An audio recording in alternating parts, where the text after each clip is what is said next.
electric.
Dangerous games.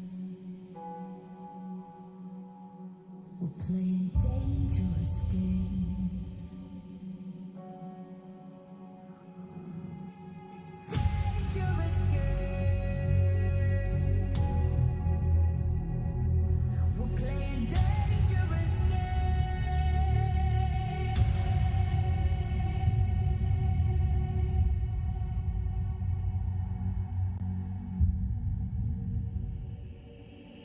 Behind these walls, the truth you'll find. These rooms where secrets lie. Amidst the dark, we'll find some light. But we're running out of time. We're talking dangerous games. Dangerous games. Dangerous games. Dangerous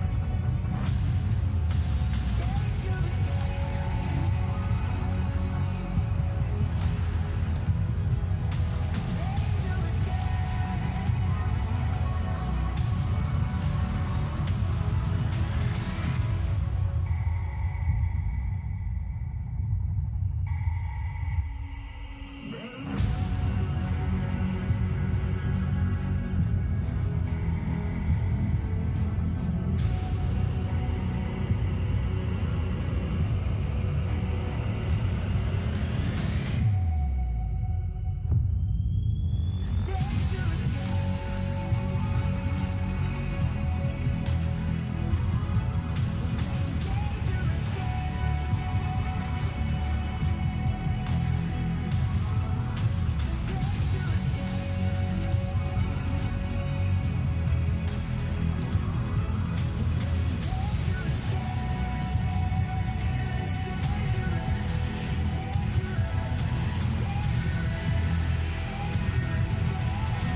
Dangerous Dangerous games.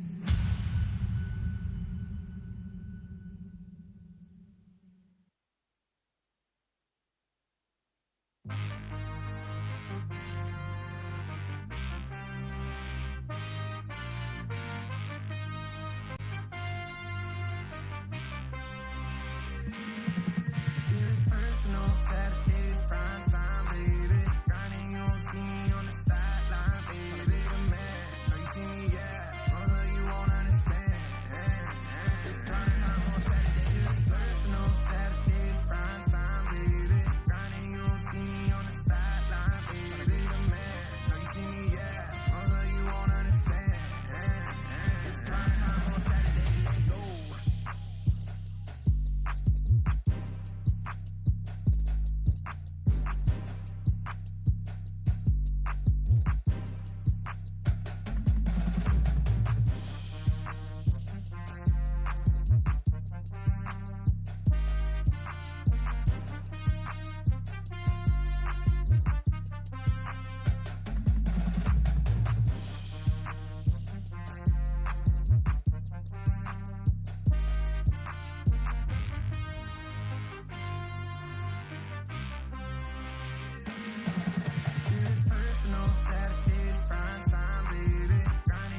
the ground,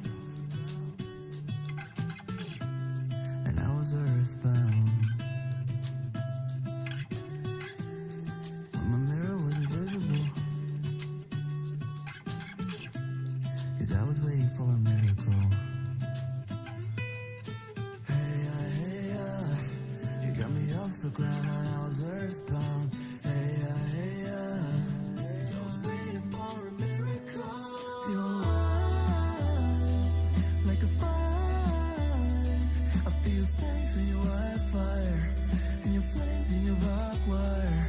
You're wild, like a fire. I feel safe in your wildfire, and your flames in your barbed wire. You got me off the ground, and I was earthbound.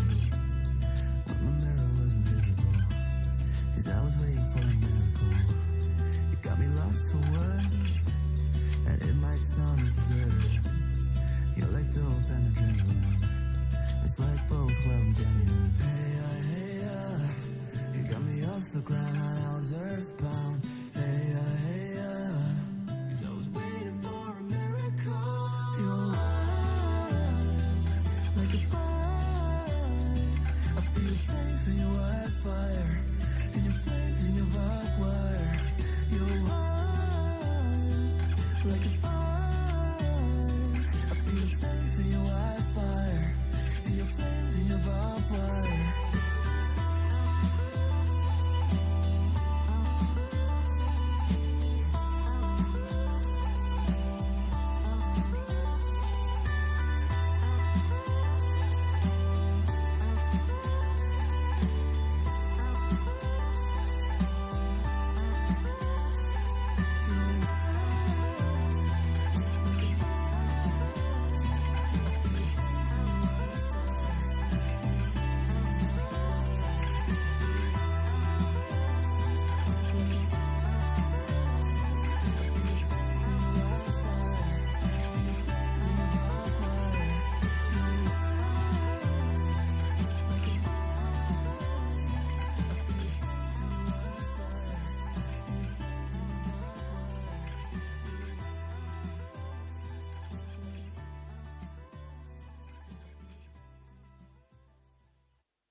Long ago, before the ruination ended their line, the royal family of Camivore revered imperial dragons as powerful and majestic creatures.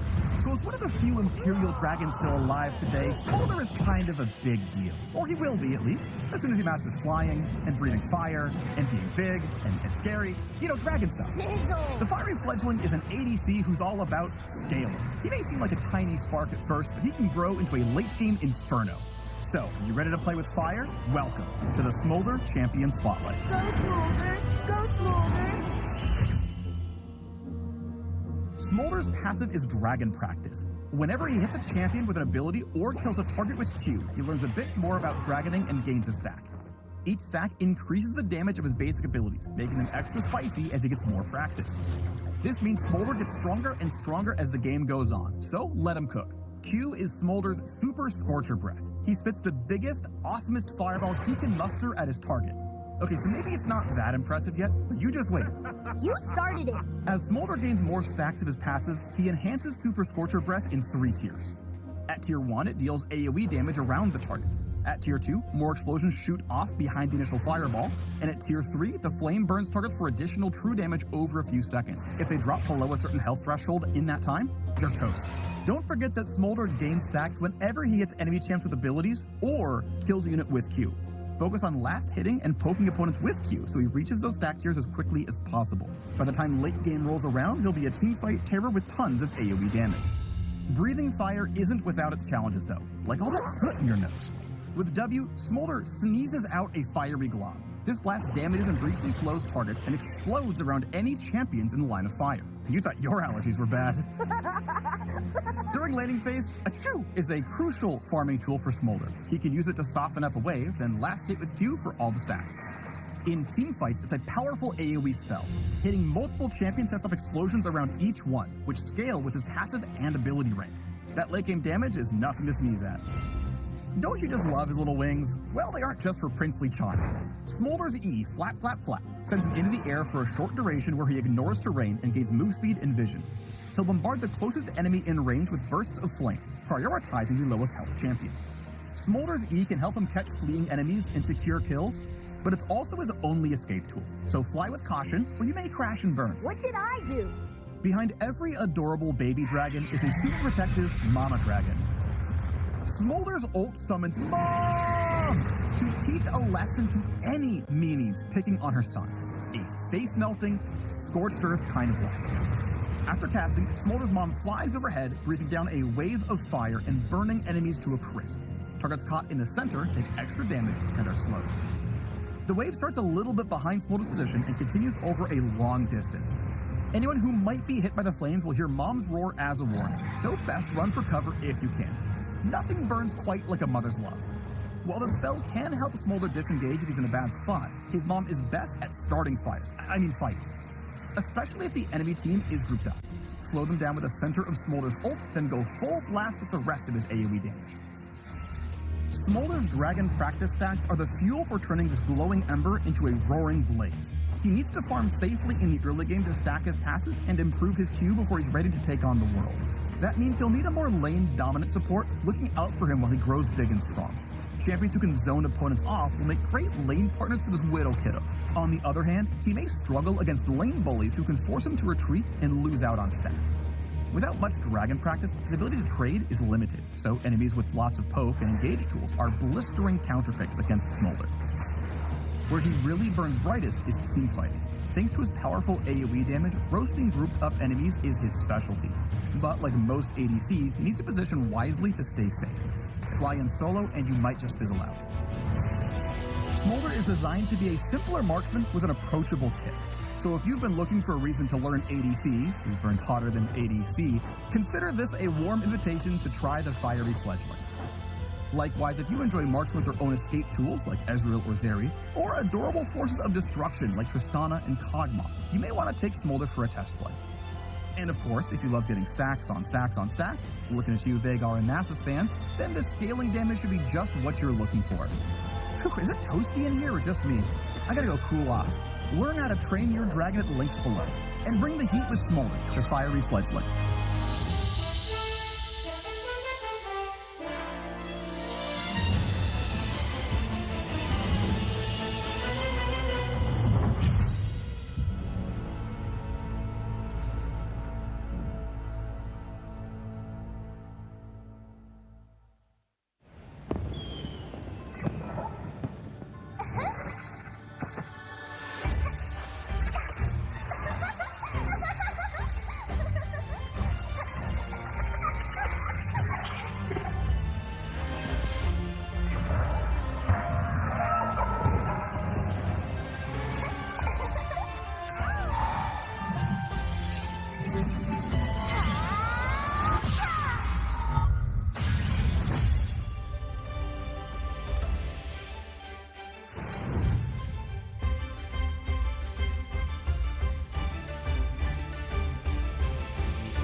那这样第一组往前还是往后，看起来有点进退两难。这里敏智直接杀到 PSG 的脸上了，交了一个惊人，这是队友想保他保得住吗？这里刷出去又是一波沉顿的输出，这里胜败卷了一个大局，但是完全没有队友能跟得上伤害。空月这个时候在一个破心的从这时候后排拿了一个3连杀。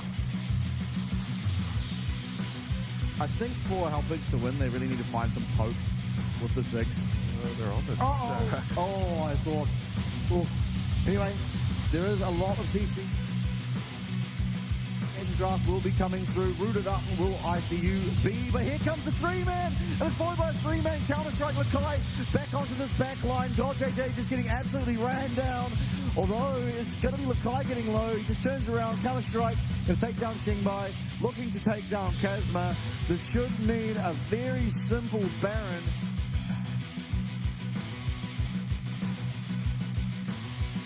开始发电喽！再发电！665要往前追了，看出来他是选择要做开战的。这次牵到了一间队友没有跟上，他队友没办法来，他这边直接死了。大哥，队友跟不了来了，水精灵跟了，过了墙还有机会狙击分。等于是飞弹傻要抓住后排，分交的闪现，但是他还有过来下回一个狙击过来中了水精灵，拿下了 double kill。好像要回家哎，家里要爆炸啦！突过来，这边位置又是打了起来，击剑这一抓，还回来，留到了665被留住，火波连击只能交，当他等一次飞弹撒后排，在对面的人已经拉扯走了，16的位置很尴尬，交了一个闪现，就算之后位移还是被击杀。这边位置孤傻是成功逃跑，而在草丛里面实在是留到了水精灵，此时 Zyber 当大王，超级无敌了，用浴室的撞人吗？准备坐车过来。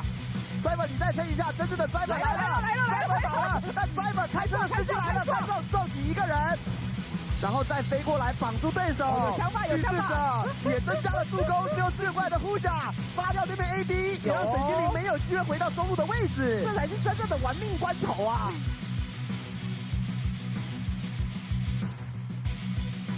这把巴龙的地形是会隔一个走廊出来。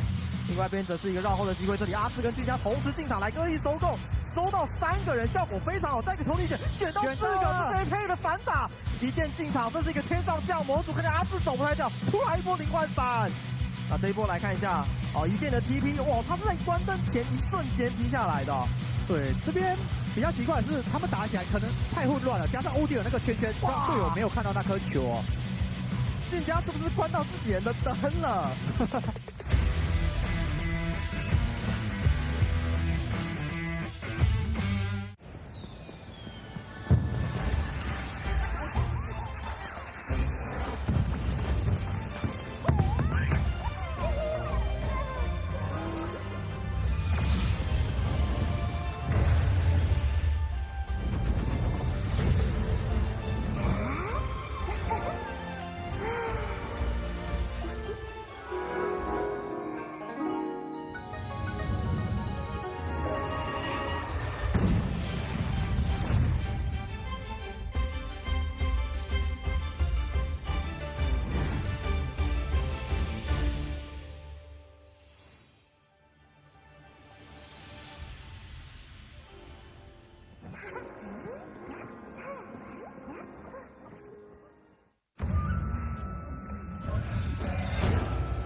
be friends.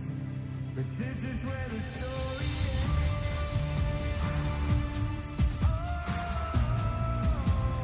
This is where the story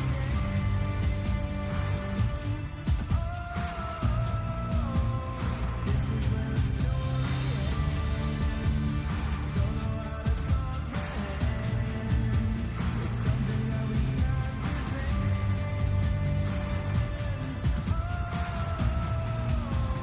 This is where the story ends.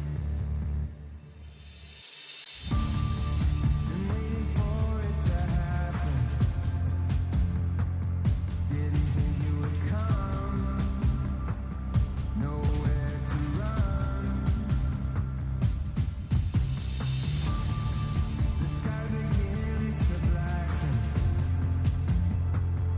You had your fun. There's no time to change it, no time to change it.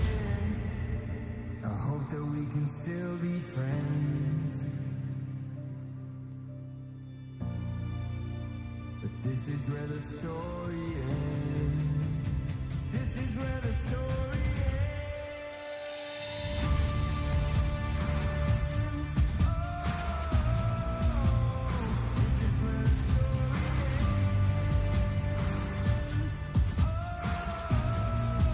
Oh, this is where the story ends.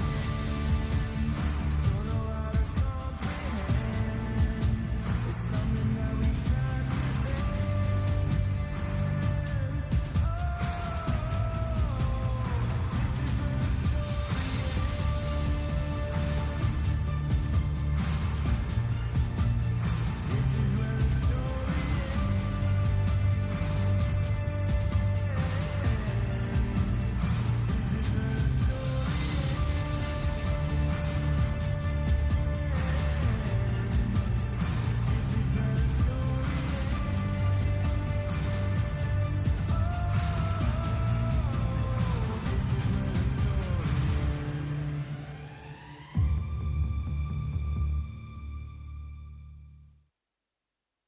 Long ago, before the Ruination ended their line, the royal family of Camivore revered Imperial dragons as powerful and majestic creatures. So as one of the few Imperial dragons still alive today, Smolder is kind of a big deal. Or he will be, at least, as soon as he masters flying, and breathing fire, and being big, and scary. You know, dragon stuff. Sizzle. The fiery fledgling is an ADC who's all about scaling. He may seem like a tiny spark at first, but he can grow into a late-game inferno. So, you ready to play with fire? Welcome to the Smolder Champion Spotlight. Go Smolder. Go Smolder. Smolder's passive is Dragon Practice. Whenever he hits a champion with an ability or kills a target with Q, he learns a bit more about dragoning and gains a stack. Each stack increases the damage of his basic abilities, making them extra spicy as he gets more practice. This means Smolder gets stronger and stronger as the game goes on, so let him cook. Q is Smolder's Super Scorcher Breath. He spits the biggest, awesomest fireball he can muster at his target. Okay, so maybe it's not that impressive yet, but you just wait. You started it. As Smolder gains more stacks of his passive, he enhances Super Scorcher Breath in 3 tiers. At tier 1, it deals AoE damage around the target. At tier 2, more explosions shoot off behind the initial fireball. And at tier 3, the flame burns targets for additional true damage over a few seconds. If they drop below a certain health threshold in that time, they're toast. Don't forget that Smolder gains stacks whenever he hits enemy champs with abilities or kills a unit with Q. Focus on last hitting and poking opponents with Q so he reaches those stack tiers as quickly as possible. By the time late game rolls around, he'll be a teamfight terror with tons of AoE damage. Breathing fire isn't without its challenges though, like all that soot in your nose. With W, Smolder sneezes out a fiery glob. This blast damages and briefly slows targets and explodes around any champions in the line of fire. And you thought your allergies were bad. During laning phase, a Chew is a crucial farming tool for Smolder. He can use it to soften up a wave, then last hit with Q for all the stacks. In teamfights, it's a powerful AoE spell. Hitting multiple champions sets off explosions around each one, which scale with his passive and ability rank. That late game damage is nothing to sneeze at. Don't you just love his little wings? Well, they aren't just for princely charm. Smolder's E, flap, flap, flap, sends him into the air for a short duration where he ignores terrain and gains move speed and vision. He'll bombard the closest enemy in range with bursts of flame, prioritizing the lowest health champion. Smolder's E can help him catch fleeing enemies and secure kills, But it's also his only escape tool, so fly with caution or you may crash and burn. What did I do? Behind every adorable baby dragon is a super protective mama dragon. Smolder's ult summons Mom to teach a lesson to any meanies picking on her son. A face-melting, scorched earth kind of lesson. After casting, Smolder's mom flies overhead, breathing down a wave of fire and burning enemies to a crisp. Targets caught in the center take extra damage and are slowed. The wave starts a little bit behind Smolder's position and continues over a long distance. Anyone who might be hit by the flames will hear Mom's roar as a warning, so best run for cover if you can. Nothing burns quite like a mother's love. While the spell can help Smolder disengage if he's in a bad spot, his mom is best at starting fights. Especially if the enemy team is grouped up. Slow them down with the center of Smolder's ult, then go full blast with the rest of his AoE damage. Smolder's dragon practice stacks are the fuel for turning this glowing ember into a roaring blaze. He needs to farm safely in the early game to stack his passive and improve his Q before he's ready to take on the world. That means he'll need a more lane-dominant support looking out for him while he grows big and strong. Champions who can zone opponents off will make great lane partners for this Widow kiddo. On the other hand, he may struggle against lane bullies who can force him to retreat and lose out on stats. Without much dragon practice, his ability to trade is limited, so enemies with lots of poke and engage tools are blistering counterpicks against Smolder. Where he really burns brightest is teamfighting. Thanks to his powerful AoE damage, roasting grouped up enemies is his specialty. But like most ADCs, he needs to position wisely to stay safe. Fly in solo and you might just fizzle out. Smolder is designed to be a simpler marksman with an approachable kit. So if you've been looking for a reason to learn ADC, who burns hotter than ADC, consider this a warm invitation to try the fiery fledgling. Likewise, if you enjoy marksmen with their own escape tools like Ezreal or Zeri, or adorable forces of destruction like Tristana and Kog'Maw, you may want to take Smolder for a test flight. And of course, if you love getting stacks on stacks on stacks, looking at you Veigar and Nasus fans, then the scaling damage should be just what you're looking for. Whew, is it toasty in here or just me? I gotta go cool off. Learn how to train your dragon at the links below, and bring the heat with Smolder, the fiery fledgling.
那这样地狱猪往前还是往后，看起来有点进退两难。这里敏智直接杀到 PSG 的脸上了，交了一个惊人，这是队友想保他保得住吗？这里刷出去又是一波沉顿的输出，这里胜败卷了一个大局，但是完全没有队友能跟得到伤害。空月这个时候在一个破心者从这时候后排拿了一个3连杀。I think for Helpix to win, they really need to find some poke with the Ziggs. They're on it. Oh, I thought. Ooh. Anyway, there is a lot of CC. Draft will be coming through. Rooted up will ICU be, but here comes the 3-man, and it's followed by a 3-man counter-strike. Lakai back onto this back line. God JJ just getting absolutely ran down. Although it's going to be Lakai getting low, he just turns around, counter-strike, going to take down Xingbai, looking to take down Kazma. This should mean a very simple Baron.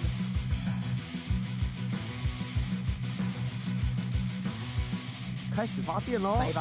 再发电！665要往前追了，看出来他是选择要做开战的。这次的前线是直接牵到 A 线，队友没有跟上，他队友没办法来，他这边直接死了。大哥，队友跟不了来了，水晶领跟了，过了墙还有机会狙击分。等于是飞弹撒要抓住后排，分家的闪现，但是他还有过来效果，一个积极过来中了水精灵，拿下了 double kill， 好像要回家哎，家里要爆炸啦！突过来。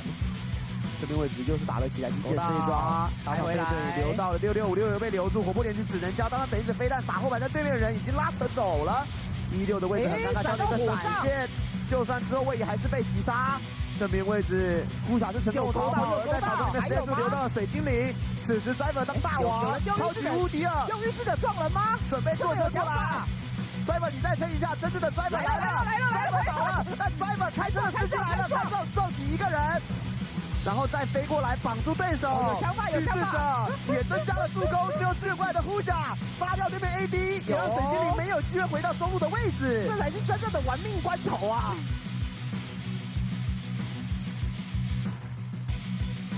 这把巴龙的地形是会隔一个走廊出来，另外一边则是一个绕后的机会，这里阿志跟俊佳同时进场来恶意收购，收到3个人，效果非常好，再一个球力卷到4个，这 配的反打。一剑进场，这是一个天上降模组，看见阿志走不太掉，突然一波0换3。那这一波来看一下，一剑的 TP， 哇，他是在关灯前一瞬间踢下来的。对，这边比较奇怪的是，他们打起来可能太混乱了，加上欧弟尔那个圈圈，让队友没有看到那颗球哦。俊佳是不是关到自己人的灯了？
Hello, everybody, and welcome back to our third night here of week number 3 of the PCS Spring Split, of course, brought to you by Carry International and Riot Games. And I will once again be the host, Vestian, and alongside me, it's going to be Lo.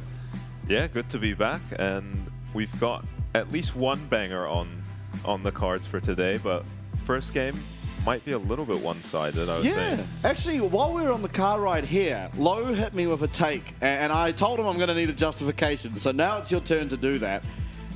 He said that West Point are going to beat Frank. I didn't say they were going to beat them. I do actually think they could. Okay. Justification. Okay. So Frank generally have pretty bad early games. Okay. They do fall behind. This is against the top teams usually, but West Point don't actually have terrible early games. The problem is going to be converting a lead if they do get one in the early game. So we'll see if they can pull off some kind of miracle lead. As we've got yesterday's games, we had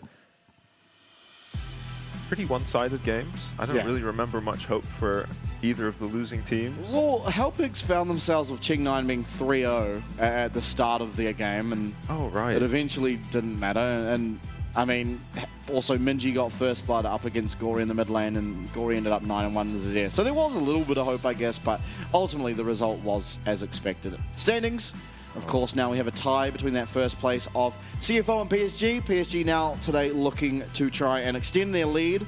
They are against BYG, though, who are close behind them, and if BYG manage to win today, they will take over. They will be above both, so important game for those standings for that top 4. DCG up against West Point. I think DCG should be fairly comfortable coming into this one, and I don't really see a way in which they should lose. Oh no, it's Frank. I'm even lying. It's Frank today against West Point. But again, I mean, even more so now. Frank, they've looked really, really strong. Jiang has been so surprising. Obviously a rookie. First split he's ever played professionally, and he looks so insanely good up in that top lane. Unreasonably good for first split. Yeah, really, really impressive. And so, yeah, I don't know. West Point tends to be, it looks like their only way to win, truly, is through Rallier, and I don't think he's going to find any angles up against Jiang. But of course, this is your matchups tonight, as I just touched on. Frank versus West Point first up.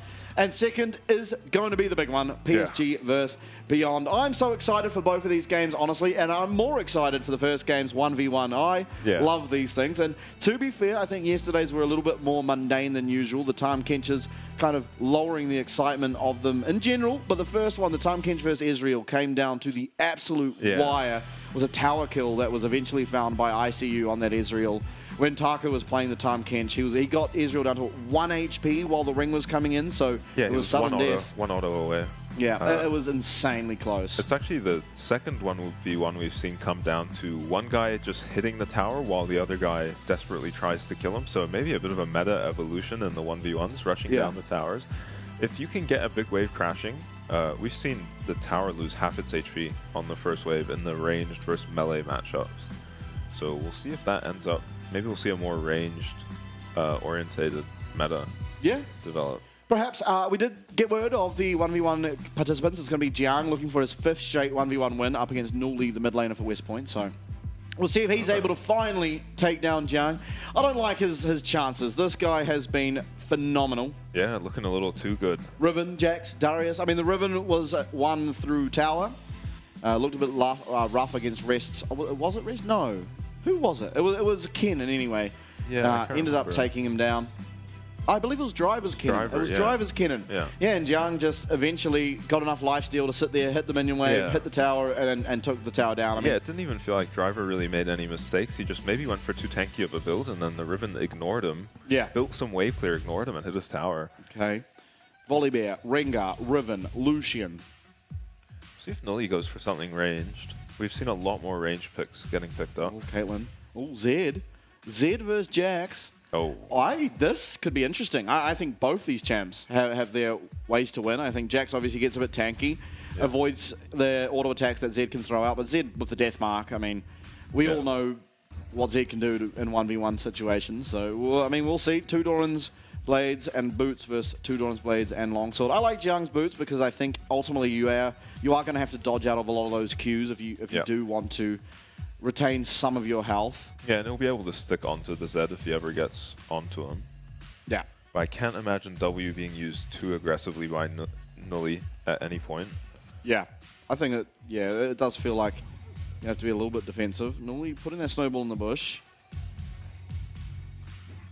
Who are you favoring here? I think probably the Jacks. Yeah, no, I'm favoring the Jacks right here. W used early, snowball connects, and yeah, Jiang having a good time with that. Yeah. Leap strike even, he's finding a fantastic trade. Nullifying orb is actually the rune of choice here for Nully, but yeah, massive trade. W aggressive, leaped on, pranced on by Jiang is, ooh. Definitely a winning trade for Jiang, but Nully got some damage back onto him, and maybe he can get some poke. I'm a little surprised by the ghost on the Jacks, honestly. Yeah. I mean, maybe same idea as the boots. He can just stick onto his target. Maybe dodge some spells if he does get Zed ulted. I mean, he's not going to take it, but still, ooh. Yeah. I'm surprised to see Snowball on the Zed, honestly. Yeah, me too. Does feel like there are quite a few cap closes available, but yeah. Anyway, they do see each other's champs when they pick the summoners, I believe. Okay, Nully, if you get queued once more, you are probably dead. Yeah. You don't have flash. Oh, Ghost being popped. Jiang is having none of it. Oh, that's first blood. Wow, okay. that was clean. Yeah. This guy's actually just the king of 1v1. Yeah. Jiang, that is my goat. This is the health pack, but he'll be fine to clear out this way. I mean, he's just going to recall anyway. Yeah, get recall off. He might even take it first, just so Nully can't if they trade once this wave starts hitting back to him. Although, I mean, Zed hasn't rezzed yet, so fair enough. all right, plated steel caps. Anything else? Giant's belt. All right, we're going Anathema's chains once more. Not sure he's going to make it that far. Currently a 2-level lead. Only making it just a 1-level lead, but it's going to be hard for him to be anywhere near creeps once this Jax gets back to lane. Boom, boom, boom, boom. What another jingle. Yeah. Yeah, I'm enjoying this. All right. Level 6 to Jax. This makes, I mean, Zed, once he hits 6, of course, will have a bit of kill pressure. But Jax is quite tanky now, has high base damages, has the lethal tempo for that continued DPS if he's able to stick to Zed. As well as Grandmaster's Might, of course, it means that you are going to be a lot tankier if the Death Mark is going to be used by Nully. Now, he does use at least his W, and he is being absolutely demolished. Grandmaster's Might comes out, Death Mark will be answered, but, well... Yeah, not even close. Yeah, that was an absolute demolishing. Jiang now 5-0 for the 1v1 side selections. This guy is the player to beat in the league. And at least for now, I mean, I'm not seeing anyone that's really contesting him. I thought Driver might be able to, clearly not, so... Driver with some cool picks as well. Yeah. Sadly, the cannon didn't work out. Yeah. Very close to working, though. And there we are. Did he kill the Riven? He didn't. Well, no, he didn't. It was 0-0 and Tower just went to the wayside. Yeah. But there you go. On your screen, of course, it's going to be Pretender stepping in for at least game number 1 for Frank. And makes a lot of sense. His performance against PSG was very, very good. Yeah, they dropped the first game and put Pretender in and managed to reverse sweep the series. Yeah, even his performance up against BYG, also very, very strong. So makes a lot of sense, I think. Right now, maybe even meta somewhat favoring that of Pretender's champion pool. Nico still being strong. The one downside, I guess, is you don't really feel like you have the same answer to something like an Akali or a Yone as maybe Jimmy. Very good at those two champs. But, I mean, you're happy. You've got 2 of the best mid laners in the league, and they're on the same team. So that's a pretty powerful pocket card to have as Frank, and the results are showing them. Also, I want to say I think Jiang now is you know, making a real statement for himself to be possibly the strongest top laner. Yeah, at least in a stacked lineup of top laners, too. Yeah, I'd even argue possibly the best role for the PCS is almost their top laners. It's very, very strong pull. There we go. West Point on your screen. No changes. Didn't expect there to be any. Yeah. And, I mean, what do we look for this team? Rallier tends to be the guy that's most likely to carry, although obviously it hasn't happened yet. Yeah. And in fairness, he oftentimes finds himself so far behind in lane that you never get the opportunity to. So it seems to be either Nully has been super consistent in the mid lane. Yes. Never really running it down, dying, or falling too far behind. And then they'll have a good early game where one of their side lanes is ahead, but it seems like equally, the other side lane will just be 0-4. I think one game we saw their bot lane with a combined 0-10 or something out of the laning phase. It was a Leona Varus game, I think. One of those ones. Yeah, and I mean, they just need the weak side to just be a little bit more resilient for them, and then they're in with a shot in a lot of the games they've played. We haven't really gotten to see how their mid games, I mean, we did in that one series against DCG. Yeah. I mean, they almost got it done, of course. It was off the back of Rallia's Aurelia, and since then it's been receiving a few bans. But Jiang's champ pool, I think, can deal pretty well with Aurelia. Both players. Yeah. Comparison between them, jungle proximity extremely high for Rallia in terms of top laners. Yeah. Solo kills also very high. Bit inflated because of the Taco Mordekaiser incident, and Jiang's isn't inflated. That guy has actually just been dominating his lane, so yeah. Very impressive gameplay out of Jiang. Yeah, such low jungle proximity and 9th in jungle proximity. How many teams are in the league? 8. Yeah, but there was Hanabi playing, and then Lakai. Jeez. So okay. Yeah, so just absolute lowest in jungle proximity with the most solo well, it makes sense, right? We see Gemini literally living behind the bot side tower of whatever bot lane. Yeah, but then he's got the most solo kills of any top. Pretty impressive, right? Yeah, well, you're not getting a solo kill if your jungler's there, are you? Yeah, good point. Yeah, good point.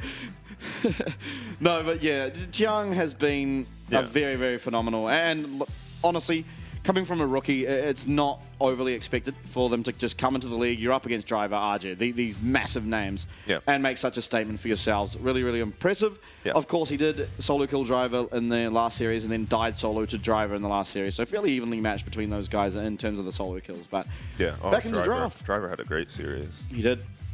Not good enough, though, as Frank, you see it there, currently 4-0. Probably going to be banned. Poppy Ash ban, you have to be screaming Kalista first pick at this point. Yeah. Orianna banned away from Pretender. A pretty popular ban, but a very good pick for Pretender. Yeah, of course, turning their PSG series on its head pretty much solo-handedly. Yeah. Or single-handedly.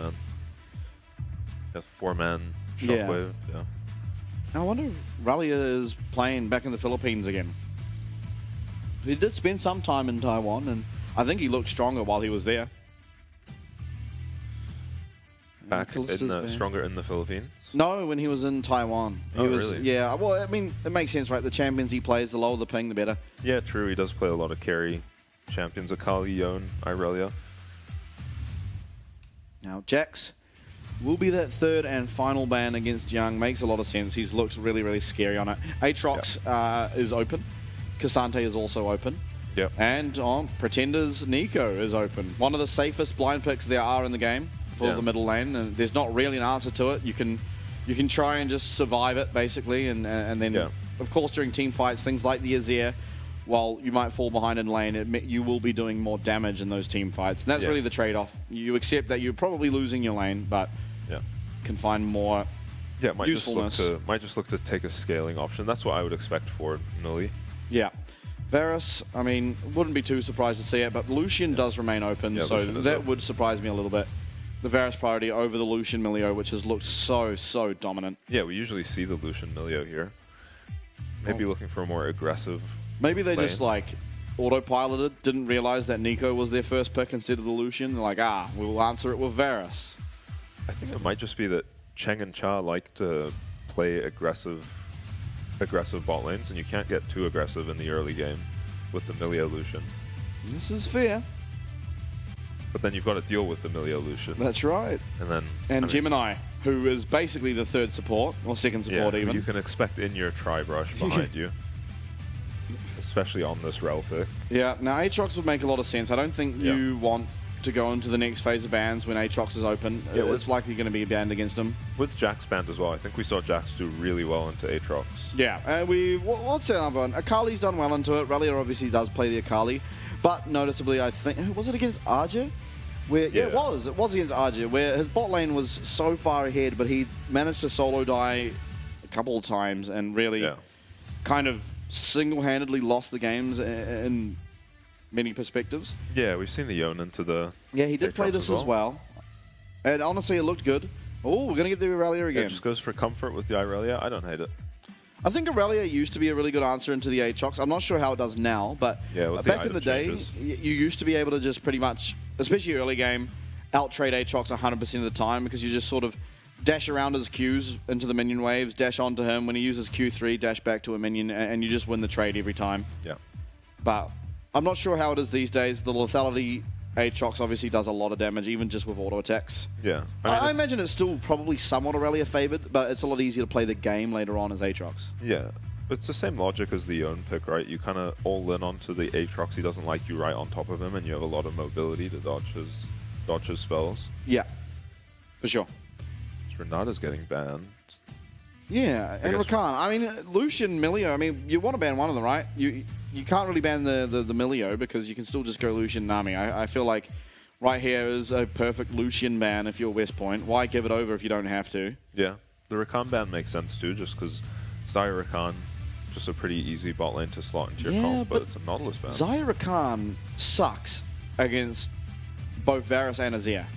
I mean, the Rakan's fine, of course. Rakan can pretty much play into anything, but Xayah is really limited by her range. Yeah. That's pretty much her only limitation. She's very safe, very high damage, but she's low range. And so when you pick the picks like Azir, who DPS similarly to Xayah, and of course Varus, who can sit so far back and just fire off these he doesn't even have to interact with. Yeah, exactly. It doesn't make a whole lot of sense. Now, Milio's actually the ban. Actually Frank. So they're reading that this is an on-hit Varus. They're convinced, actually, that this is an on-hit Varus, and they're banning the Enchanter support. I think the reason why that is because they see the Rakan ban, and they realize, well, it's not likely that these guys are now going to go for some engaged support. And so because of that, they've gone, well, they're probably going to play on-hit. Let's get rid of some of these good combos. And it makes sense. But there is still things like the Tarn, which kind of, in some ways, plays like an Enchanter. Of course, it can engage, but ultimately, its sort of job later on in the game is to ensure the safety of the Varus. Now, Sejuani's locked in. I really like the Sedge. Very, very good pairing with Aurelia. Yeah. So easy to get off those permafrost stacks. Yep. We know where Renier is going this game. He's going straight to top lane. And we know where Gemini's going. Don't even have to see who the lock-in is. Yeah, before we even see the draft, maybe. We saw the jungle proximity. Yeah. 9th in the league out of an 8-team league. 8-team league, yeah. Not the Pike. Surely just a shout-out to yesterday's game. I believe in Kaiwing a little bit more. I do have a little bit more faith in Kaiwing. Plus, you're not against Callista, you're against Varus. Wow, it's going to be locked in. No, okay, thank God. The Milio ban makes a bit of sense. It does, yeah, especially if you're planning on picking Leona. Yeah. Now, I mean, if it's the Alistair, you'd hope it's the lethality Varus, but honestly, a lot of things haven't been making sense, so... Yeah. Especially lethality Varus just has such so much of an easier time against the Nico and the Rel. Yeah. Because, Varus with kind of short range is going to be really susceptible to the Nico and Rel engages. Yeah, and Aatrox just finding a flank and running you down. Yeah. If you're able to just use that Chain of Corruption, run away, and then fight from outside of Jiang's range, you feel a lot better than if you're trying to pretty much sit at the same auto attack range as a Aatrox Q. It feels awfully hard to deal with. I don't hate on-hit Varus into... I think he can really threaten the Aatrox, honestly. Oh, I do too, but I think you have to play a lot better than you have to play if you're playing lethality. Yeah. Definitely. You do have to position very well. We saw, I can't remember who it was yesterday playing, I think it was God JJ playing the lethality Varus into the Aatrox, and anytime the Aatrox does find you on the lethality Varus, you're as good as dead if you don't have that ult up. Yeah. Not much you can do to get away. Absolutely. West Point there on your screens. A little sip. Yeah. Be interesting to see if they can start to turn the season around. They really need to, because you want to be top 6 to make the playoffs. Yeah, now's the time to do it. And with J-Team looking pretty weak. Yeah, there is a real opportunity. Yeah. West Point and Halpig's yet to play each other, so one of these teams are going to get a win there. But ultimately, I feel like if you're able to pick up a win against Frank, even if it's just pick up a game, 1 out of 2, that puts yourself in a much better position to try and claim yourself that 6th spot, because it doesn't feel like J-Team are going to be really challenging these teams. And yeah, J-Team they had a rough start and are maybe falling apart at this point. And so. West Point still get to take on J-Team. They still yet to face each other. So getting one game up early on, well, not early on at this stage, but, you know, before you face J-Team can be really, really helpful. If that series goes 2-1 to either team, then that one extra win. Yeah, it's going to make a big difference. Yeah. Have J-Team picked up a game? They won against Halpigs. Okay, but they haven't lost 2-1. No, they've always gone 0 or 2-0 or 0-2. I don't think West Point have picked up a game either. No. They were very close to it against DCG, but... Oh, that was a nightmare game. Yeah. Now, I think looking at runes, everything does make a lot of sense. It is going to be the on-hit Varus. Yeah, and on-hit, likely AD Kaiser as well, if that lethal tempo does suggest it. Not the lethality Yomu's Kaiser we've been seeing a bit. And it's Conqueror Aatrox versus lethal tempo Aurelia, which I find a little bit curious. Obviously, this trade here should be won by Aurelia, but in the team fights, this Aatrox is going to really scale into them a little bit better than Aurelia. The 1v1 side lane, yes, Aurelia will win out. Jiang deciding to not take a back here. I thought he might have just lost his TP and had to back, but he's decided to stay. Because we're going to get a pause. Here we are. Cleanse on Eminem, I guess. Oh, yeah. Sejuani on enemy team. You just take cleanse. For sure. And same as Eminem. I mean, sorry. Same as Ching9, of course. You're against Leona. Take cleanse.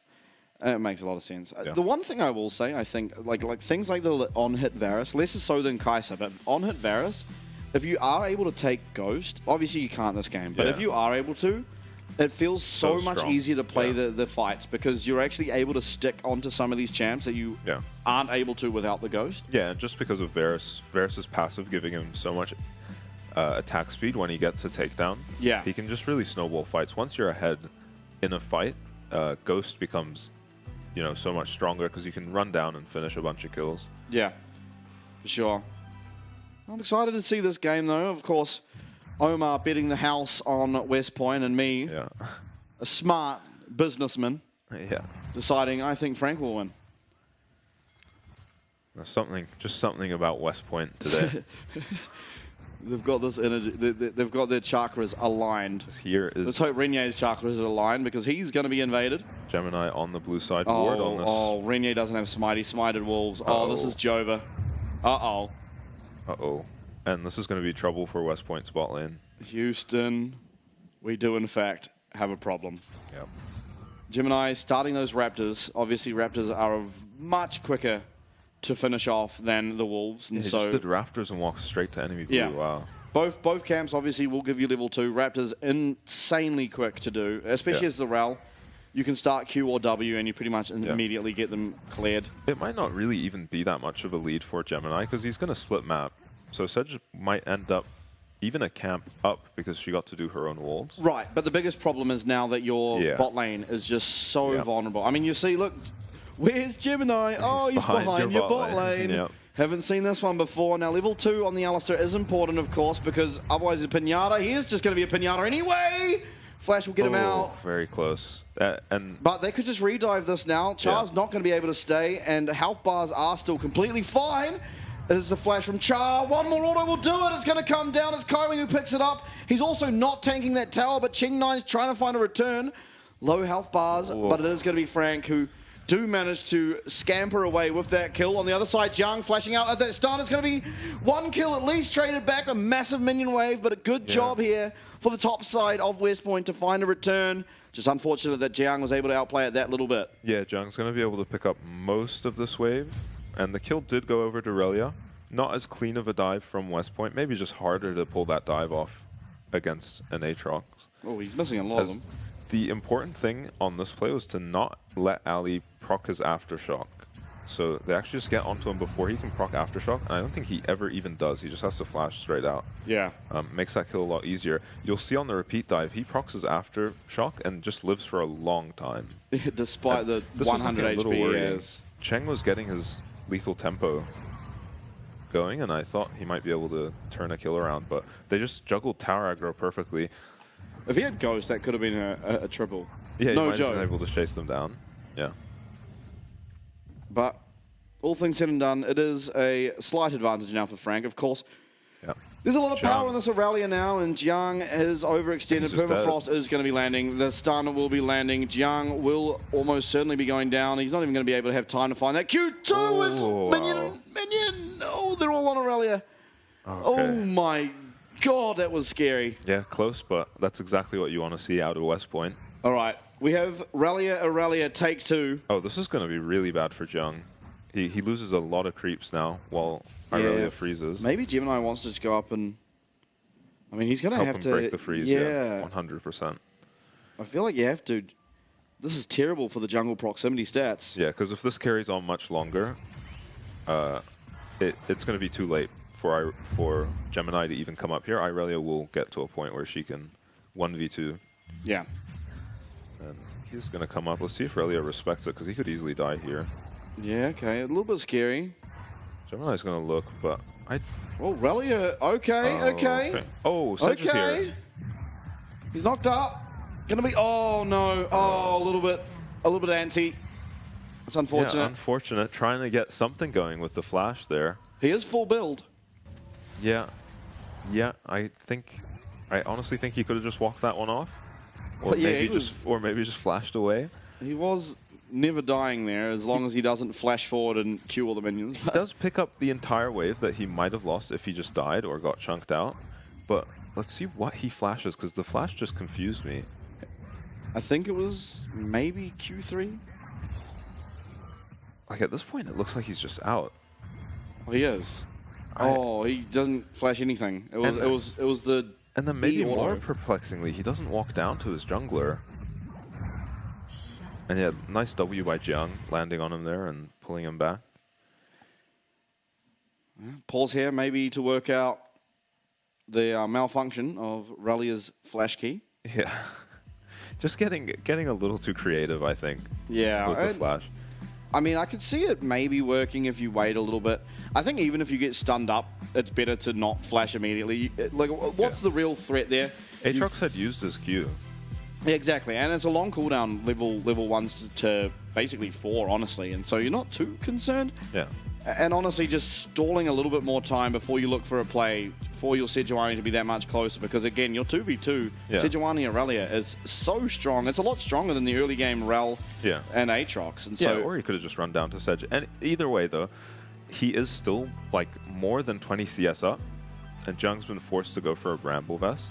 So it's still not getting better for Jiang anytime soon. I think he did pick up the kill on the Aatrox. 450 gold shutdown.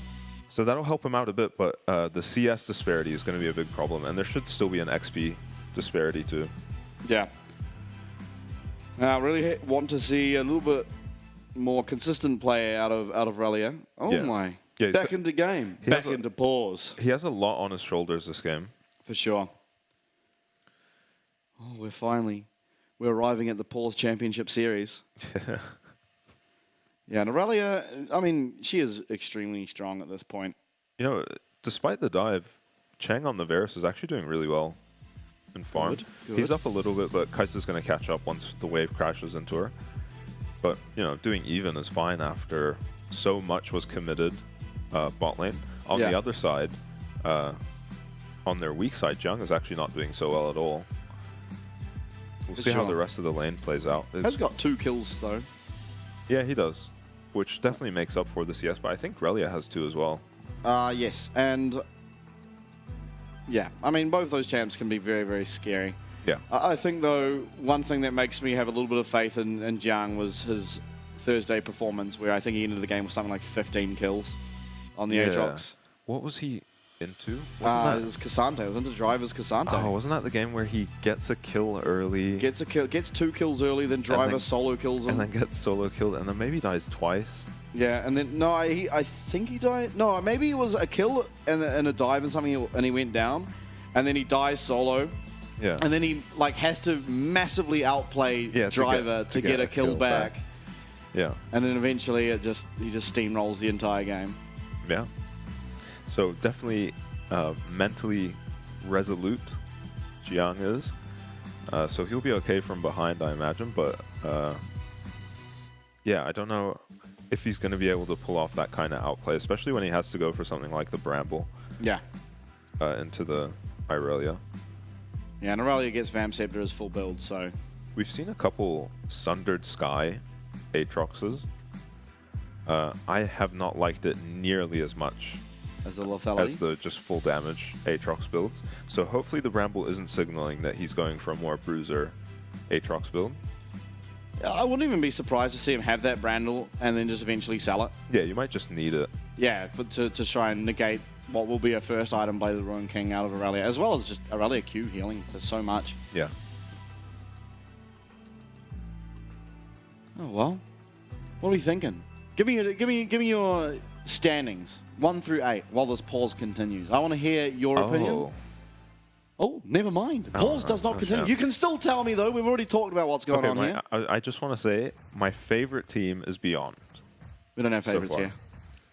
Why is that? Just dynamic? They're just so fun to watch. Yeah, that is true. It's always fun watching Driver, I feel. Because I can never tell what their win con is in draft. Or I never guess the right win con. I think they have one win con and then they do the opposite of what I'm expecting and manage to win. Okay. Zed just behind his bot lane here. I think this is more to just... You're just expecting Gemini to be here and he was on his way. Decides to just go for his Raptors instead. Pretty nice from Renier to just be behind his bot lane there, make sure no disasters are happening while they get their wave in. And they've pretty much recovered at this point. Bot lane's fine. For sure. As Aurelia's a little bit scared of a gank, I think. He shouldn't be. He's against Frank. Yeah. Yeah, good point. Ooh, yeah. These here trades aren't looking so hot. Yeah. He's You can't even call them trades. It's just Rallia jumping in and slapping them around a bit. Yeah, he's not truly 30 CS up because Zhang has a few creeps to kill, but he's almost 30 CS up. As good as. Gemini is... Oh, Crash Down cancelled out from that headbutt Pulverize. Stun does come through from Gemini, though, and Eminem will be able to arrive at this fight. At about the same time as Ching, flash away from Char. This is going to be a kill over. Is it going to go to Eminem? Sure does. Wow. Big pickup. West Point looking for the play, but not being able to convert a kill as Cheng is in trouble now. Yeah, oh, Sejuani's going to arrive. Magnestorm comes out. It's going to be a nice chain of corruption. Gemini going to be taken. Kaiwing now being looked at. Oh, that's a big piercing arrow. As Kaiwing will be able to flash away on the most minute amount of health, but be careful. Pretender was at least headed down for the moment. He does turn around now as the play does fizzle out, but big turnaround. Yeah. Maybe after that Zenith Blade misses from Kaiwing, I don't think your go button is quite so strong. Yeah, like you said, if he could take the Ghost, if he could have like Emilio and take the Ghost, probably in either of these fights, it looks very different. As an engage onto Gemini looks really good, but the Glacial gets procced from the Rel here, and Cheng just can't follow up at all. Cha9 probably late on the flash, doesn't realize how much trouble he's in. They don't have much of an opportunity to turn it around, and Cheng with a really nice flash on the Rel Q here, dodges his Zenith Blade, ults the Rel and flashes her Q, and she's just dead, and I'm surprised Leona doesn't go down. They almost get her too.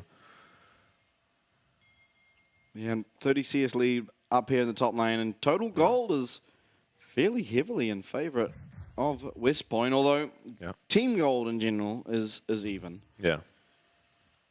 And a lot of that's actually just coming from the support, so not the most impactful gold on the side of Frank, of course. Kaiwing picking up that first blood. As Renier realizes he's standing on top of a ward, they've got 3 up here, but I imagine West Point are just out. Nice ult. Yeah, they're going to look.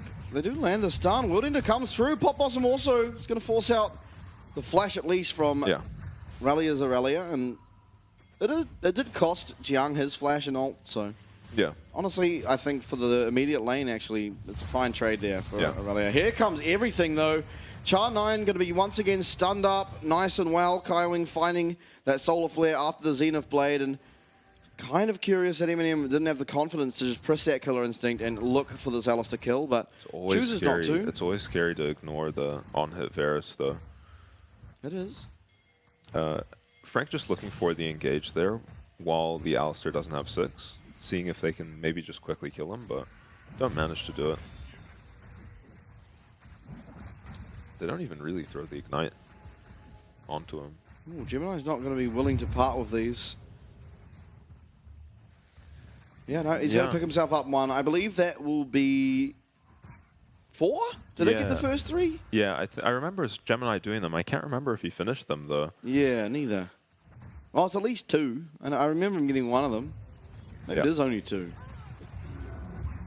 Right, who knows? Oh, this is a problem. Oh, this is a really big problem. This looks bad. No flash. Jiang is just down. Yeah, that was not even close. Yeah, that was really clean from Relia, and we see who needed their flash more. It turns out it was Jiang. Yeah, for sure. As West Point spot lane, maybe getting cross-mapped here, but... Oh, Pretender, actually. He's locked up. He's trying to use his clone for some shenanigans, but it's not going to work as Renier picks himself up a kill. And West Point, they are 1k gold ahead. They found themselves at this almost exact amount of gold ahead yesterday. But now, are they going to be able to do something with it? Yeah, we'll see what happened top here. As Relia just... Wow, that's just 100-0, huh? Played very cleanly. Watch the Q dodge everything from the Aatrox there. Gets out of his W and then dodges Q2. And, I mean, Jiang, I didn't think he was too far up there, but apparently he was. Yeah, this is very worrying now for the side of Frank. Yeah, he's managing the 30 CS deficit. Like, it hasn't gotten any bigger, but it might just. Yeah, Whirlwind has popped up top. Yeah. And that was not even an ult out of Rally as a Rallier.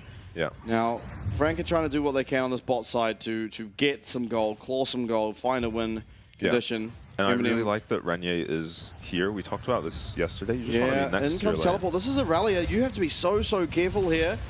Magnet Storm used. Gemini going to be going down. It's going to be Ching9 who once again claims that kill. Does have to use the flash though, and I mean, all things considered, it's bad for the bot lane, but it does give Jiang some time alone top. Yeah, he might pick himself up a plate. I doubt his lane is recovered at this point. I think they're actually going to send Varus up top. Oh, yeah. Nully's strolling on up there. Level 9 to level 10 between the top laners. Level 10 to level 8. And, oh, no, I don't think... Actually, Pretender's just currently in Eminem form. He's probably level 10 as well. Yeah, I'd be surprised if he was that far behind. Nah, he's definitely not. It's just the tomfoolery with Nico clone. All right. Now, Nash is completed here for Nully on the Azir. We'll have to see after Pretender's eventual recall if he does have the proto bout. Is going to be very meaningful up against Ching9 as well as Nully. Yeah, and Cheng just having a really good game considering the amount of pressure that's been put on him. He's had Sedge down here a bunch of times too, but it's only really been Cha that's going down to these dives, and he's been playing the dives really well once he gets dived. Yeah, I think he's done really well, Renier, at making sure he's there at the right time. Yeah. It's possibly the best we've seen thus far up against Frank. Yeah. Now, Protobout is completed, so Nico a little bit scarier when it comes to these skirmishes. Yeah. All right, Jiang did just pick up the Bramble and then went full damage. Yeah, good man. He's going to struggle, though, in this side lane, that Blade of the Ruined King versus the Profane Hydra. Yeah. It's going to be certainly a 1v1 that Jiang's going to be avoiding at all costs. Yeah, West Point won't have the Irelia here for this Rift Herald if they do contest it. I imagine they don't have to hit it, honestly. They can just let Frank hit it if they want. Make sure they keep mid-prio. Oh, Rallia's walking up. And, I mean, if your Rallia's joining, you probably should be hitting you just have to give... Oh, yeah, you just have to give if you're Frank, if the Irelia is coming. Yeah. But it's actually Aatrox who's here, and Relia turned around. Yeah, 180, back bot, Jiang will match. Maybe a little outmaneuver by West Point, honestly. Yeah, they got their blue suede shoes on. Now, can Relia tower dive? Probably. I imagine if he lands everything. Maybe if he even just lands ult. Could be just, oh, you're dead. If he can burn the Aatrox ulti, I think definitely, yeah. That's fair. I mean, the confidence on Relia, he's against the Aatrox, but gone Merc Treads anyway. Of course, feels good against the Leona and also Nico. Yeah. But oftentimes when you're in such a volatile matchup, you just want that additional 1v1 power. Yeah. And I like the way West Point are playing right now when they've got a Fed member. If you're not playing around your Fed member, just relax. Yeah. You don't need to do anything. Make sure they're not taking heralds or towers for free, of course. But just, you know, just relax and farm up and look for team fights, or just let the pressure accumulate, especially when it's a Fed top laner. I mean, Frank are in a horrible position where they can't really send anyone bot or they lose the Rift Herald. Ooh. Oh no, Jim, I did get it. I thought it was a heist. Attempt to steal, but yeah, so far so good for West Point, honestly. Are we going to see a Terminus second? It looks like it. Oh, those do build into I Terminus. wonder It if- might just be Zerker Greaves and a BF Sword, I but what else? wonder if Kraken Slayer into Terminus gives you E and Q upgrade. Because if it does, then maybe it's good. I mean, obviously, Yeah, maybe. the AD and the attack speed are both stats that AD carry Kai'Sa really loves to have. And Yeah, so I haven't tested very many Kai'Sa builds. She's not been too popular, and I'm addicted to Smolder. you do not want this guy Smolder on your team. Just look to scale when I'm Smolder on your team. Is Kaiwing getting a bit harassed, but Frank do end up taking the Herald. They might lose the Dragon for it, though. I think they will, but they ultimately won't want to fight anyway because Aurelia will be at it. Yeah. And you are never winning a fight right now. You really want this Kai'Sa to get her 2 items. I'm thinking they might fight, though. They're dropping the Herald mid. They might trade mid. Overall, a good trade for Frank if they do get the mid tower. I'm not sure they will. This could be a bad fight for Frank. Yeah, when Solar Flare misses, you're not fighting anymore. Yeah. So we have seen Frank in pretty much exactly this position in almost every game, especially against the top teams. As there are 4 melee minions in this wave, and one of them is not attacking. Peculiar. It must be bugged, right, fellas? Yeah. Oh. It turned into a Kai'Sa. But this actually happens to Frank a lot. Where they're just slightly behind out of the early game, and then they turn it around with some ridiculous team fight play from one of their mid laners usually. Yeah, this tower getting very low. Nully going to want to claim that goal, of course. Yeah. Nully quietly almost 20 CS up.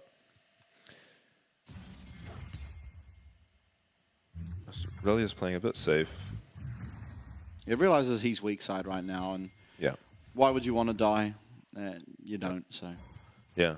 And no Rift Herald up. I think he could play. He was playing a bit more recklessly when the Rift Herald was up, because his team could always trade that if he does get ganked. But yeah, good read by Relia. Gemini is here. Let's see if he manages to stay back. I don't even know though. if you win this. I will almost be surprised if you do. I feel like Relia has all the tools to win a 2v1 against. I think Relia is sitting on a lot of gold at the moment. Yeah, that's true. We haven't seen him back in a long time. But that's the same as Jiang.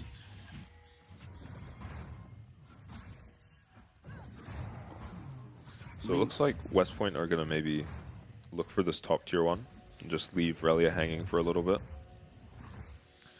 One of our quieter games. Yeah.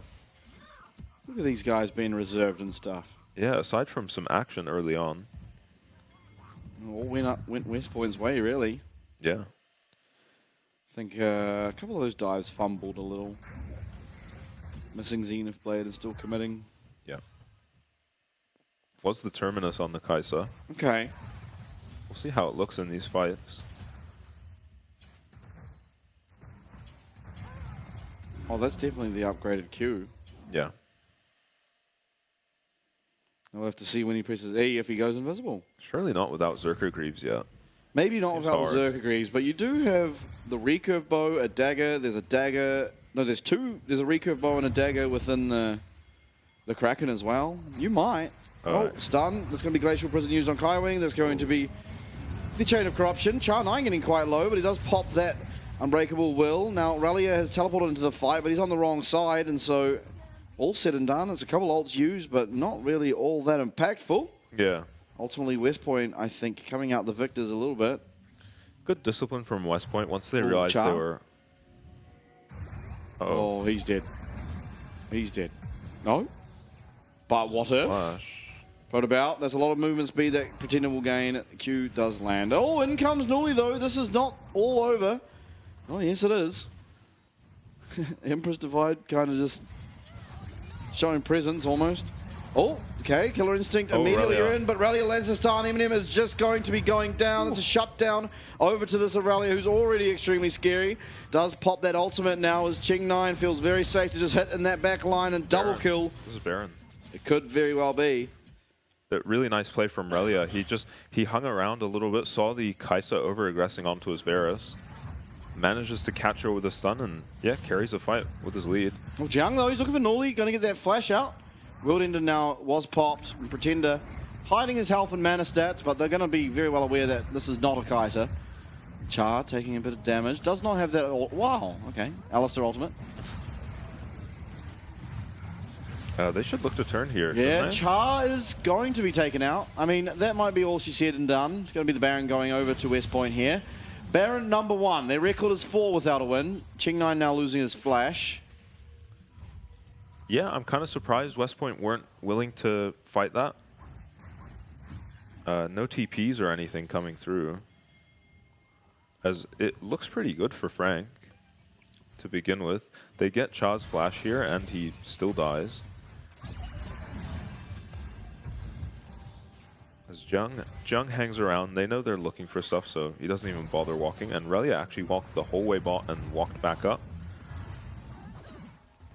West Point able to just keep them around, and maybe an overcommit onto the tower from Frank. And Eminem here gets caught by the Irelia, Q's out of the Leona ult, and finishes him off with the W. Picks up a shutdown too.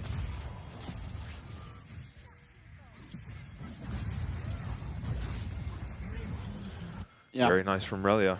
He's looking good so far with this lead. Pretender though, he's found himself a massive flank, and it's a 3-man Pop Blossom. Everything has been used. Magnet Storm, Solar Flare. Relia's trying to find something back, but it's a 650 gold shutdown to Eminem. He's going to pick himself up another as Char9 will be going down too. And there goes Nully. Only Renye remains alive. One Baron is now all gone as Relia is not going to be able to turn that one. Wow, it just seems inevitable when you play against Frank that one of their mid laners is just going to show up and hit a 3, 4, 5-man ulti and just completely turn the game around. They do it every single game. Almost as consistently as Gemini showing up in your bot lane. That's consistent. Yeah. Wow, I mean, look at Pretender. He dodges. There's no vision to spot him out, and then at this point, what can you do? No flash on Varus. Fantastic Solar Flare. And Kai'Sa's able to follow up on these engages so well. Takes his shutdown back off of Relia. And yeah, the fight's not even close when you can land a Nico engage like that. And there goes the Baron for West Point. Yeah, and there is a lot of gold that Jiang just managed to pick up for this Aatrox. So he very well is going to be back into this game, especially when you compare him to the likes of Ching9 and Nully. Now, Relia probably still can deal with him in the side lane, of course. A very strong 1v1 champion. Has got Blade of the Rune King, has got the Black Cleaver.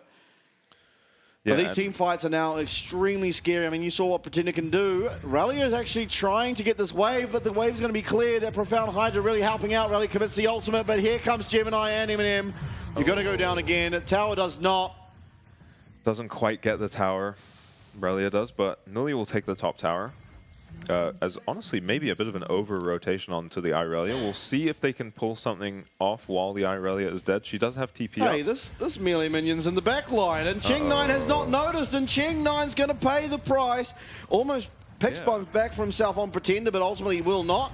Now Renye, Glacial Prison onto Kaiwing. Here comes everything they can possibly do. Solar Flare going to be used, but it's going to be Kaiwing who goes down first. Eminem is trying to kite out Nully. He's going to be able to as Jiang picks up that one. He's continuing on forward. Char9 trying to run away. Renye trying to run away. Looks like maybe Char can get away. We'll see.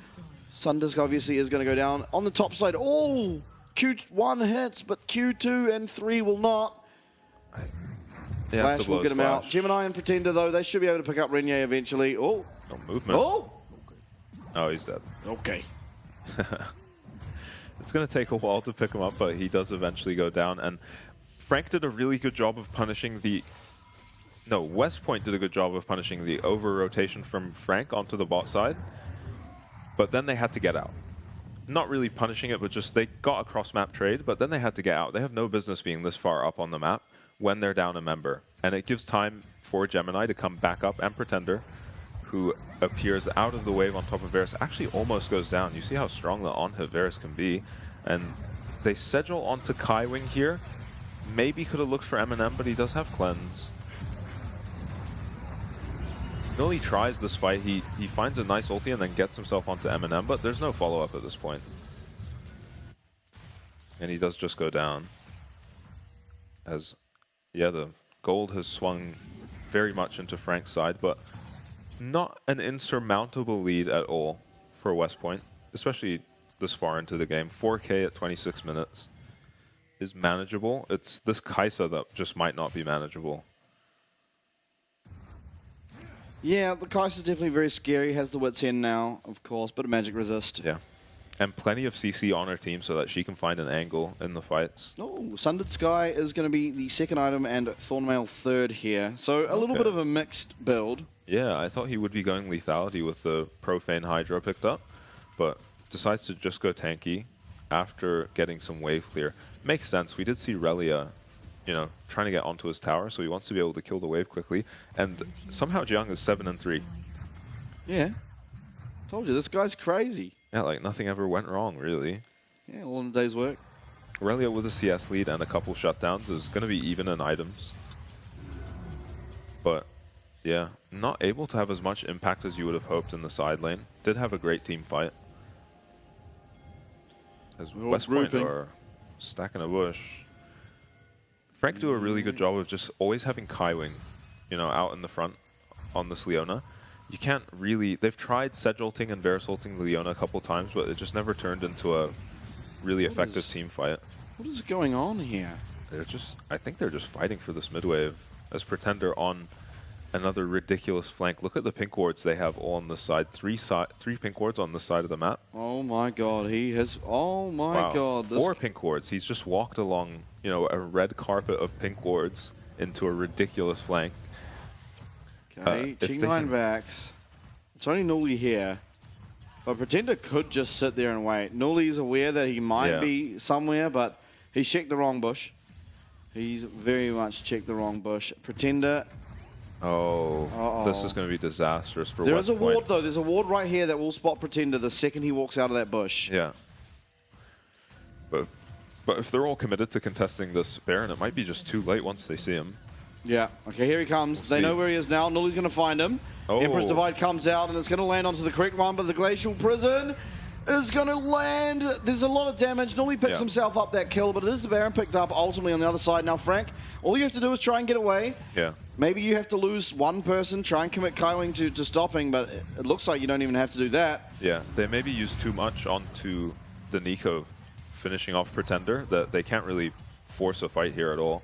They might look for the Dragon, should do with a 4v5. A lot of ults up for Frank, and Pretender does have TP, so they're on a timer. They need to hit this Dragon right now. Yep, 20 seconds. It will be not the Soul just yet. It will be the third Dragon, so Soul Point would be collected if they do get it. And Frank aren't willing to just give that over. Char's going to need to headbutt Gemini away from this Dragon. Yeah, but is he going to be able to make it through Kaiwing? It doesn't look like it, at least for now. 2,800 health left on this Dragon, and now it's going to be at least one kill picked up as Char is found. Yeah, Rally is trying to find Eminem. Eminem flashes away. Permafrost lands, but the cleanse is fantastic. Now in comes Pretender, sorry, is Jiang. He finds a lot of damage on Ching9. Pretender will be able to finish that one up. In comes the Crypt Bloom, healing Eminem up. He's still kiting. He's not going to be able to get away just. Nully does go down as Jiang gets himself a reset. All things said and done. It's a 3 for 2 here in favor of the side of Frank, and they do pick themselves up the Mountain Dragon also. Yeah, they maybe just took a little bit too long, and the TP came through from Nico, but mostly that fight was the Jiang show. He did a great job. It looked like Cheng was going to take over the fight, getting an early reset and positioning really well, but Jiang finds him on the backline, flashes onto him, and knocks him out. As watch Cheng for most of this fight. He actually does a really good job just staying out of trouble and getting a lot of damage out. Dodges the Leona, finishes off the Leona as well, but on the other side of this fight, he's getting chunked out. I guess Eminem not doing a bad job of staying alive this fight either, but Jiang finds his way onto Cheng, who actually finishes off Eminem here. just before he dies, or helps finish him off. Close. Yeah. Sad to see the shutdown go onto Sedge as well. For sure, but you take the shutdown rather than let him live, and there you see it. Damage to Graphs. Yeah. It's a two-man show. Yeah. If we're seeing if Aatrox can find your ADC and kill him, yeah, he's going to do about this much damage in the fight because no one else has the DPS to really take him out. Maybe Nully, but Yeah, it's so hard definitely. to deal with the Aatrox. Nully does have Leandri, so it does do a little bit better up against this more tanky Aatrox build. As Sterex now, the 4th item will be completed. Both top laners currently sitting at their 4-item spike. Of course, Eminem's at his. Ching9 not quite. Yeah. And really, I mean, it's all on Aurelia. Admittedly, it's very, very difficult to play Aurelia while the Baron minions are alive, but they're going away in 10 seconds. It's kind of do or die time now. Not that the game's necessarily over with one fight, but game certainly feels a whole lot less playable if you lose another one and start losing your base. Glacial Prison just was that blind? It was. I think that was completely blind, right? just thought he had some kind of read or something, and he had a soul read. Yeah, but just reading someone in a different game, maybe. Yeah. It's Jung. I mean, yeah, such an impressive performance from Jung this game, considering how poorly the early game went for him. And even the early game, after a few disasters for him, he just manages to maintain about the same CS deficit, and then shows up in team fights and starts killing everyone. Yeah. And this guy, very impressive. I guess, yeah, the one fault we could possibly give him is his laning has been questionable at times. Not too bad this game, obviously. He was just weak-sided, and even the times he died, I didn't expect that he was actually in danger, but Rally just chasing him down. But again, it is really up to West Point to try and get this one across the line. I don't think you're going to have such a good opportunity as you had at the start of this, and admittedly, it's very, very difficult now. Yeah. As you said, Irelia against Baron minions, also just Irelia from behind in general. Yeah, she's not behind, in fairness. The rest of the squad, maybe you could say. Honestly, Nully very strong. 3 items completed. 3 items on Ching9. You have the team to be able to do something here. It's just about finding the ability to do so. Stun will go wide there from Relia, trying to follow up on Char's engage, but won't be able to. And now that's another tower picked up. Eminem claiming that one. Getting those Eternals nice and stacked up here on the Kai'Sa. Yeah, and at this point, you're going to need to find maybe a Sedgel onto a key target. Cleanses back up for Eminem. Yeah, maybe even just, if you see Pretender coming from flank, just Sedge ult him as soon as possible. Yeah, so scary to push that, though, when he can flash. Summon or just summon the clone. Yeah, that's true. Yeah, but maybe the slow's good enough. I don't know. Hey, there's a Knight's Vow. We haven't seen one of those in a while. Yeah, that's true. Kaiwing. Putting, I imagine, the Knight's Vow onto his Knight, Eminem. Yeah. Have to see. I mean, honestly, it might not even be that bad on the Aatrox. Yeah, I was thinking about the Aatrox you get a lot of healing. There's Kaiwing goes forward, and here comes the Pop Blossom. It's massive. It's onto 3 again, but Rallia's untouched. Jung starts off the kill, and now everything is kind of getting thrown. We're in a very, very tight corridor, and Eminem Killer Instinct's over. He's going to pick up another one. Jung still very much alive, still very much resetting. That's a second now. Once again, it's only going to be Renye walking on out of that fight as Teleport comes through to push this minion wave in, and Frank perhaps looking for the end. Yeah, it looked like maybe a shaky engage onto one of West Point's tanks, and Varus not being caught in the Nico ult. I thought he might be able to have a pop-off fight there, but Frank do such a good job of just getting on top of Cheng, and Eminem holds his ult for the entire fight until he gets a chance to follow the Varus flash, importantly, over the wall. If Varus was able to... Renye. He was trying to maybe pull the wave, but... He's held this Arctic Assault for a long time. He might be able to get away. Oh, World Ender. Solar Flare, World Ender both committed. I mean, you're losing the Dragon here at minimum. Trying to not lose his life. Or just delay. Oh, wow. Gets knocked up as he hits the last The timing on it. Yeah, Legendary now is Jung. Yep. 12 and 3. 15. 15 is the kill score to beat for him. Yeah.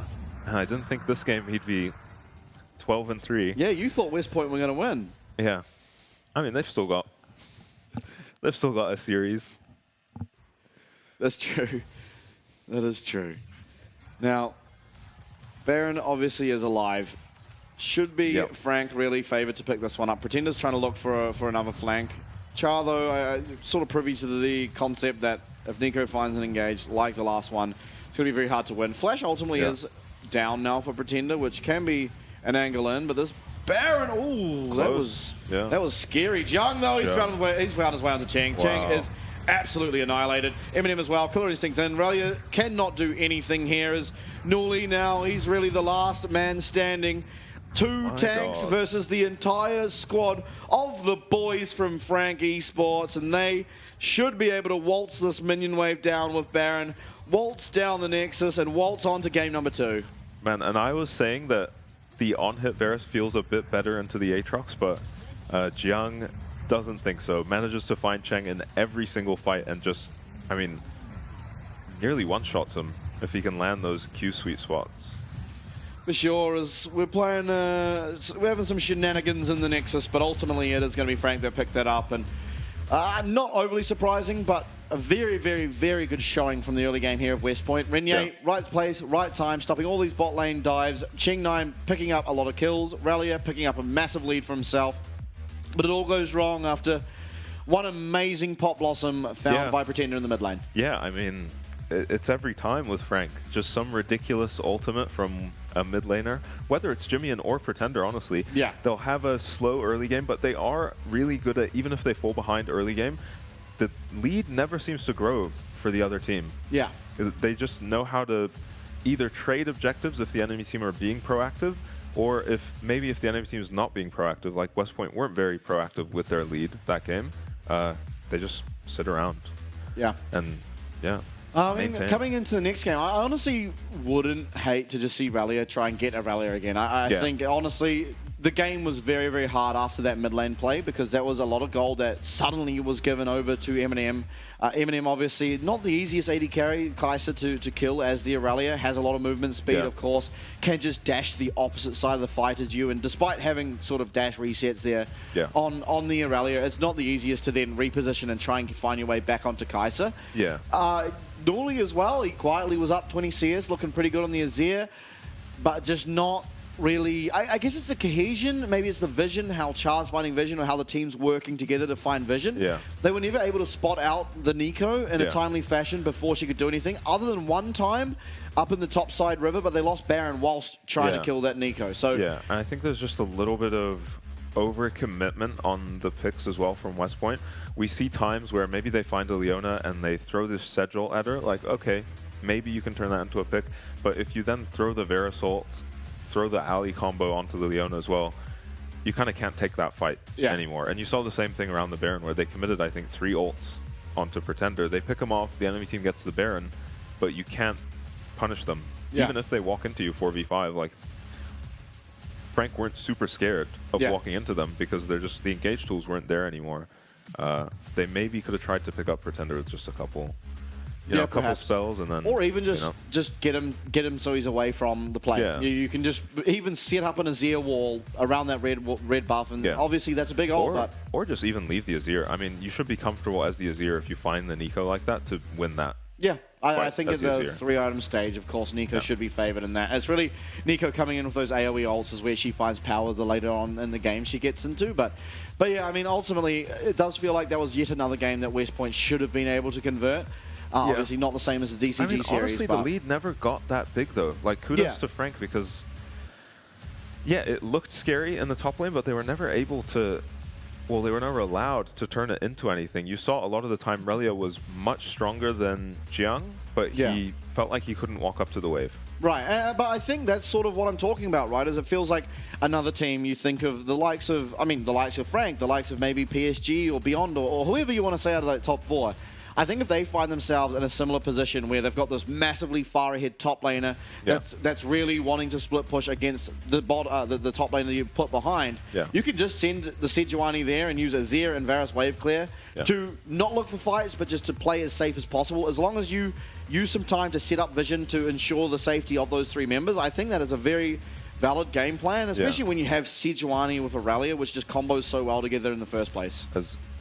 This is going to be the fight where Jiang finds his way onto the backline, and Eminem kites like a demon this whole fight. Good peel coming out from Gemini, but he just lives for so long And yeah, you see once Jiang finds his way onto Cheng, he nearly one-shots him. I think not a very good usage of the flash there, of course. Does end up just going down, and there was no way you could flash where Pretender wouldn't be able to pick you up. And you saw what happens if the Aatrox gets onto you. You can't play the game. So I think Ching9 should have probably held the flash there. But I mean, damage to the champs. It is going to be Eminem who tops it. MVP for this one feels like it should be Pretender. I mean, those fights weren't really coming down to him, but the massive turnaround fight in mid-game, you see it on the gold graph there, all started off the back of a massive Pop Blossom. Every team fight following pretty much 2, 3, 4-man Pop Blossoms coming out. Yeah, it's either him or Eminem. Eminem had a few fights where they were fights that were going well for his team, but just with how patient he was with his ultimate and able to follow up on the enemy carries after they use their flashes. So a lot of the time you might go in and the enemy carry uses his flash that he was going to use anyway. But he did have that one fight where he ulted into the Varus and got immediately killed. Yeah, and made the game very scary. And Pretender brought it back with the ult. All right. Stats. Oh, it's a little bit around the place. Jiang, most kills, yes, he had 12. Not beating his 15 of yesterday. Eminem, most gold, most damage. And Renier, most damage taken. I mean, he's Sejuani. Not the most surprising thing in the world. Good. We had a bit of a robbery yesterday with one of those MVPs. Yeah, Sword Art making out like a bandit yesterday after game 2. But it is going to be Pretender. I think this is very well deserved. And oftentimes I think stats get overhyped in terms of these sort of things. Because this was not a stats performance. No, it was just a massive team impact performance. He found the massive turning point of the game.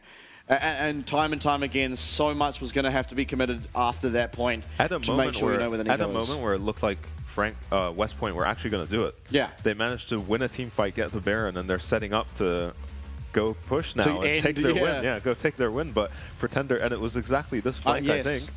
Yes, it was. Just finds a ridiculous flank, and the two strong carries of West Point both just... This is only possible because Frank are constantly just setting up this row of pink wards running into the enemy jungle, and he's just running along these pink wards, finding himself behind the enemy team, getting onto the carries, and pulling off a ridiculous ult. Big game, and I think, I mean, again, a game that West Point truly should have been able to win. I mean, yesterday in game 2 up against CFO, like nameplates off, you put BYG, you put PSG, you put CFO in that position. You were pretty comfortable with thinking, I think they're going to get this one done. And if not, it's going to come off some spectacular throw and not sort of the vision game. I think the vision game there is really what allowed Pretender to be so successful. And I mean, maybe that's something we have to focus on next game and sort of look towards when we're in the game. But of course, we're done. Game number 1, done and dusted. Game number 2 coming up next between the teams of Frank and West Point, so do stick around. We've had an exciting game 1 and hopefully an exciting game 2.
to these words, I promise you that you will live one last time.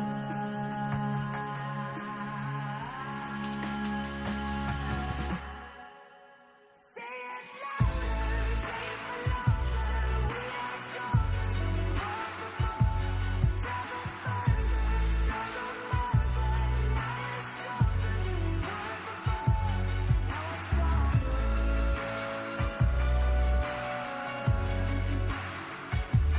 Now we're stronger.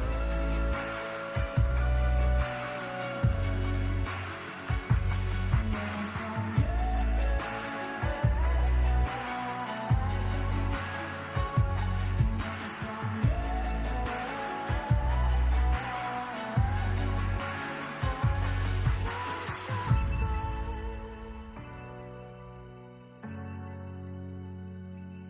Now we're stronger.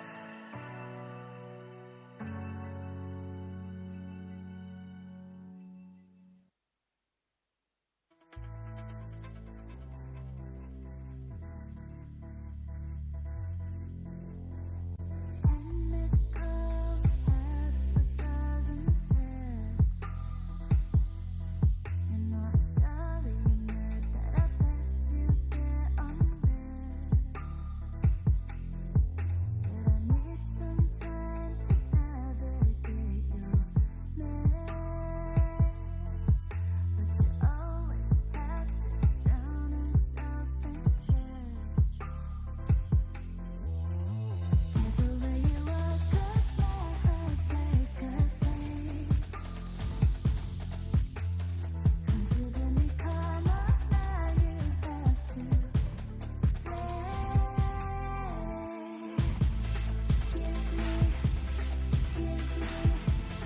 Give me space.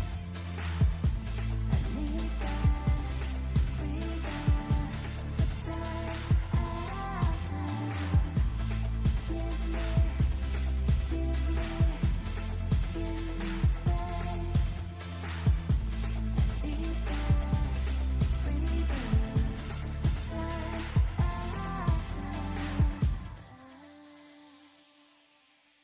It's 2 a.m. and you're knocking on my door. I won't answer, you're screaming out some more.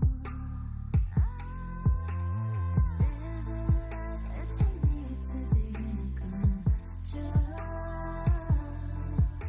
You always play the victim, whatever. Careful where you walk, 'cause my heart's like a flame. Consider me karma, now you have to pay.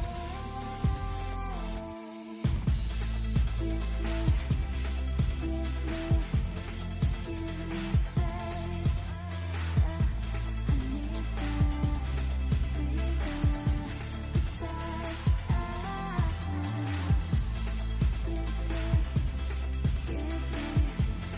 Give me space. I need that freedom, the time.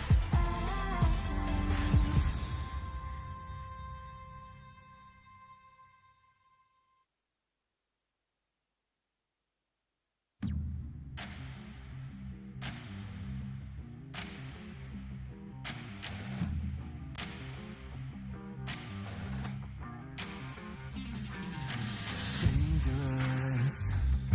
It's getting dangerous. It's getting dangerous.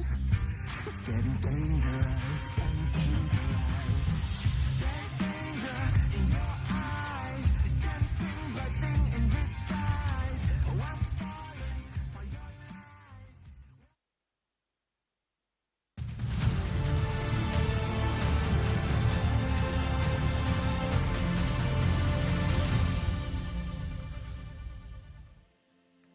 Welcome back, everybody. Here, getting ready even for game number 2 between Frank Esports and West Point. And now, I mean, looking back to game number 1, really West Point was showing their early game prowess, but their mid game was quite a mess. I don't know how else to put it. I mean, They were really, really far ahead. They had opportunities in the game. Pretender finding a massive ult pretty much ended it for them. Yeah, I think the big takeaway is maybe the way they are pathing out of their base.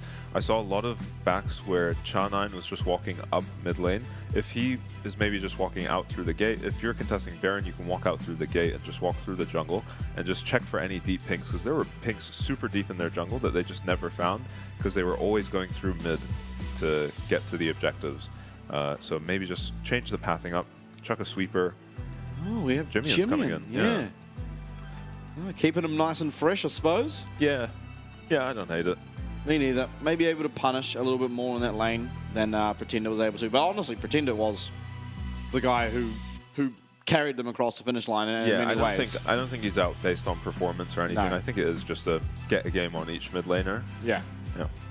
Yeah, and I do feel like regardless of which mid laner, you're always going to favor Frank in this matchup. Yeah. Admittedly, Jimmy and's champs tend to offer you a little bit more skirmishing power, which could be something that they're looking for. Yeah. Maybe to try and not fall so behind early game. Yeah. Obviously, when you are one of these top 4 teams, when you're the first in the league, you don't want to be falling down that far in early game against a team that is currently sitting at 8th tied. Yeah. Yet to pick up a win, lost the first Baron. I mean, things really did look like West Point should have been able to do it. Weren't able to. Same sides though, blue side for Frank. Yeah, West Point back on the red side makes sense. They like to play through Relia, so get him a counter pick in the top lane. Yeah, but you are going to have a certain jungler in a certain bush in a certain lane. They managed it well. They did. Last game, honestly. Renier, fantastic. Yeah. Yeah, Renier exactly where he needed to be, especially in the early game, and then Cheng playing the dives really well. See if we just have a repeat. Yeah, draft. I mean, thus far... Was Callista last time, second? I was going to say maybe they need to ban the Nico for Pretender, but because we have Jimmy in, that changes the draft. I don't think you need to get rid of that champ anymore. Yeah, I don't think we've seen him on Nico. No, I think if you're playing Nico, you haven't Pretender, and he's probably the best Nico in the region that we've seen. Maple actually last year was really good at the Nico too. Yeah. So it was 116. I mean, we've got a good amount of Nico players. Banning out the LeBlanc, I mean, I hope that's because of AP LeBlanc. Really don't like seeing the AD LeBlanc. I think teams are struggling to play around it, and I mean, Azir Open this time, you're going to get to prioritize it because that is absolutely a Jimmy and champion. Although maybe you just want to pick up the Rel and look to dive bottom on repeat. Was it the Rel last time? Yeah, I think so. Okay. I mean, you can always get the Maokai against the Rel. Yeah. Pretty equal performances, but Could maybe still they just want look for the Sejuani, honestly. Yeah. There was no real problem with the Sedge. It's just, yeah. I think the team not playing around what ultimately was their win con and Rallia down the side. I like maybe Varus Azir again. Maybe Varus Milio and shut down a lot of the engaged supports. Yeah, Milio was banned. It was Ronaldo banned, Milio banned in the second rotation. Yeah, Milio makes sense to me as a pick here because it denies the Lucian Milio lane, and it denies a lot of the engaged supports you might want to play if you're Frank. So yeah, I mean, so far, identical draft. Oh, no, it's not. Yeah, going to be the Nico. See what Jimmy wants to take into it. Okay. That's a Jimmy-esque champ. Yeah. Have we seen him on the silence? I don't believe so. I don't think so, but it kind of fits the types of champs he seems to like. Yeah, I mean, if you play Akali, you probably play Silas because for all of 2022, it was just, yeah, they've got Silas, I guess we get Akali. Does just go for the easier. I guess West Point deciding they really only lost that game because of that massive Nico. Otherwise, they were in very good shape. But this does change it, of course, because now you have a strong Nico. Doesn't really matter as long if you're not finding these amazing flanks. And we did see, obviously, Frank dominating the vision game, even from behind. Yeah. Now, draft, of course, we do see the Aatrox once again blinded. Do we see the counter pick come through with the Aurelia once again? If they don't pick it now, it might just get banned. I imagine Frank will be banning the Irelia if it's not picked here. Okay, well, we're going to see Viego. Yeah. A lot weaker in terms of these stopping the early game dives. Now, admittedly, Viego is actually a very good anti-dive champion because if you try and dive into him, of course, he has that route, gets resets if you are going to make a mistake, and that can really turn the tides of a fight quite quickly. Nico as well, very good at anti-dive. So I think right now the Varus feels a lot safer than last game. Even though he had the Sejuani and Maokai in front of him, I think the anti-dive through these champs offers a lot of damage. The reset's very scary to go up against. Yeah. Yeah, a bit of a different look from West Point in terms of team comp. But the Frank aren't really committed into a dive comp. No. Yeah. They don't have to pick the Kai'Sa Leona. They can just go for a different look here. Lucian Xayah ban. I mean, that's curious. Yeah, last time they banned the Rakan. This time they banned the Xayah. Oh my god. Similar effect. I would love to see it. I don't think it will be picked. So full anti-dive with an Alawi, doubt it. Nah. No way we see Rallier on a tank. No way. Yeah, you have to question why you'd go red side if they did. Oh, there we go. That's probably going to go off then. Goes for the Yone. If he gets a similar lead on the Yone as he did last game on the Irelia, he's going to be able to have a lot more impact, I imagine. Yeah, it is easier. You just have more AoE, more sort of move safety even. Yeah. You're not sort of stuck being in there if you queue forward. Yeah. Will we just see the Kai'Sa Might get just along? be- I mean, actually, Nautilus is open. That's never open against Skywing. Roll, Yeah. roll. Oh, Senna not, probably. yeah. I mean, I imagine it's just going to be Nautilus. Yeah, in fairness, he could just go for something else, but Tom Kench is still open. It's going to... The Senna Cleda. I mean, I've played Senna Cho'Gath in solo queue. Which one were you? I was the Cho'Gath. Oh, okay. How'd it go? Oh my god, it's Senna Cho'Gath. Oh, boo. Senna Tom is surprising over the Senna Nautilus. I think the Senna Tom is fine because ultimately, Rallier diving in, if you're able to just gobble up your Senna, bring him to safety, it's going to be a lot harder for Rallier to find too much impact in these fights. And of course, the range is very helpful. Yep. Leona, been a very strong pick, but they decide to go for the Rakan. Interesting. Maybe that's why they left it up. They wanted the Rakan for themselves. Well, we have our team comps, and I honestly think there's a little bit of anti-synergy in terms of West Point, because they've got a couple champs that really want to go forward, and then they have kind of two champs that don't, in the Viego and the Varus. Now, admittedly, Viego can go forward, of course, getting resets, going forward, diving on in. Yeah. I'm just not sure who's getting the resets for this Viego. They have the kind of comp on West Point where you're either killing them all at once or you're not, you're not blowing a lot of these ults on just one person with the Nico and the Yone. So we'll see how the Viego does in these team fights, but I mean, you're mostly looking to get a good early game and snowball that on the Viego. For sure, and we get to see once again Jimmy and Azir. Seems pretty infallible thus far. Yeah, monster on the Azir. I think the only person possibly that has piloted the Azir to a more successful standard was Gory yesterday, and yeah, geez, yeah. That was kind of a one-off shellacking. Yeah, just fountain diving 1v4 by himself. Got very big on the Azir. In game number 2, I mean, game 1, if West Point are able to find a lead similar to, then I do think there's definitely ways they can win. And I mean, admittedly, the Azir doesn't offer as much of a massive turnaround potential as the Nico does. Yeah. And at least if he does, it's going to come later into the game, and it's going to come through damage more so than I found a massive 3-man knock up onto 2 of your main carries and claimed the shutdowns and claimed the Baron thereafter. I'm curious about how the early game is going to go. Is Gemini still going to try make his play onto the bot lane? Yes. With a Senna Tom, it seems really difficult to dive. It does. But if there's a will... There's a way, and that's exactly there's definitely a will. Does he want to protect the Aatrox? I don't feel like Aatrox really should be under kill pressure. Just yeah, compared to the Sedge Irelia, might be a bit harder for the Yone Viego to actually convert kills, but honestly, they should be fine getting kills on this Aatrox if he's ever out of position. Uh-oh. Really gonna just get chunked here, but Yeah, that's not good to the start of the lane, though, of course. yeah. You're pretty happy about that as Frank, especially Yeah. Jimmy. Bit of pressure in this lane. Yeah. I assume Nico will just be fine, though. She's so strong in lane. Yeah. No, it absolutely should be. It just Gemini. means that Jimmy is more fine than he perhaps should be. So Gemini last game did the Raptor start into walking into the enemy blue, a lot more dangerous into the Viego.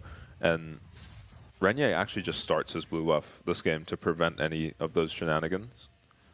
As there's a pretty heavy trade in the bot lane. Ignite Knight's going actually down. popped down M&M could be in trouble. He might have to flash. I think he might have to. Ooh, not yet. Nerves of absolute steel. I didn't see Ching9's summoner. I think he's got Ghost. I think we are on here. Yeah. Yeah, Ghost feels very strong, especially if he's going the lethality Varus. I mean, not much happening. I think all lanes going pretty much as expected. Azir can push out early. The Nico kind of becomes strong when you do upgrade your abilities, get access to all three of them, and then you can truly look for massive trades. Yeah, you can see he's already pretty much evened up the HP in the mid lane, in spite of the fleet footwork, because here comes Gemini behind your red side bot lane. What do you know? Oh. You've slow pushed into Frank, and their jungler is on bot side. I mean, they don't go for it, and Viego's getting very far ahead in terms of clear right now. We'll see if he can actually invade into Gemini's jungle. Gemini's thinking of showing up mid here. The wave just not in the right spot for him to be able to do anything, really. As it's actually Cha who's showing up behind Jimmy and... You have to watch for the shifting sands. Yeah. Ooh, it's quite smart. The spidey senses were tingling. Yeah. Gonna be behind maybe a little tempo in the bot lane. He's deciding to not even recall. Yeah, here we go. I don't imagine Renier letting Gemini peacefully clear his top side now. Especially with lane prio top. Now, Jimmy has got himself prio in the mid lane, but is noticeably low on mana. Oh, no. Uh-oh. Ruh-roh. Oh, that is not something you expect out of the counter pick in the top lane. Be interesting to see a replay what happened. Relio's been playing in this spot almost under Aatrox's tower for most of the lane. Gets punished for it. Yeah, definitely problematic. I mean, this Aatrox is supposed to suffer up against the Yone and now is thriving. So what happens? What happens? He's got Q3. Oh. This is the Q3, and I'm guessing we just land some Qs on Jiang. Well, just... Yeah, there we are. Oh. Oh. He lands every Q onto him. Not much you can do if that happens. Aatrox is almost always good for a kill if he's landing all three of his Qs. Oh, there we go. He was not happy last game, shaking his head. Bit of revenge. But this time he's quite happy about how things have turned out. Yeah. I mean, Jiang's wave management has been ridiculous this game. Flash onto yeah, mid. shifting sands available. Jimmy, and oh my god, he doesn't have flash. Ooh, nice. He does, but isn't going to be able to use it. Good turnaround, Renier claiming himself a kill there. Yeah, Nully almost killing him just solo. That is the power of the Nico, but now you see an immediate answer here for Jimmy, and he's picked up those Merc Treads. Yeah. It means that route from Nico is going to be slightly shorter, means that instance will be survived if it happens again in the future. But yeah, and the Azir's gonna hit 6 while Nico's flash is still down, so they can look for a play to counter onto mid.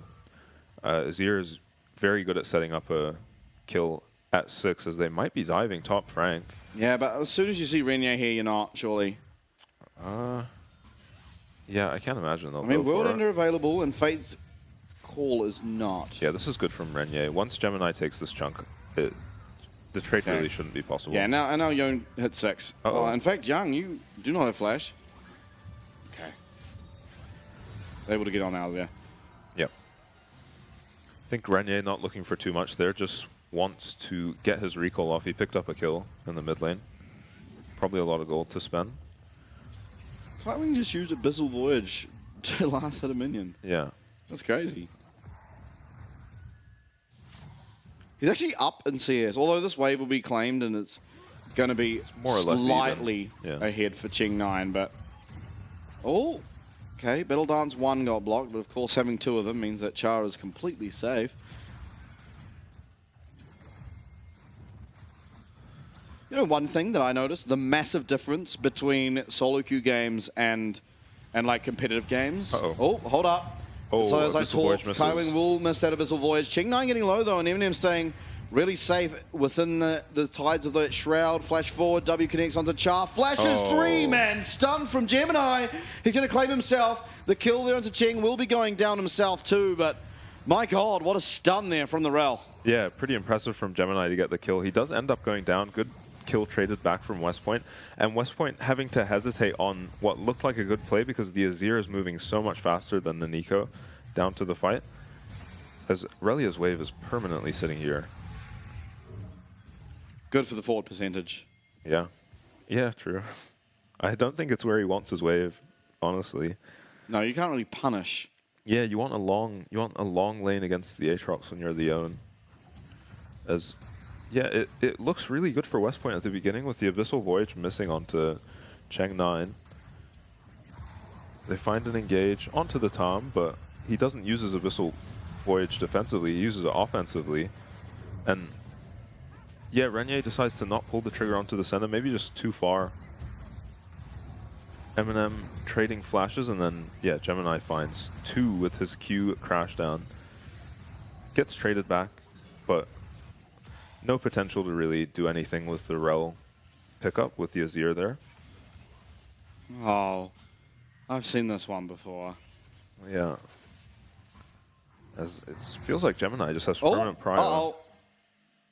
Okay. Trade Not too bad. Trade of ults in the top lane, going slightly in Jiang's favor. What I was going to say before, and now it's not so blatantly clear, but the big, well, not the biggest, but like one of the differences I noticed between solo queue and competitive is that almost always everyone that takes biscuits just has 3 permanently up. Yeah. You're not really playing as aggressively, and so you don't have as much usage. Yeah. And so, I mean, half the time it makes me think, like, do you really need the extra, I think it's 150 mana in late game? Probably not. Probably No, I doubt the mana makes any difference in the late game. It's just you'd rather have the biscuits and not need them because of the situations where you really need the biscuit. Yeah, but if it lets you stay for a big wave, or just stay in lane that little bit longer than the enemy mid, especially. I guess, but I still think that maybe going something like Futures Market, which means you can pick up an item quicker, or the new Triple Tonic, which gives you a little bit more lane pressure just through Adaptive Force, an earlier point in an additional ability. Yeah. Maybe, I don't know. Maybe I'm just yapping. Yeah, the Tonic seems like a very good option if you can get away with taking it. Jung Noel, but Relia is actually the one that's getting very low here, and that's going to be another kill. Nothing really else to say. Relia, though, noticeably, he's died twice with Flash still off cooldown. Yeah, just misjudging where Frank were going to be. Senna loves to come up for the Void Grubs. The little grubs that get spawned drop souls, and each of these big guys drop 2 souls each. So Senna loves to be here for these fights. Sure. West Point look like they want to contest. Relia does have TP to come back to the lane. His ult will be up soon. Yeah, both bot laners of West Point are here, and Kaiwing's making his way up. It is level 6s across the board, so no real disparity in levels. Stun lands on the Ching9. He was not going to land the crash down, but here comes Jiang. Jiang's very, very low, knocked up. Pop Blossom will land. It's a shutdown, it's a reset. And now Renier going to be able to pick up this Aatrox. Yeah. He's still looking here onto these Void Grubs. Jimmy, though, doing a lot of damage with these Sand Soldiers, and still Frank are not deterred. They're still going forward. Root will connect. Jiang has TP in 10 seconds when he's up. Yeah, kept World Ender as well, so watch out for this Aatrox returning, and recalls coming through. It seems like Frank are going to be okay to pick this up for themselves eventually. Yeah, and it's kind of a repeat of last game where we're seeing West Point pick up the kills, but they're using all 5 ults, engaged on Renier. Yeah, oh my God, Jimmy and only just going to miss there with that Emperor's Divide. Renier going to be narrowly able to get on out of there. Yeah, a little bit of bonus move speed from the Viego Invis and the W dash. Just misjudged by Jimmy, and he just gets out. But same story as last game where West Point are making good plays as Relia might be getting dived again. Oh, he's getting dove. my. Oh my, he might not even need to be. Here. Oh, Gemini, you're tanking the tower, pal. Oh, Eminem's going to claim himself one. Yeah, rough start for Relia on the Yone, and we don't usually see Yone bounce back from these kinds of starts. Definitely not. Obviously finding himself 0-3. Doesn't have teleport, so yet another wave crashing, going to be going down. We saw the 30 CS advantage last game, but on the opposite side, and Jiang still came back and was an absolute menace on the Aatrox, and so from this far ahead, you have to feel like...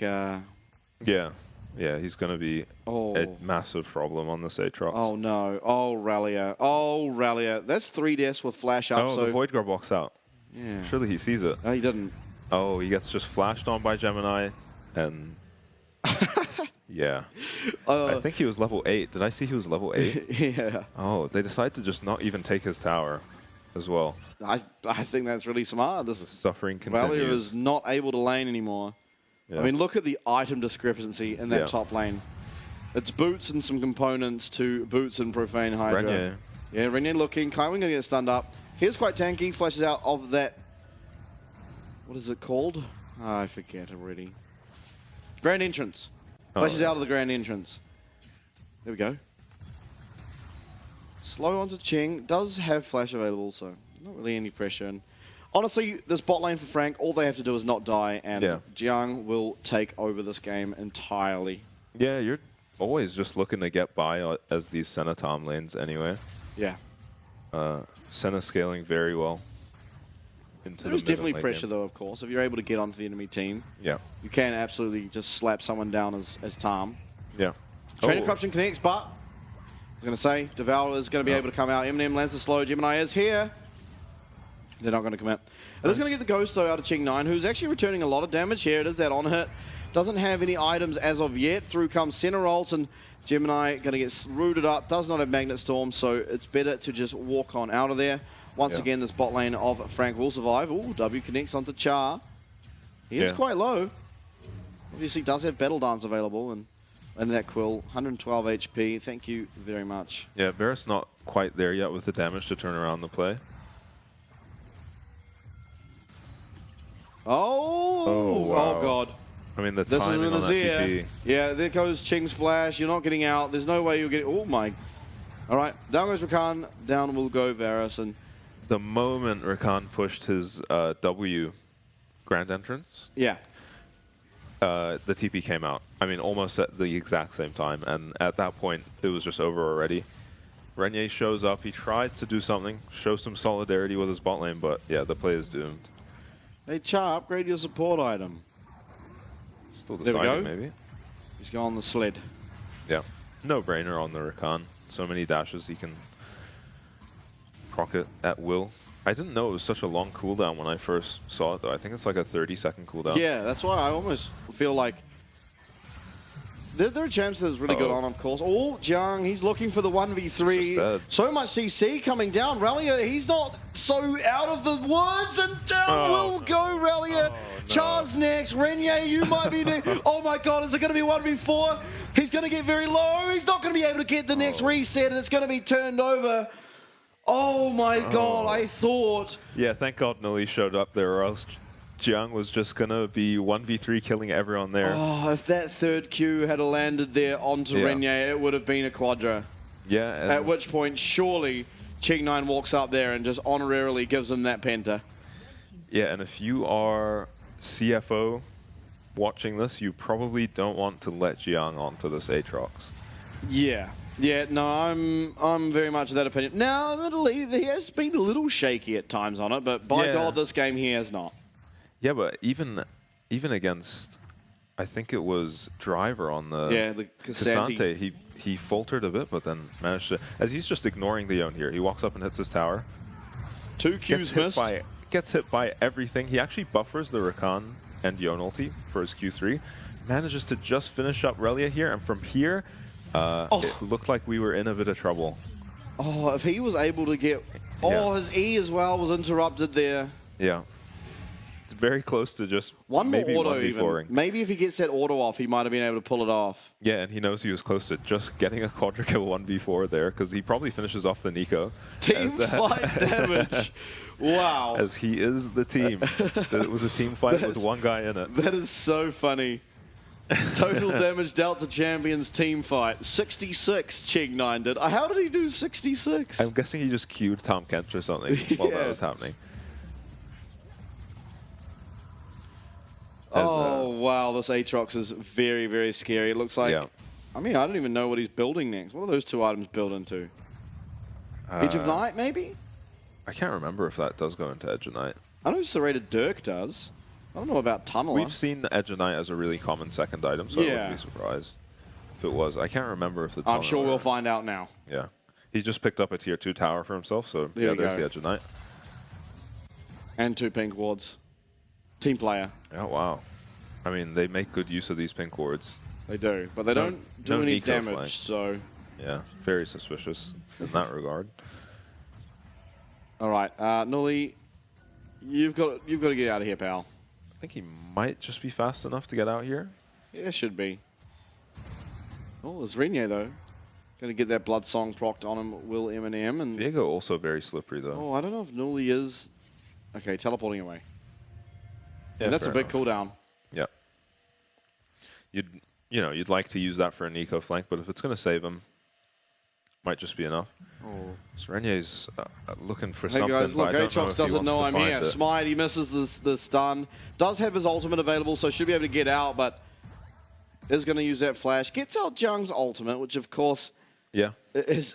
I mean, if you're able to do that now, maybe you have to look for a fight in the next sort of 60 seconds. Yeah. Because you might be able to win against a no-old Aatrox, but for sure, if this World End is alive, you are not winning that fight. Yeah.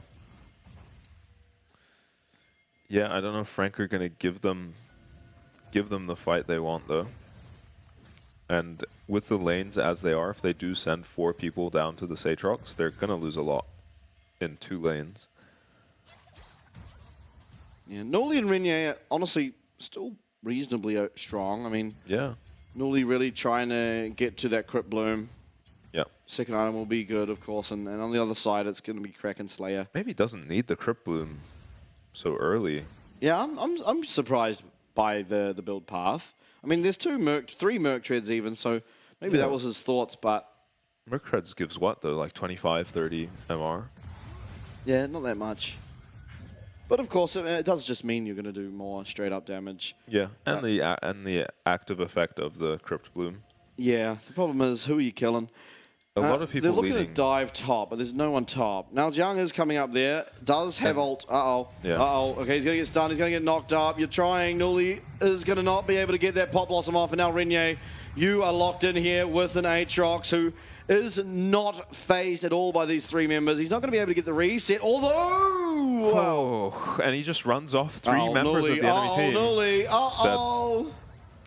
And yeah, they were grouped as 3, looking for maybe anyone but Jiang. And yeah, as we said, once you send 3 people here, the lanes are so far up for Frank that they're going to punish you for it. And here's another team fight. The damage graph is going to look so funny at the end of this. Yeah, the rest of Frank are having a great time just shoving out empty lanes while their Aatrox 1v4s, 1v3s, and wins. This is actually me just going 0-4 in my bot lane while I have a giga-fed top laner, like the Aatrox, just running around killing everyone. Yeah. Feeling good, claiming my plus 28 LP. Yeah. As Frank are going to pick up the Baron here, can't imagine much of a contest coming out. Maybe West Point will try trade the Dragon. I mean, that's all that's on the map that you really can, right? And it's better than nothing, but honestly, I don't think Frank are looking to end this game through Dragon WinCon. I mean, even now, not even recalling, getting straight back on the map. The only cause for concern, perhaps, is that Eminem's only half mana, but he will have presence of mind, so even that is not that big of a deal. Now, 2 objective bounties, so some much-needed gold coming through. Yeah. But you're not going to get enough gold to deal with this Aatrox, and Nully is going to get crashed down on, and he actually does play them a little bit. Pop Blossom 3-man, oh, we've seen this one before. Jimmy going to flash away, but ultimately the ult pop from Jiang. That's one. He's going to find a second. The healing's coming through. That is two. Renye running away. Ching9 with that ghost active also. And Jiang now, he's looking to tower dive.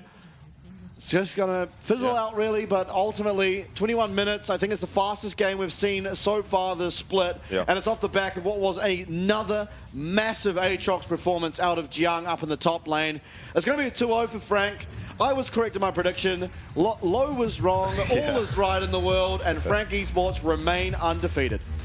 Yeah, I mean, Jiang on the Aatrox, you saw him turn around the 1v4, but then you saw later into the game, 3 members to him, and he's running them off. They're running for their lives once they find him. Bit of a non-starter for West Point. You know, it looked like they were picking up some kills on the Viego, picking up some kills on the Nico. It looked like maybe something was going on for them for a second, but Jiang just shut it down. Completely, yeah. And I mean, dare I say it, this is now the second series in a row where there's been, okay, we have some strong members of our team, but rally up in the top lane, kind of letting them down a little bit, and just, I mean, dying solo. Exactly the same situation where he's counter-picking an Aatrox. Yeah. Last time it was on the Akali in the previous series, and this time it's on the Yone. Maybe we need to just ban the Aatrox. Yeah, maybe Jiang should not get Aatrox anymore as well. I think either you have to have something that you're confident going up against him with a very good top laner, because now I think Jiang more and more by every single game is proving to me that he very much could be one of the best, if not the best, top laners in the region. I mean, Driver is hard to look past him. There's Rest, there's Arja, but by God, Jiang, he's in the first place team, and a lot of these games have come off the back of him, and so this guy, he's a threat. He's an absolute threat, and I can't imagine what he's going to continue to do throughout this split, because he is just continuing to level up. Yeah, he's improving, and it seems when the picks change, he's able to adapt. And I mean, the only pick we really never saw him on was the Udyr. Yeah. Maybe that's just Frank not thinking it's a great champ, but it's fallen to the wayside a bit now. And yeah, when these carry tops come in, he's been performing pretty amazingly. For sure. Yeah. I mean, even against PSG, right? Had a good game of Aatrox for himself. I think honestly, Jiang is the standout player for honestly both games. Pretender, of course, finding the turnaround for game 1, but it was Jiang who time after time, he's in the exact right position. He's finding absolutely everything he needs and just shutting down the AD carry on the opposite side. Well, I mean, he got counterpicked and solo killed his opponent at level 4.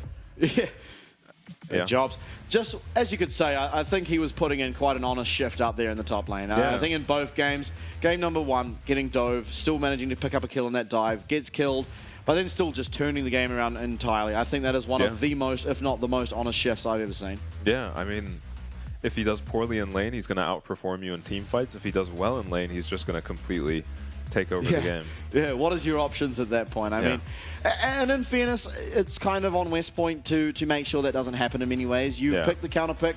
The counter pick is a very volatile lane, so you kind of need your Viego to be up there a little bit.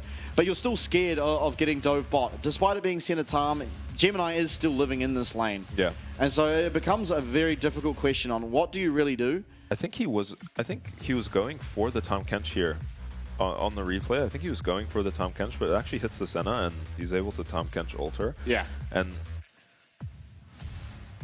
yeah, West Point not really able to turn this around. They just don't have the lockdown. Their only lockdown is the Verisol, and then it gets Tahm Kench ulted, and you know, even with Frank out of position, they're not really able to follow up. All right. And something we saw in a lot of these fights as well was just West Point getting a pick, but Frank just making them use so much and work so hard for it that they couldn't even win the 4v5 after, as there was only one person playing this entire game. That has to be the most ridiculous damage graph I've seen in a pro game in a long while. Yeah, I mean, yeah. This is Jiang single-handedly putting a stop to top laners having no autonomy arguments. Yeah, and that's not an exaggeration. No. He just really was fighting 1v4, 1v3 and winning the fights. Yeah, no more complaints from top laners. We see Cassante and Aatrox and what they're doing at the moment. Yeah.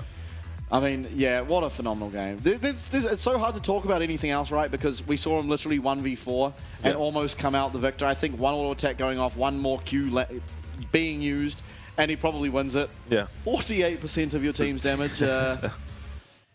That's a shift. That is one of the shifts of all time. Took 40% while he was at it. 75% KP on a top laner was a very high percentage of your team's fighting just done in the top lane, as we saw. I'm surprised Eminem managed to have such a high KP. Yeah, Senna ults like, probably. Yeah, I guess, but I didn't even notice a lot of them. But oh, I thought we were going to see Jung the whole way across, but I think he had maybe one too many deaths. Yeah, maybe. He had like 3 or 4. I think Renier only died the once, right at the end, and that was... I don't even think he did, actually. I think Renier didn't die. No, yeah, he managed to live the whole Maybe game, looking for one of those challenges. But you actually have to win to get those challenge rewards on the client. Oh, yeah, yeah. And, yeah, well, this no stat difference here. shows pretty much the story of the game, really. Yeah. I mean, you got counter perk and just got absolutely demolished. Man on your screen there, Jiang, I mean, he is coming in hot as possibly the player to watch in the entire region. I mean, just phenomenal performance after phenomenal performance. His Jax is now getting banned pretty much every game. And so, well, I'll just rip out the Aatrox and just do much the same.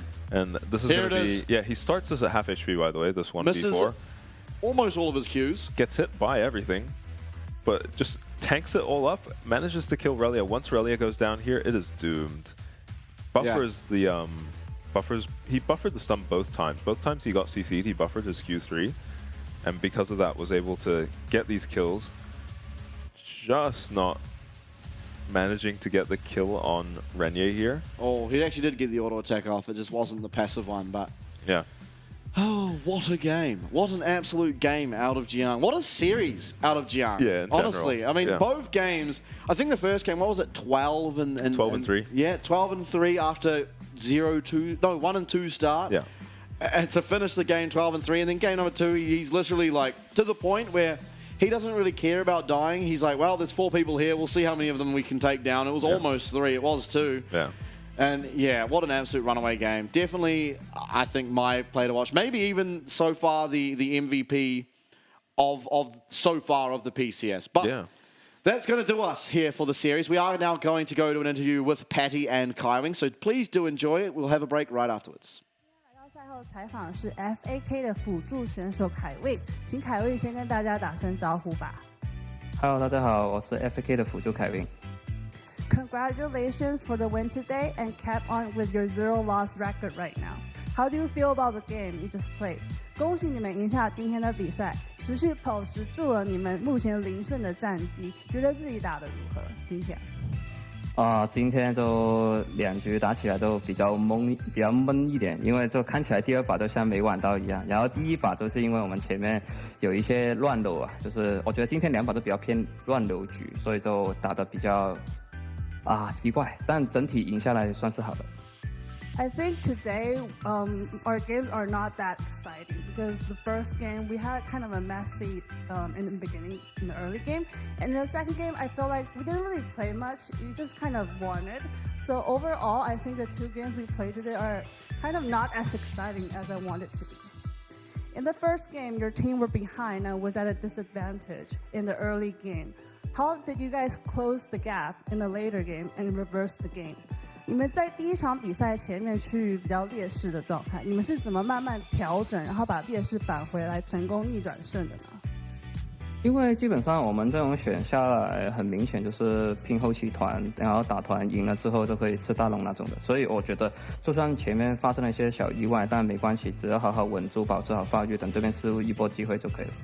So I think because our composition is for the late game and team fights, so as long as we don't make really big mistakes, we'll be able to win the game in the later game. But even we did make some mistakes in the early game, as long as we kept on going and work towards the later game, we'll be able to win that game no matter what. Eden is a very high-regarded top lane rookie player right now. As the team's most experienced player, what do you think of him as his talents? What suggestions did you give him as a very experienced player? 伊健在目前是一位非常被高度评价的新人选手。作为队伍的老大哥，你怎么评价他的表现？你能用你的经验给到他什么帮助吗？我就觉得 FAK 上路这个位置有点奇怪的，就是不管是哪一代的，就好像都看起来有点帅帅的、坏坏的，所以我觉得我给他不错的评价。然后，他只需要拼命去操作就行，因为其他运营啊或是什么东西，我们其他人都是能够协助他的。FAK is a kind of a weird team. Whoever comes to top lane, they all look very nice, and their techniques are all really good. So I actually gave him pretty good record. I think he's a really good player right now, and with the things that he cannot work on right now, to help him improve, our other players will help him with like the champion selections or whatever. So as long as he kept on going, we'll be able to help him out as a team. You are one of the most experienced player in PCS. How do you look at PCS region and the players this year? 你在 PCS 算是非常资深的选手，怎么看待今年的 PCS 赛区呢？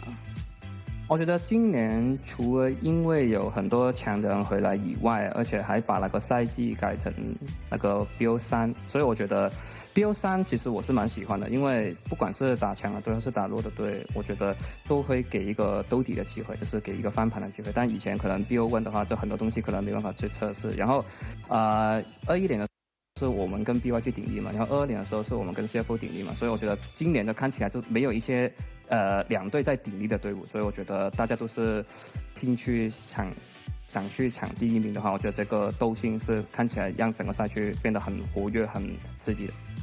I think a lot of strong players came back to PCS this year, also because of the format change from BO1 to BO3. I think we have a lot more chance to win and to be competitive in this format.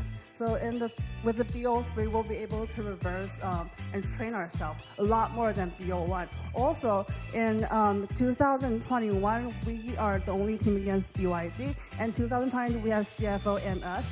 So this year we have more teams on the top. So I think it becomes more competitive this year, and overall I think it's a really good thing for PCS region. Thank you so much for the interview, and congratulations for your win today. 再一次恭喜你们赢得今天的比赛，也感谢凯威选手来到今天的赛后采访环节。我们先进广告，再回来是 PSG 与 BYG 的精彩对决。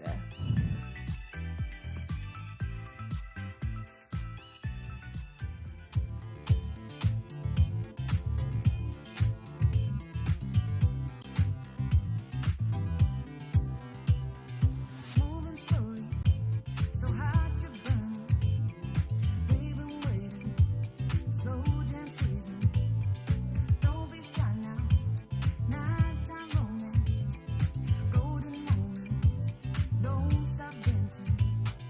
We got tonight to be happy. Let's take our time and be happy. Come on, baby, won't you dance with me? Sing, ooh la la, I like the way it feels. Ooh la la, don't be shy now, let me hear. Say, ooh la la, I like the way it feels. Ooh la la, this is what we came to do. Ooh la la, we came to party. Ooh la la, we came to party. Ooh la la, we came to party. Ooh la la, this is what we came to do. Hold up, not too fast. We got time, gon' make it last. Champagne glasses, hear them. I'ma move like this, you gon' buy me a diamond. So jump on it, come on, I know you want it. Raise them glasses to the sky. It's our time, we own the night. We got tonight to be happy. Let's take our time and be happy. Come on, baby, won't you dance with me? Sing, ooh la la, I like the way it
much to lose, way too much on the line. I'm focused, let my enemies fall behind.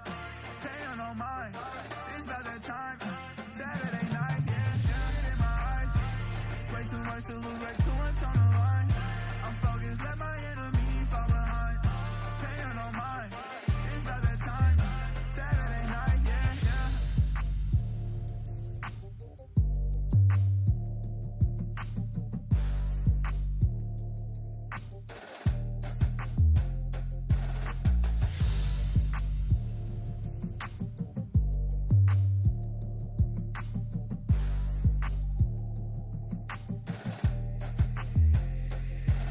You can see it in my eyes. It's way too much to lose, way too much on the line. I'm focused, let my enemies fall behind. Paying no mind, it's about that time. Saturday night, yeah, in my eyes. It's way too much to lose, way too much on the line. I'm focused, let my enemies fall behind. Paying no mind, it's about that time. Saturday night, yeah.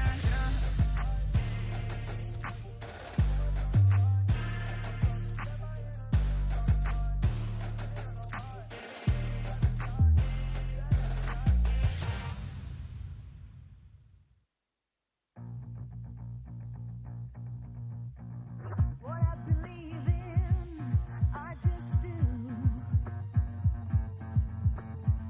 You say you love me, but is it true?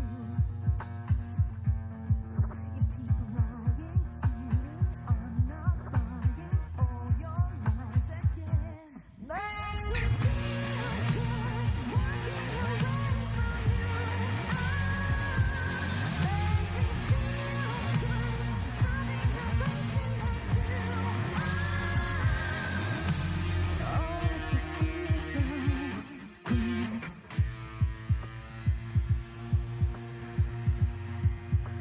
Oh, it just feels so good.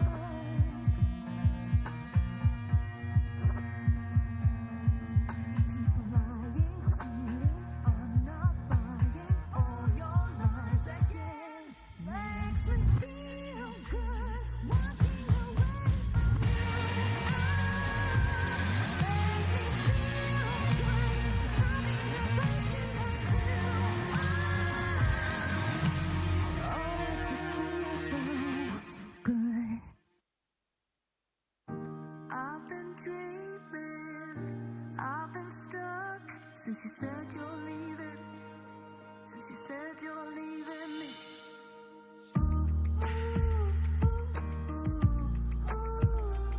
Since you said you're leaving.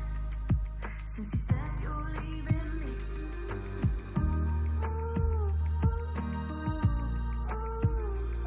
Since you said you're leaving. Since you said you're leaving me. I've been dreaming. I've been dreaming. I've been stuck.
Hello, everyone. Welcome back. Welcome back. Second series now on the cards, and boy, oh boy, do we have a series. It's PSG versus Beyond. I'm so excited to see these teams currently fighting for the top 4. What position they'll be, Frank obviously will remain first, but either one of these teams really could claim prime position of that second place. Yeah, both teams recently dropping down to Frank in close 2-1 series.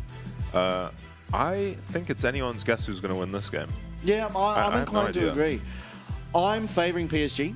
The reason being, I think against Frank, yes, they faltered. It was off the back of some massive performances out of those mid laners. The Jimmy and finding the most perfect Azir sort of game you could ever hope for, and somehow turning around that game when Betty was so far ahead in Aphelios, and then Pretender with that 4-man Orianna ult. I mean, that was a sort of not a once-in-a-career type ult, but it was very close too. Because I mean, you'd think it's once in a career, but they do it against everyone. They do it all the time. That is true, and we have our 1v1 contenders. It will be 1-1-6 against Maple. So 2 mid laners going at it on the Howling Abyss, looking to get it done. First app, he will be here for the first time. Maple. Junjia finally getting subbed out after 2 humiliating defeats in a row. Yep, as 1-1-1-6, was it him on the Pantheon?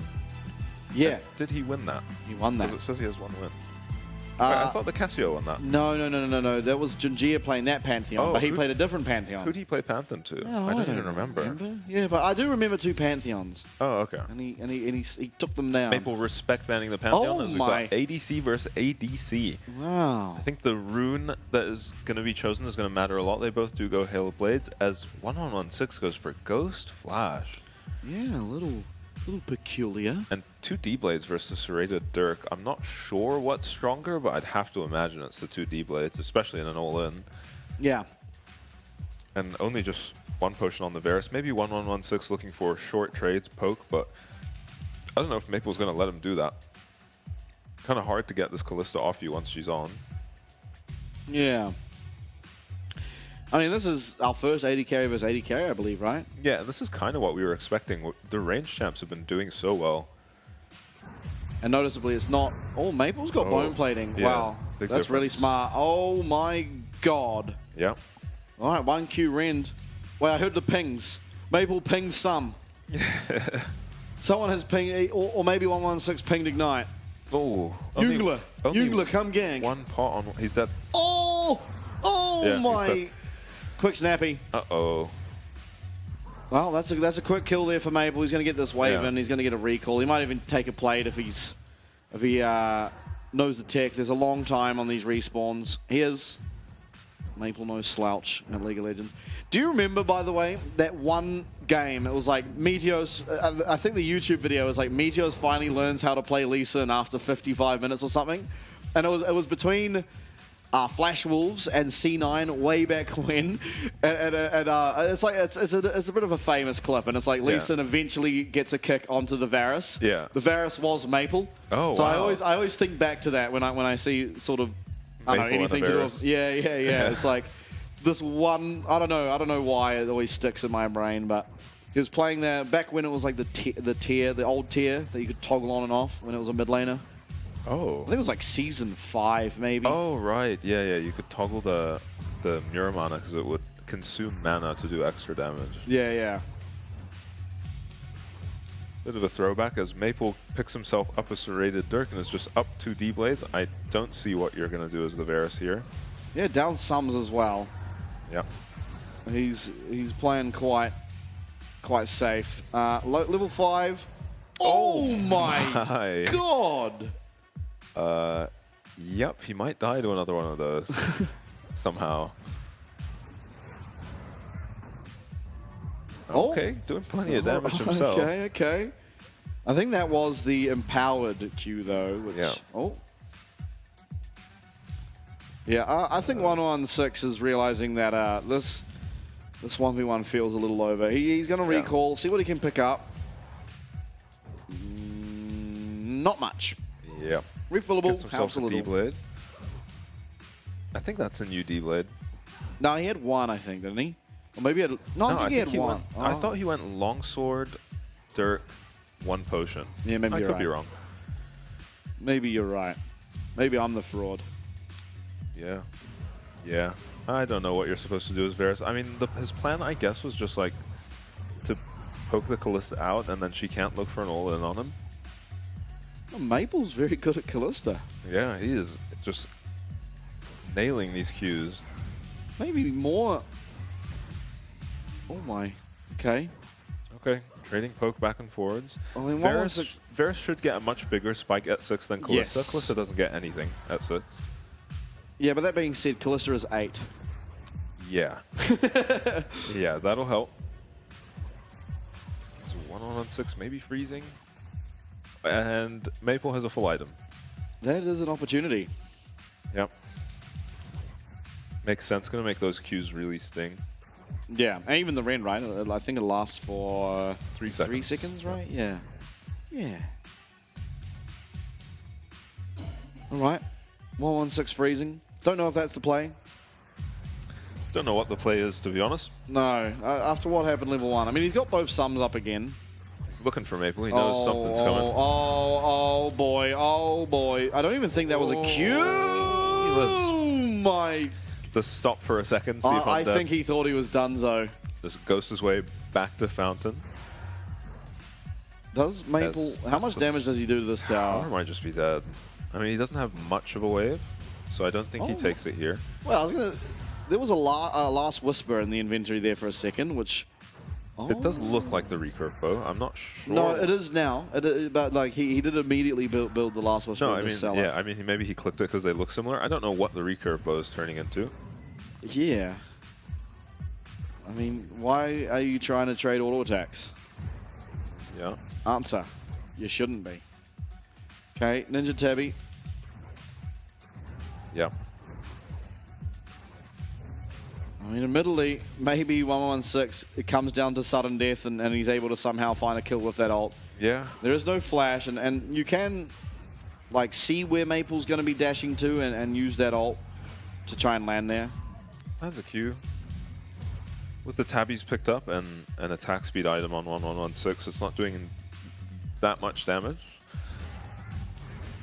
But maybe if he can get Maple a bit chunked before the circle comes in, as Maple is sprinting at him. Q misses. I don't imagine the Varus wins this, though. Oh my god. Yeah, 1-1-6 is having a lot of fun. Yeah. Wow, this is exceedingly one-sided. Yeah. When the Q miss, you can see, you know, the fights are like kind of close. Not many points in E on the Kalista, not much attack speed. Well, he has 5 points in it now. Level 10, hasn't put a point in W. Hasn't put a right, point he's in level 10. Yeah. Okay, sudden death. Chain of Corruption remains available. Ghost back up as well for 1-1-6, but he walked back to lane and lost half his health to a Q, so... Yep, he's going to have to land a bunch of Qs before he's forced into the all-in here. Doesn't land that one. Oh, there goes your chance at sudden death. I think 1-1-6, he can't recall. Yeah, This no, is he just... can't recall. The smoke is coming in, I think. No, he can recall. The smoke's not yet coming, but now it is. And Yeah, the it's too tower is going Tower's to go 1 down. HP, and Maple can just...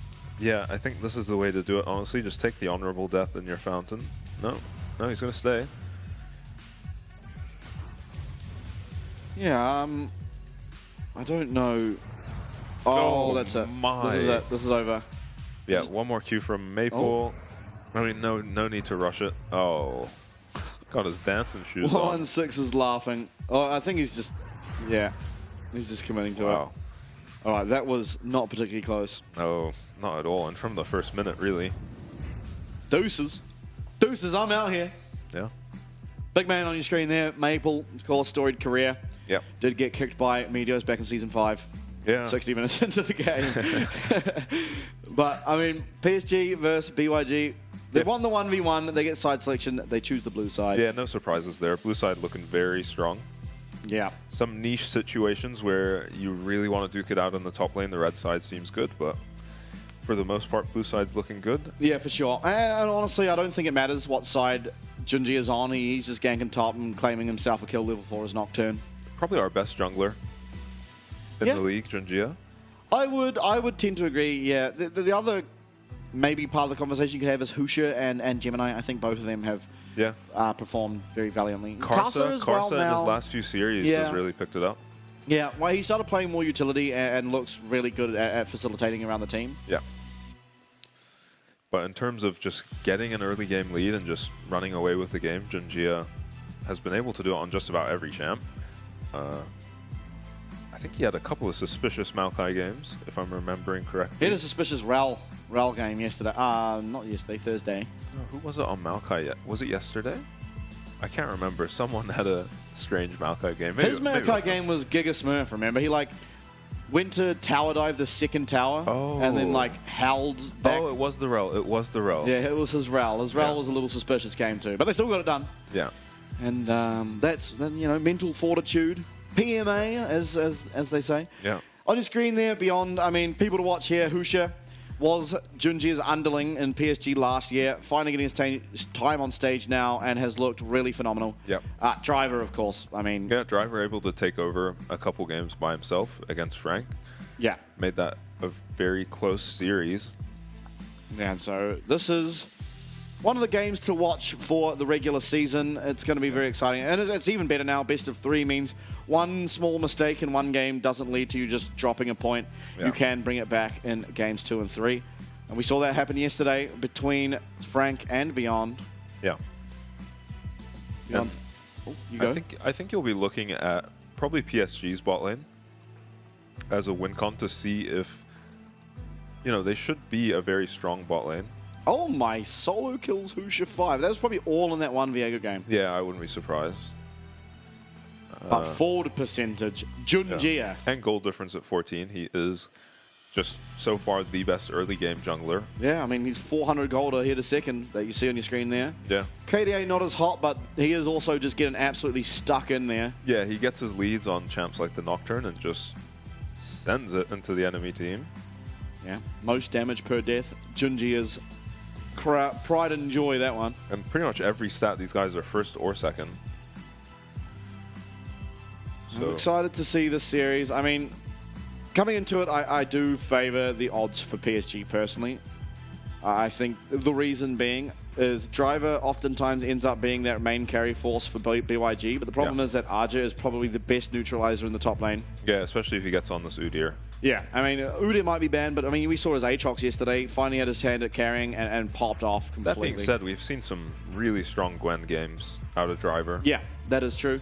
And notably, RG actually uses Gwen as a counterpick into Aatrox, and so maybe Driver will do the same, or maybe the fact that it's open may lead RG to not want the Aatrox, and so maybe we'll see some mind games around draft surrounding those sort of ideas and those picks. Now, Lucian will be banned up against Betty, Kalista banned against Feng. Of course, Feng having some really standout Kalista games. Yep. Ash remains open. I do suspect that BYG are going to have to ban it because Woody will not be afraid. And it's actually PSG who ban out the Udyr. It seems to be a favorite of PSG more than anyone else in the league. Yeah, I don't know how. I'm surprised they banned it. I don't know how Junji is supposed to walk top and get a double kill now, but yeah.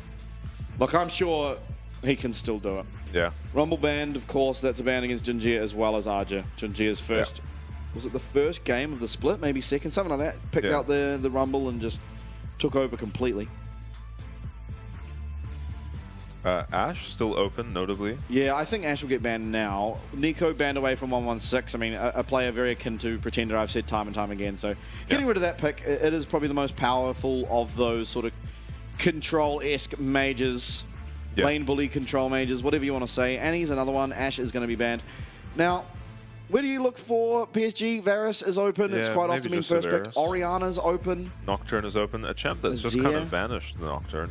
Yeah, Zia. There's a lot of power picks here. You really just get your pick of the litter. Do you want the Oriana side or the Zia side? Probably that's going to be the matchup. You choose your side. They get the other side. They get their first pick of whatever else. Maokai as well. There you go. Maokai makes a lot of sense. Yep.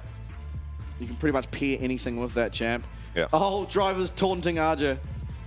Oh, no. We're throwing back to game number 3. BDS versus PSG. Yeah. Adam getting crunky on the Garen. Yeah. Oh, my God. I wouldn't even be surprised to see Driver lock something like it in.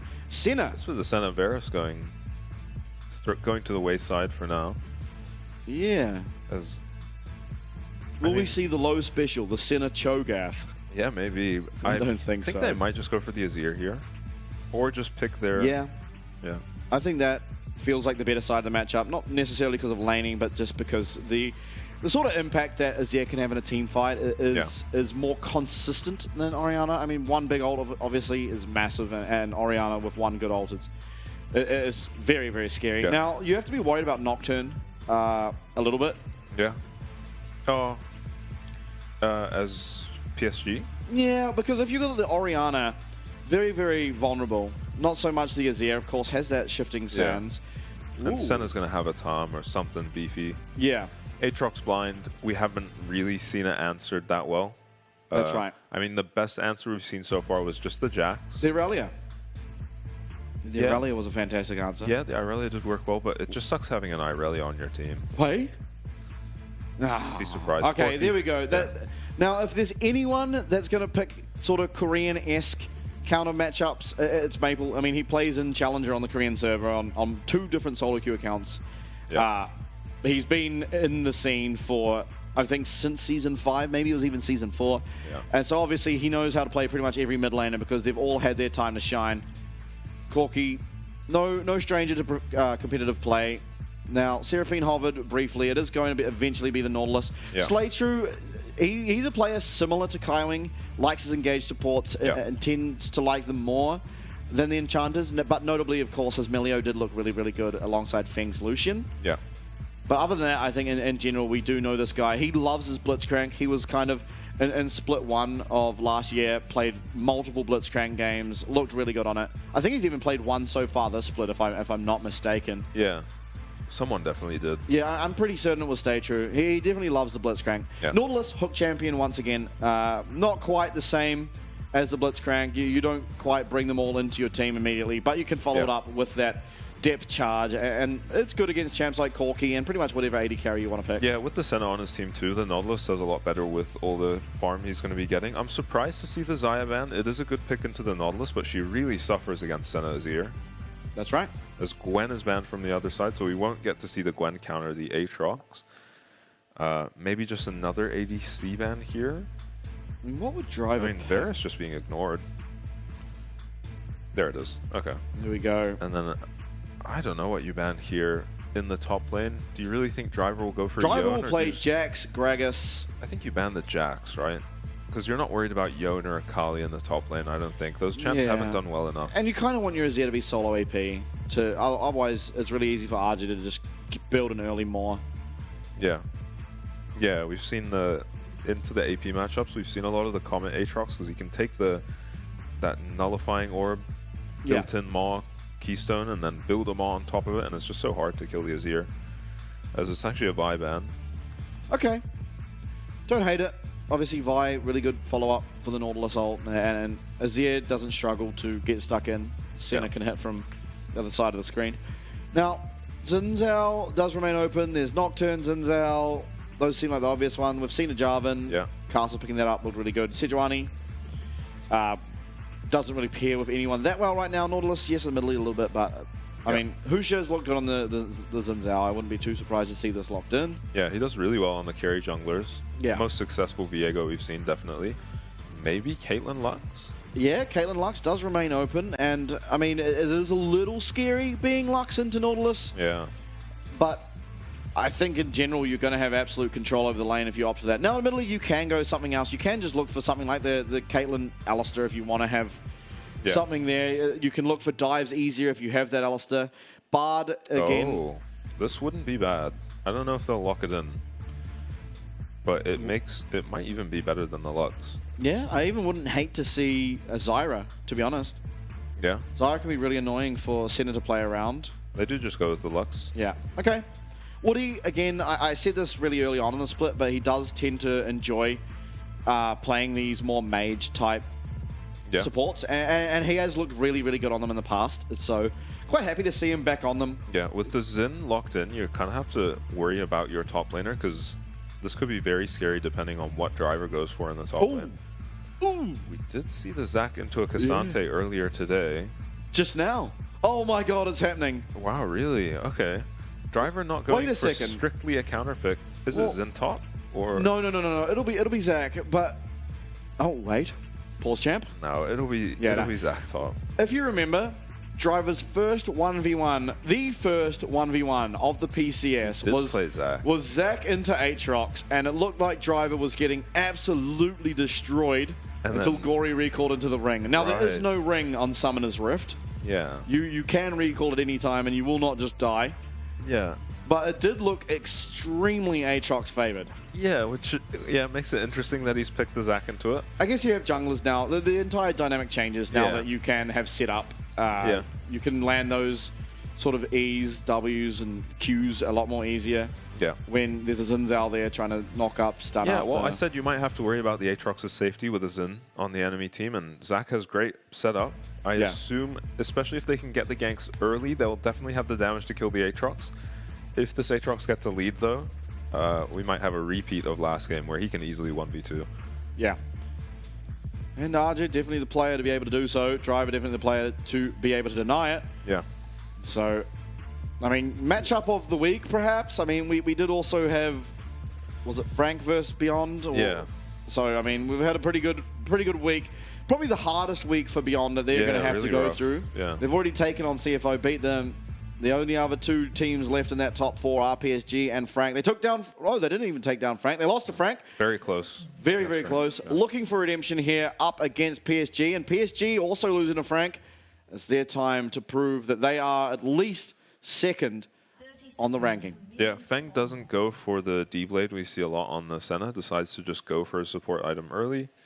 As Halo Blade's on the Azir, maybe the only thing that sticks out. We do see him go for the Halo Blade into a lot of the ADC matchups.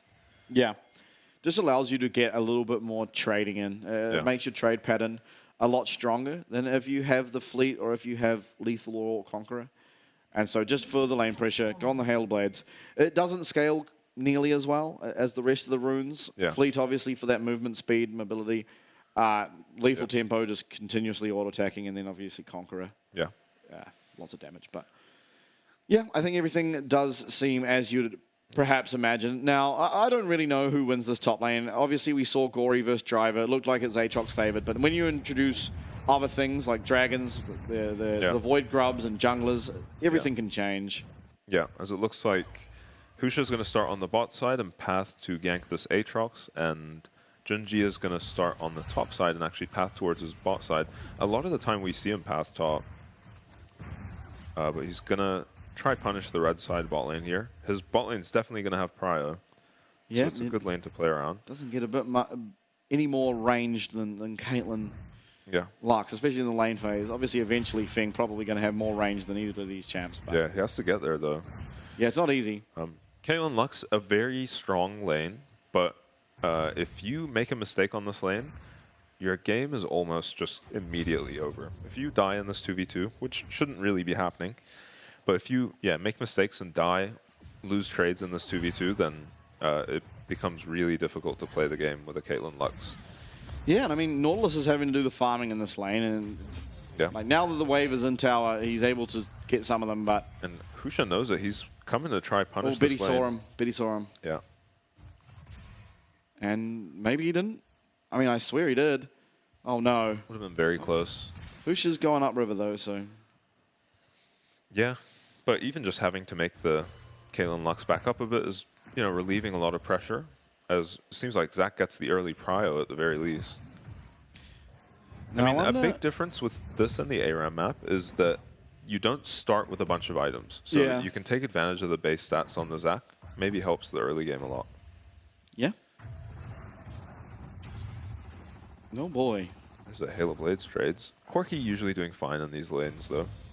Yeah, I think Maple getting a bit of CS, getting to level 6, and that's really where the Corki starts to feel a lot better. Ooh. Nice trade from cheeky Driver. Cheeky little trade. Yep. And Beyond are going to be desperately trying to get this wave out. As they Oh my god, Stay True just took a lot of damage. I don't think he minds because they're recalling immediately. Yeah. And they are actually not very threatening onto this Nautilus, honestly. They landed pretty much everything. Actually everything. And yeah, they got him to about half. And I think smart cleanse pickup from the Senna, as Junji is getting engaged on. This could be scary. Yeah, Zia's got first move. But Gets away from it. somehow gets out. Didn't even need the phase rush. Yeah. Actually deciding to not gank for the Zac, who's just mostly playing around the spot lane so far. He could get on Junji here. He has to flash. Yeah, Junji might flash after him. That's a kill. Oh! 1-1-1-6 flashing for the KS. Yeah, I mean, does get it. He gets the kill. That's a very important kill, of course. Getting some gold onto your Azir is really nice. Yeah. Now, you do have to worry about perhaps being punished with your flash down, but I think ultimately Azir should be safe enough. You should see Nature's Grasp in time. Junji also lost flash. You can't get flash twisted advance. And Yeah, so it should be okay, but just, yeah. I don't love the flash from him, but better than a jungler getting the kill. No one wants to see that. Driver gets his E insta interrupted. Gonna have to take a recall here. He's actually... Oh my god, on spawn. Yeah, just here immediately. I wonder how low he'll get. And Senna's not here. So Yeah, that Senna's not sucks. going to get any of these stacks, which is good for PSG. Driver very chunked out. I think Husha would really like to contest this with his mid prio, but recall really delayed by Driver, as Junjie just takes 2 and gets out. Maple's going to have to recall too. Pretty wise. Arja does. Has Worldender... I like this play from Husha. Oh, from Junjie, sorry. He just takes 2, sees the Zen coming, just gets out. He's happy with 2. They're not going to get 5. Yeah. 5 Void Grubs where it really spikes, or 6 where it becomes really strong. Summoning 2 instead of 1. As, honestly, this Nautilus is doing fine in the bot lane. A little bit of presence from their jungler helped a lot in a situation where they were, the wave was about to crash into their tower, and that's where Caitlyn Lux can really get to work. When you're stuck under your tower trying to last hit and they're just poking you, Xin just shows his face bot and they have to back up a lot as Feng's trading really aggressively. Oh, really negatively. Yeah. Has quite a lot of sustain on the Senna with the fleet footwork, but And yeah. 3 bickies. There's Right. a lot of bickies. Yeah. Bit of a bake sale in the bot lane. Surprised to see Biscuits on the Caitlyn, but I'm a Gathering Storm enjoyer. That's because you played a scale. Yeah. Husha is here, You're bot, but down 3 kills in the bot lane. We scale. I have Gathering Storm. yeah. Junjie might walk into Husha here, but going for a lane gank, he will sneak into this. Both top bush. laners, by the way, going heel cut first. Yeah.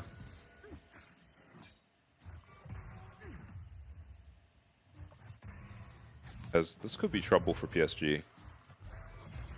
Woody will at least lose his flash if he gets Nautilus hooked here. Does miss, but he lands He's the going to auto. get rooted. Is going to lose his flash anyway. With Junjie here, it ends up just being the flash.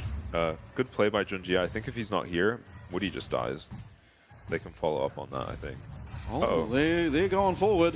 And that's going to be Stay True getting very low and taken out. Level 6. Yeah, hits level 6, immediate level up. That is how you use your keyboard, ladies and gentlemen. Husha going forward, looking for the turn back kill onto Husha. Oh, so close. God.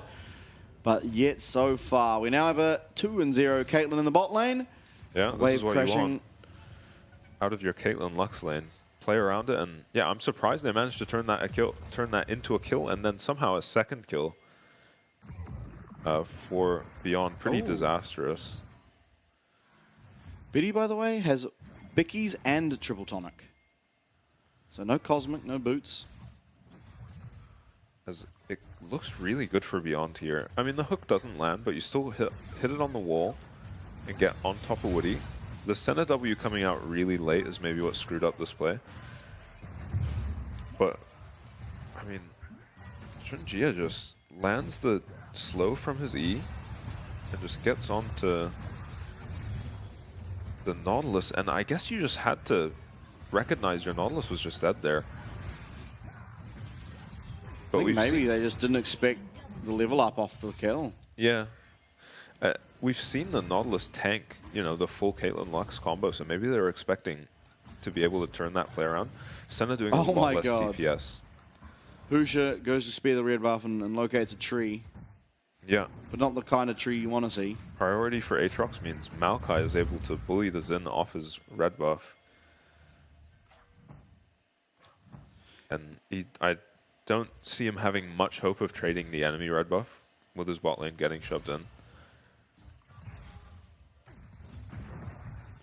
Yeah, now, I mean, all things considered, it is PSG 200 gold ahead, which is fairly insignificant, really. Yeah. Betty's going to be scary, of course, but 116 with that first blood and nearly out of Nash's, he's going to be feeling quite good. Dragon's still yet to be looked at from either team. Yeah.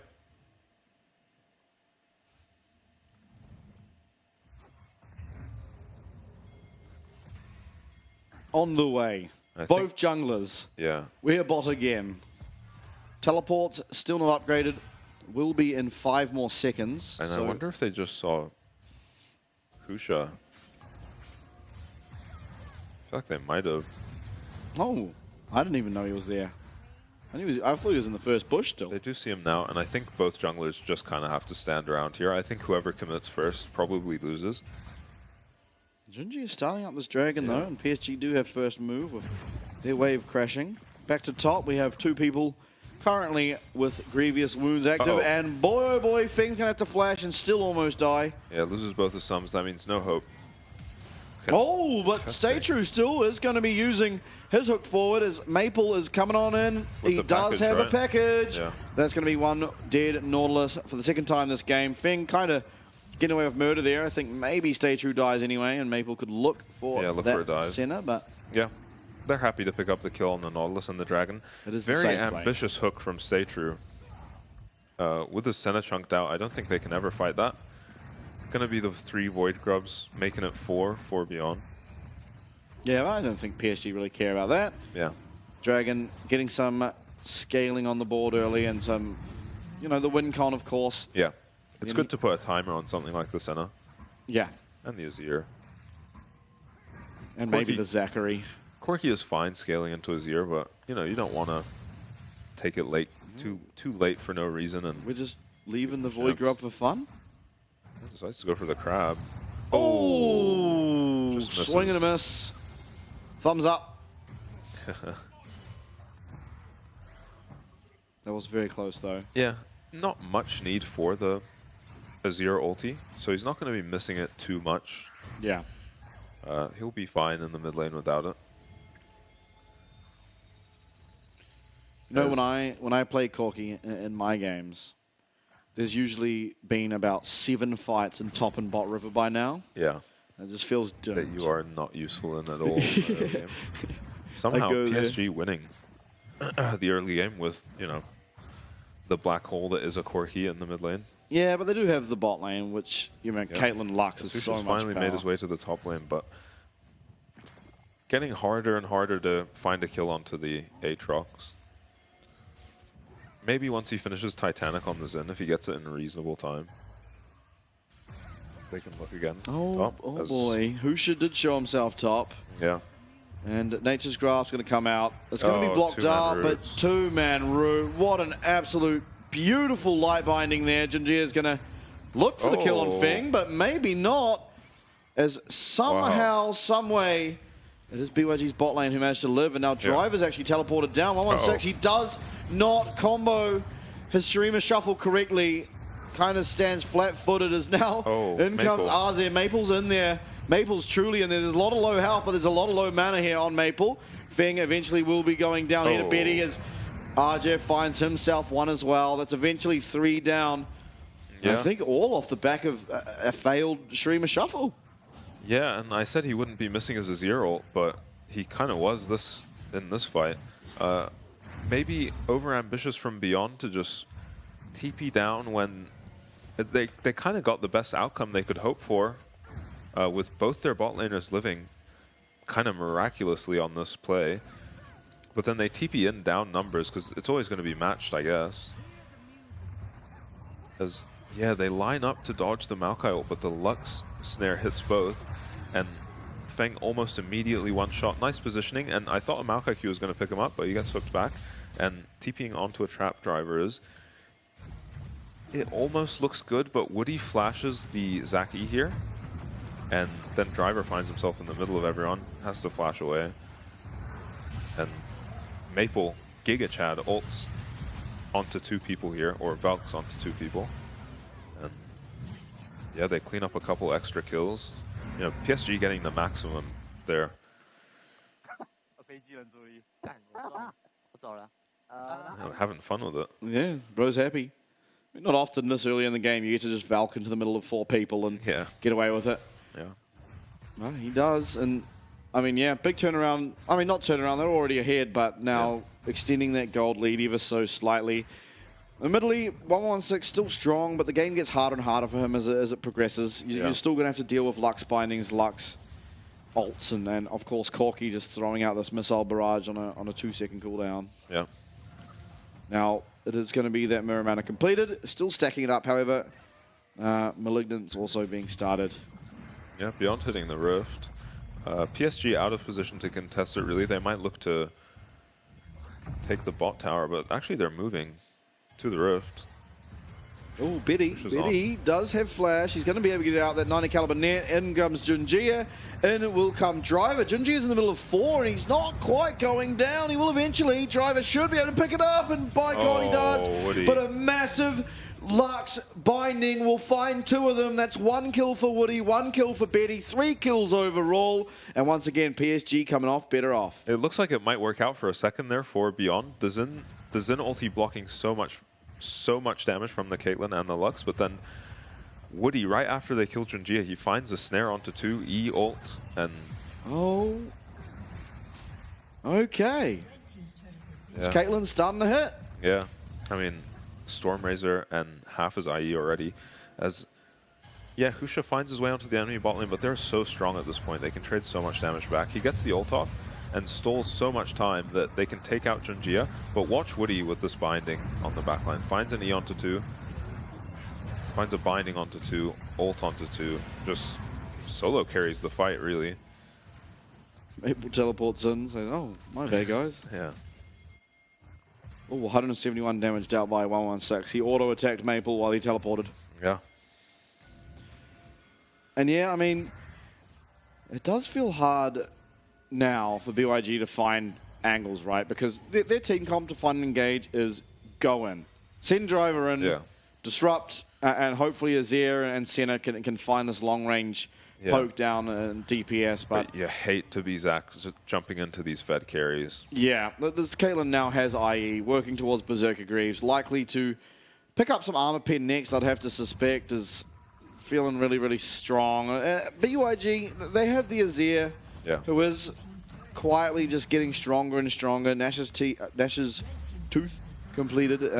Next up will be that Leandri, so... Yeah, well, the problem is PSG have a Corki on the other side doing the same thing. Yeah. We've seen the late game Corki generally doing a lot more. Azir has the opportunity to find some crazy ultimates, but... Oh, Trellia is. Package comes out. Stay True's going to get Twisted advanced on, and it's a nice dredge line which will find Betty, but no one can follow up on it. Driver's going to teleport in. Nice ult there. Empress Divide lands onto Junji. Mabel's going to flash away from that slingshot there from Zac, but a double kill for Betty now. He's looking for more. RG's looking for more. It's a triple kill. RG claims the quadra, but now Husha, he's on the run. Whirlwind is still going on. Going to have to flash away from RG on this Aatrox, and time again, it's PSG coming up trumps. And it was actually Woody finding another massive binding in the middle of that team fight, and you have to question Beyond TPing into that play when, I mean, they commit the package to kill the Nautilus. You kind of give them the kill, I think. They do TP in and decide to contest it, and goes pretty disastrously. As this Senna is not matching this Caitlyn's damage anytime soon. As Maple finds a package very aggressively onto the Nautilus, but when you're this far ahead, you can engage onto a Nautilus, especially when his team is so far away. Shirelia's popped there.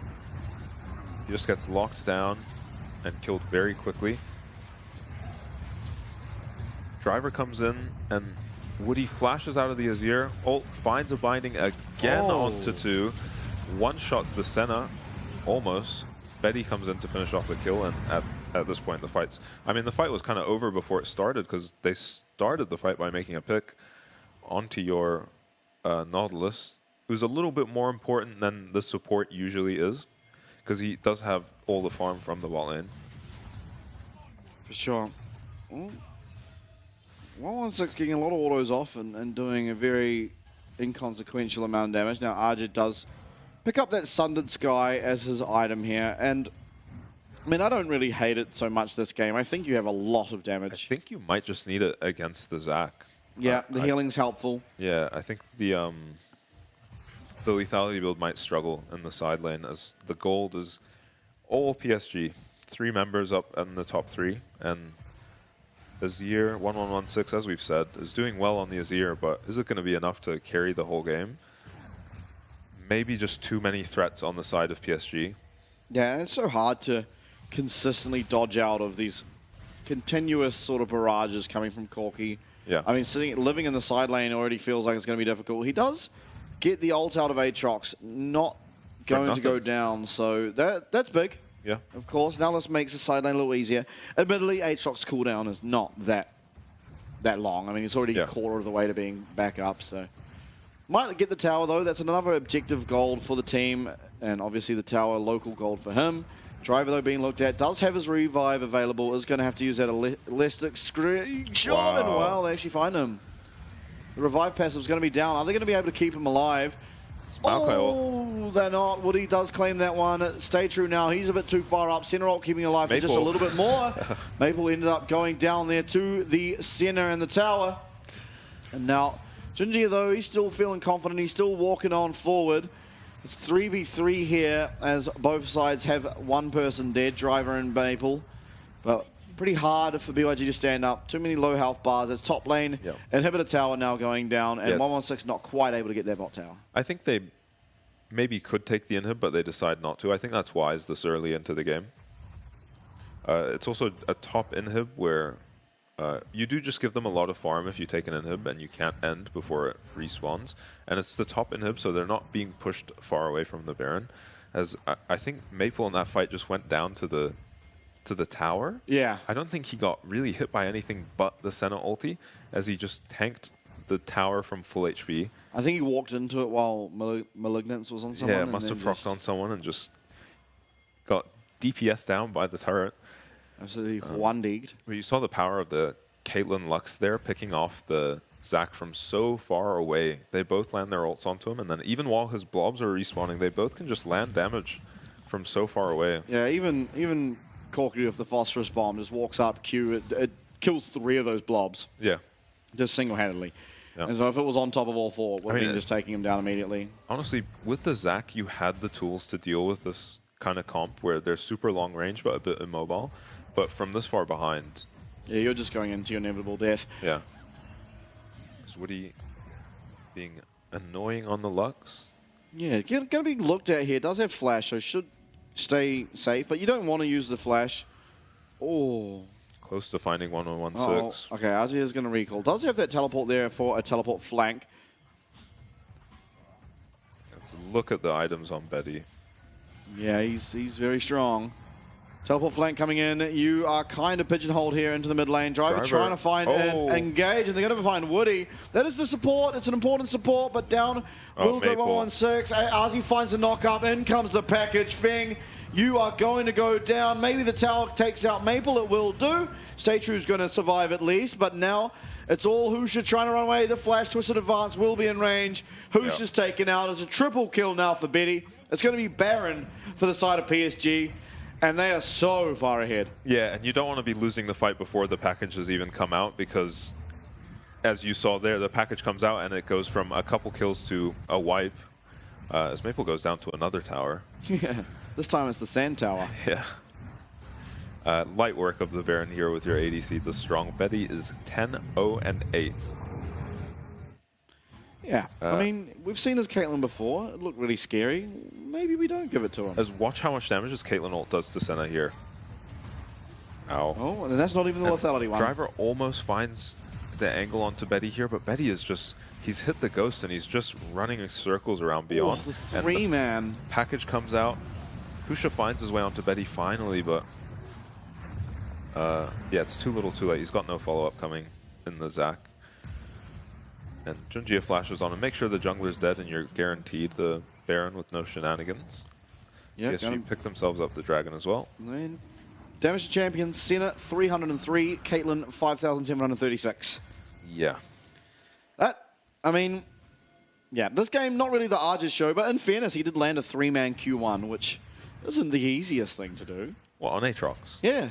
Jeez. Did you not see that? He just No, I missed that. just 3-man? flash queued forward and landed a 3-man Q1. I yeah. didn't know 3 people could fit on that. Yeah, no, he did it. He's a magician. Yeah. 302, having an honest performance, putting in the shift. You know, honestly, everyone here on PSG, except Maple, he's died to a tower twice. Maybe he's called it, but he's getting it done, though. he is getting it done. RG working on this mid tower. It should go down. Look how much damage this Corki has landed from off the screen already. Plenty of rockets still ready.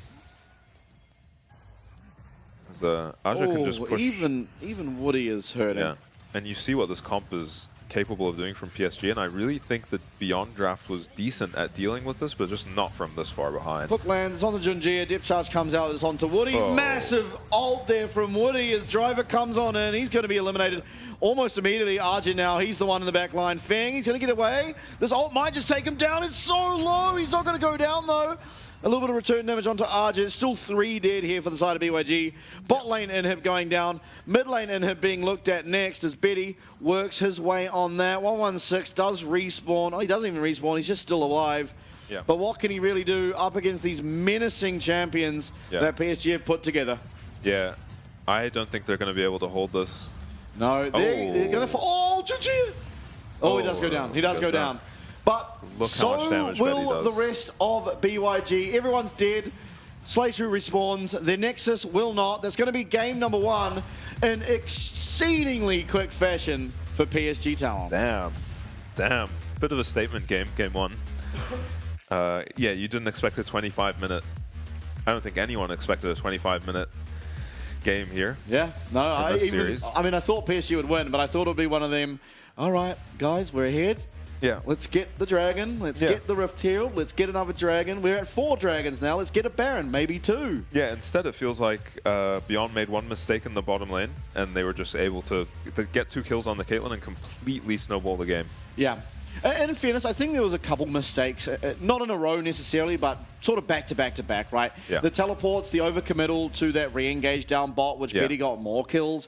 The dives, obviously, everything was kind of going wrong in the bot lane, but it was also the teleports being committed from 116 as well as Driver, resulting in their sort of deaths, shutdowns as well. And then PSG just were able to run away with it. Pressure as well because of Junjie being on the Maokai. You can look to dive. You're not that safe if you're Senna Tarm. Senna Nautilus. A little bit safe, but ultimately, especially before level 6, you can absolutely dive if you're the side of PSG. Yeah, maybe just misjudging the play, thinking they could get a turnaround there. But they were essentially down 2 members. Yeah. And the Zac is not bringing enough damage. Azir at that point in the game with no ult as well isn't going to do very much. Yeah. And PSG were just able to punish and rotate or get there. The draft wasn't bad. Like, you ended up seeing what kind of comp PSG had there. They had like this pokey long-range comp with the Maokai to help disengage, and Beyond picked good champs into it, especially the Zac is actually a really good pick into dealing with these kinds of comps. The problem is I don't think it's the way Beyond win games. Yeah, I mean, it's a different look for sure, and I respect them for giving it a go. Honestly, a lot of the parts feel like it can be Feng. I mean, he's obviously going to be able to play pretty much any of the AD carries. He's a very good AD carry. 116, he likes his Azir. He's better on things like the Nico, which was banned away. Yeah. And then in terms of the bot lane, stay true. He likes his hook champs, likes his engaged champs. Yeah. Zac, Driver's the big question. On a carry. We need Driver on a carry, I think. Yes, I kind of feel like that, but the problem I think you go up against in PSG is that Arj is really good at just dealing with a carry. Yeah. Sometimes he picks a counter matchup that is just carry versus carry, but he's got the easier side of it, and he'll just smurf on his lane. Otherwise, if it's like, well, I can't really counter this, locks in the Cassandre, locks in something like Sion, and he just becomes an immovable rock, and you never really find any headway in the matchup. And I think that's sort of where the difference between PSG and Beyond are, especially in this particular matchup. Yeah. Is it feels like Drive is that big carry force on Beyond a lot of the time. Now, admittedly, there was a lot of Feng doing it so at the start of the split. But I think a lot of the time, a lot of the time it does feel like Driver is that guy. But RG is kind of the complete opposite of as a player. He can carry if he gets a good matchup. If he doesn't, he'll just tank it out. He'll survive the lane, and he'll show up into team fights. Yeah, I mean, he might be very good at dealing with it, but I think you just have to still go for it because Beyond have looked their best when you see Driver on a carry, getting himself a lead, getting his jungler playing around him. And yeah, it's just the way they win. For sure. Feng looked really good on the Lucian, especially. Yeah, I was going to say, other than then, right? Because I think we had Driver on tanks then, but the Lucian Milio looked like a whole lot different for BYG. But yeah. So we're going to see one of the mid plays here, and I think Woody solo carried this fight. Yeah. Lands one binding there. And just right here. Lands and 2-man E there. 2-man stun into I like the how ulti. he held his ult that entire time for just the perfect moment as well. Yeah. It is wow. Okay. Yeah. How long's the game? 25 minutes. That's over 1k damage per minute. That's a big performance. Pretty impressive from Betty. Got the lead and just ran with it. He played some of those fights incredibly well. He was able to take Ghost on the Caitlyn and just run circles around this Zac and Xin as they tried to get onto him. They were never able to really connect the Nautilus ult onto him because they got so far behind that you almost die to even get in range of pushing Nautilus ult on the Caitlyn. Yeah, and that's kind of, I think the center Nautilus can work kind of into the Caitlyn Lux, but you need to have jungle pressure. You need to be able to play around that bot side, make sure Nautilus is able to throw those hooks out and find a beneficial trade. And unfortunately, Junjie kind of recognized that, right? He just sat in the bot lane the whole time. He went, got himself 2 Void Grubs, and then just, that was it. Never really cared about top side ever again. And just sat around there. If Husha wanted to do something, Junjie was there every single time. Even turning around an early kill because of it. And so, I think both junglers deciding that the bot lane was the lane you want to be playing around. But if you're ever in that situation, being the team with the winning bot lane when both junglers just have to sit there is always going to be so much better. And you saw there, they were able to pick up a bunch of kills and even dive. Oh, good. I was hoping for this. Yeah, I think Woody deserved this. Betty had an amazing game. Oh yeah, Betty played phenomenally. All facilitated by Woody. Yeah, I mean not none of it. Obviously there would have been successes. Betty was just playing well, but how fast this game was and how decisive it was off the back of this man here. I told you, his mage supports are crazy. You saw it there. Like, you were right. It's really, really fun to watch. It's sort of a stray away from the normal path we have here in the PCS, and he kind of tends to be the best, or maybe the only sort of support that enjoys him. Char, you could also argue, he was quite good at like Ashe and Heimerdinger, but this guy, really, really good at the Lux. I mean, here we're going to see another one. This one started from Maple, of course, but coming in further here, this Q into ult was just... It turns a good fight. First off, he's flashing the Azir ult, and then he's landing an amazing binding onto 2 and E, and almost one-shots to Senna by himself. Yeah. And then it's an easy cleanup. It sure is. And Biddy just able to free hit the whole entire time. He had the dream job as an AD carry that game. He literally just, as long as I'm not trolling, I'm just going to sit here and auto-attack people, and that's all he really had to do ever. And you wouldn't expect that against a Nautilus, a Xin, and a Zac. Yeah. It should be a lot scarier, but... Yeah, it did feel like Driver could never really go in, and that was kind of off the back of how disastrous that bot side ended up being. Yeah, every time he tried to go in, it wasn't like a synchronized go in, it was just like a raw Zac E onto a Caitlyn Lux, and a lot of the time the Caitlyn was ghosted, and you're just never hitting. Yeah, and it was never even off the back of like a depth charge, right? It literally was just Driver came in, almost lost his entire health bar because Woody would bind him, and then Caitlyn would just keep auto-attacking him. And boy, oh boy, game 1 was an absolute shellacking. PSG taking up the win. We will have game number 2 where I expect to see BYG fight back.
dangerous games.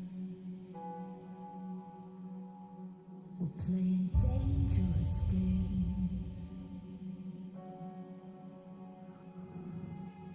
Dangerous games. We're playing dangerous games.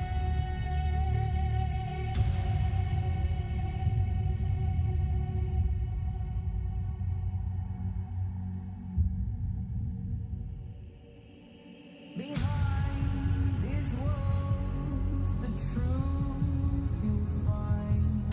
These rooms where secrets lie. Amidst the dark, we'll find some light. But we're running out of time. We're talking dangerous games. Dangerous games.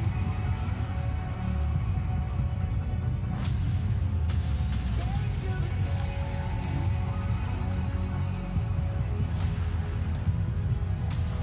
Dangerous games.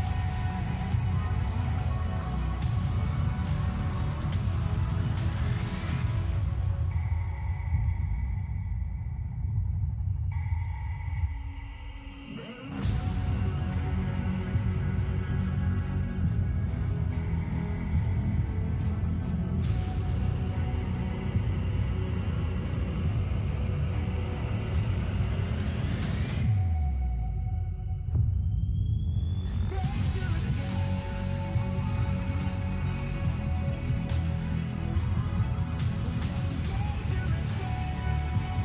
games. Dangerous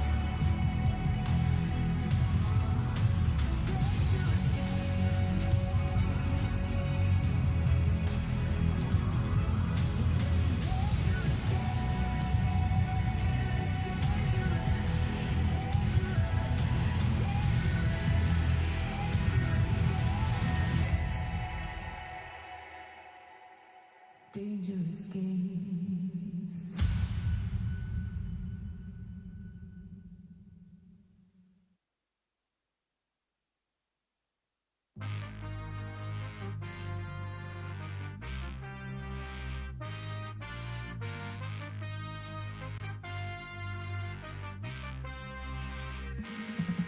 It's personal, Saturdays, prime time, baby. Grinding, you won't see me on the sideline, baby. The man, know you see me, yeah. Although you wanna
got me off the ground,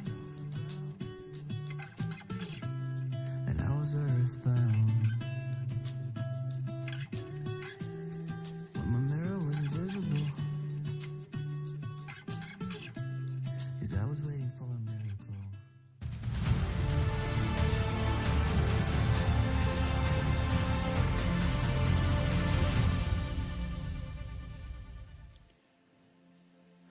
Hello, everybody. Welcome back. Game number 2 coming up between PSG and Beyond. And if game number 1's anything to go by, we're going home very shortly because, by God, PSG have places to be, and it's not the studio. Yeah, Beyond never even really looked in it in that last game. A pretty amazing performance by the bot lane along with Junjia. Yep. Jeff just took out a very clean game. Not really able to get anything going with the Zac Nautilus Xin combo that we thought might be scary onto the backline or even just the Aatrox, but yeah, I'm looking for a different draft from Beyond. I want to see Driver. I want to see Driver on a carry. This team looks completely different with Driver on a carry. The only wins they've gotten with Driver on a tank were with Feng on a hyper carry ADC like Lucian Milio. I guess they could try the Aphelios Milio too, but their successes come from Driver on a tank. He's able to just take control of the game, control the pace. If he can get himself a lead in the top lane, which is a tall order against Aja. But yeah, I think it's their only hope. You know, it might be difficult, but it's going to be hard to take down PSG one way or another. For sure. They did choose blue side, which like changes draft, I think, pretty drastically, because now you really want to ban the Ashe. Well, I mean, now you don't have to. Thanks, BYG. Yeah. You don't have to ban the Ashe anymore, but you do want to ban the Rumble. Driver, very good at Rumble. You do also want to ban the Nico, because it seems like that's what 116 is performing the best on currently. Yeah. And then after that, of course, you do have a choice of ban now. I did think it should be the Ashe. Maybe now you have to ban the Callista, and I believe they did ban it last draft anyway. Yeah, makes sense. When blue side bans the Ashe, you kind of got to ban the Callista, or they're going to first pick it in a heartbeat. Another champ Feng has looked very good on. Yes, actually, that's correct. It's been the Lucian and the Callista have seemed his strongest champs. Obviously, in past seasons, he was very, very good at Xayah. But kind of falling out of favor. Maokai going to be banned, so definitely going to see a different look. Honestly, that might just raise this sort of value of Rel. Yeah. Rel stocks at an all-time high. Yeah, we saw some Rel first picks by Frank last series. We'll see if there's a Rel first pick here. It does depend what's going to be left open. If Lucian is left open, I expect that to just be instantly picked up. Yeah, you would think so. But maybe, honestly, do PSG see Lucian Milio and just lock the Lux? I like the Caitlyn Aatrox. I was going to say, I really like the Aatrox ban here. We haven't found anything that really crushes this Aatrox pick, and it just is so strong. It seems strong in lane, even stronger out of lane. Yeah. So yeah, just get rid of it. And it's it's a safe blind too. So yeah, good ban. A safer blind though that RJ has liked to get his little hands on. Is, but you pick that Udyr and you open up a lot of carry. Potential. You do, but you do also get Junjia possibly walking top for level 4 kills. Has to be Lucian. I would think so too. There we are. Lucian insta pick. And we'll see if PSG want to go for like a Milio Aphelios. No, I don't want to see that again. They did that against Frank, and then Jimmy just ended up giga carrying the game on Azir. Yeah. I don't think Betty looked like he had the same level of prowess. Now, they take away the Azir, so that can't happen in this game, but I imagine this will be locked in. I feel like Maple, okay. Maybe just going back to the well with Caitlyn Lux. Why not? Yeah, Milio, the Breath of Life. If you're using Breath of Life on the Lux binding, I think you're in a world of trouble. Yeah, especially if they, follow up with a Rel or a Sedge or whatever. But PSG choosing to kind of ignore the meta, and this is how they've drafted in general with their bans and now with their picks. If it's working, then who cares what the meta pick is? That's right.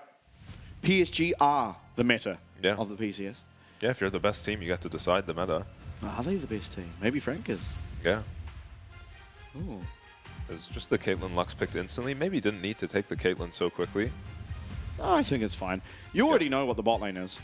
Yeah, you do. At worst, it's. I mean, the only difference that could be is an army. Yeah, but they do miss out on the Rel. Beyond can choose to take it if they want it here. They might want something more disruptive though, like Vi would stick out, Nocturne. You might need to pick the Azir here because Orianna does remain open, though. Honestly, I don't hate a blind Corki. Yeah, I mean, that's what happened last game, if I'm... No, it was Corki in response to the Azir last time. But if you don't pick one of those champs here, they're going to pick the Azir and ban the Corki. I'd be surprised to see that. I don't think we're getting a blind Akali. Okay, I imagine PSG are just going to pick the Azir here and then ban out the Corki. Maybe the Corki and the Orianna, and Azir is going to have a good time. And maybe the Akali pick is foreshadowing what they'll go for if the Corki and Orianna... Maybe... Ooh. That's very much a Ginger champ. And can press R on Lucian, which cannot be stopped. Yeah, a lot of follow-up on it too with the Lux ult. And Caitlyn, no. Obviously can be blocked, but... Yeah. Depending on where you find those Vi ults. Yeah. Will be locked in. Now, bans, I mean, top laners, mid laners, they're both, stick out, of course. So all that remains. Azir, you don't have to ban Corki if Azir's banned, unless you're scared of it into your Orianna. I don't feel like you should be. Yeah, I imagine all the bans going mid. Maybe top lane bans from Beyond just to protect the Cassante they might have to go for. Gwen ban. Snap, snap. PSG this might foreshadow Cassante. Cassante straight out of... Or Udyr, to be fair. I want to see Beyond ban Azir and Ori here, maybe. Okay. Yeah, Orianna combined with the Vi is scary. Very scary. Yeah, and Azir is going to be annoying. Akali ban. Okay.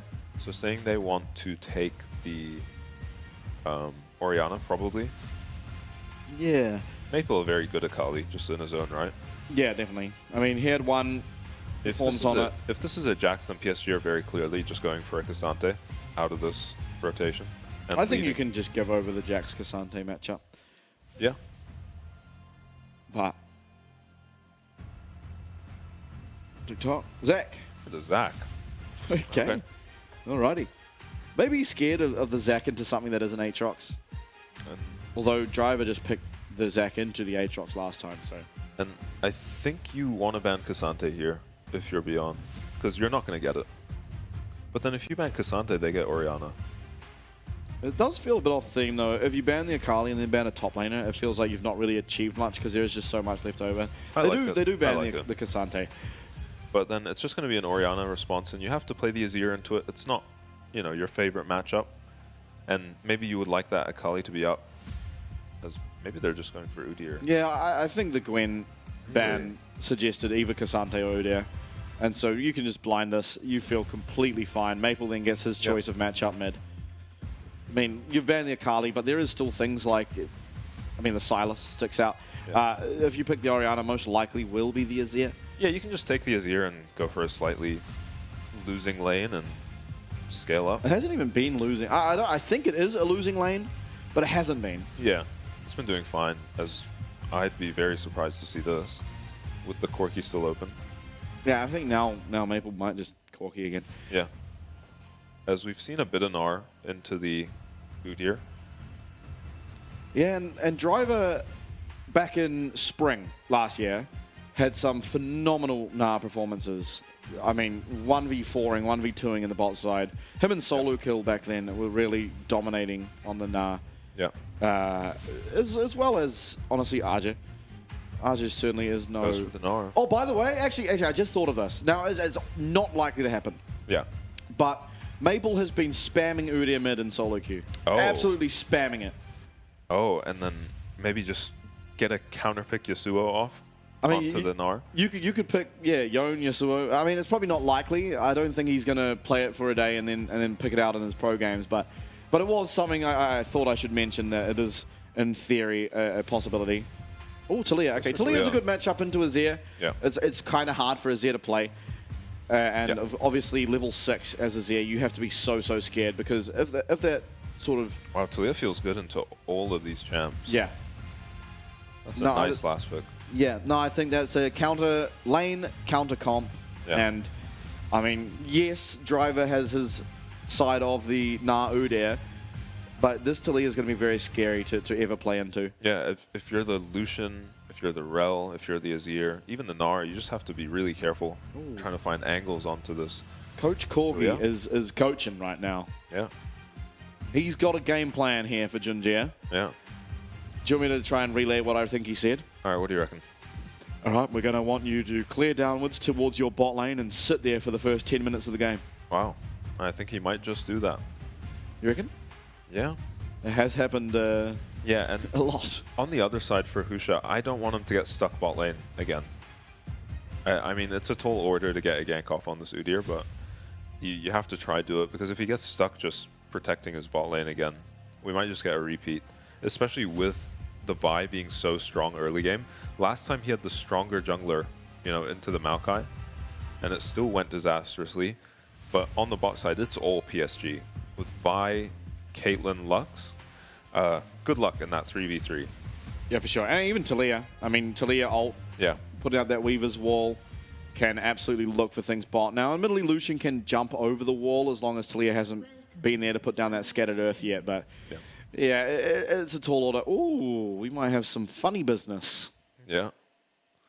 Oh my god. I don't think he saw anyone. Okay, he sees Betty. But that's normal. You expect Betty here. Timo, Emogi.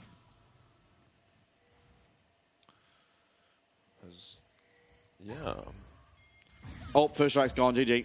That's a mana flow ban proc as well. The comet landed, so pressing C right here. You have so many stats as Woody.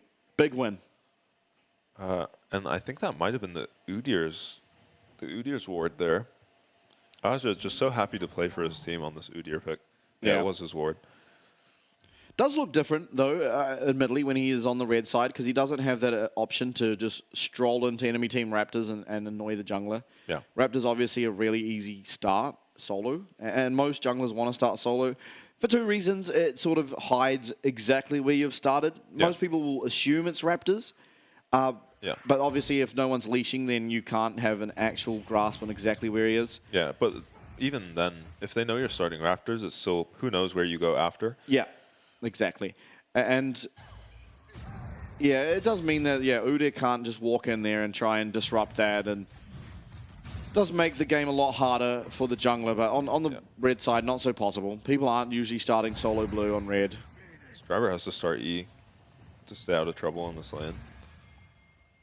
Does have fleet footwork. As Husha's actually... Oh, does Junjie know? Oh, he does know. Husha walked over a ward. Does he have smite? Husha gets it. But it's red buff versus blue buff, I think he can just get out. Junjie certainly wins the trade. We'll have Crashdown available. When is this Vault Breaker coming up? It's just going to be Flash. Vault Breaker will be able to be used. Scattered Earth. Husha's going to be going down. Woody claims himself that one. Down comes the binding. Too. Maple trying to find the damage here on 116. Heal going to be used by Woody, but they're not going to be able to follow up anymore. So blue buff successfully heisted, but first blood over to this Lux. And we saw what Woody can do. There's the danger of invading when your bot lane doesn't have prio. He couldn't run bot, so he had to run into mid, and his mid didn't have prio either. So very risky invade, punished by a really good ward spotting him going in. Junjie was able to finish his red and run straight to the blue buff, as it's going to be rough getting your blue buff as the Rel. He's not on that side yet. RJ is literally just strolling through the jungle. Yeah, looking to find and the Husha level 2 Rel. cannot do anything as the Rel and Udyr. Yeah, and it was this ward in the river brush that spotted Husha and allowed Junjie to just run straight here. And I don't know where he's supposed to run. I don't know what he's even supposed to do. Yeah, it's very difficult. He's just dead. And Woody with a nice flash. Finds 2 again. Manages to get the Azir flash as well. Tough start for Beyond. Blue buff here for Woody, so that is really, really annoying if you're BYG's bot lane, of course. Can just spam his spells with impunity. As Junjie is invading, but Husha's managed to clear his entire bot side. And top side. Now Udyr is searching for him. He's hungry. Yeah. We see him do this so often on the Udyr. Yeah, Crashdown available, so we'll have that gap closer. Bear stance. Going to land that stun.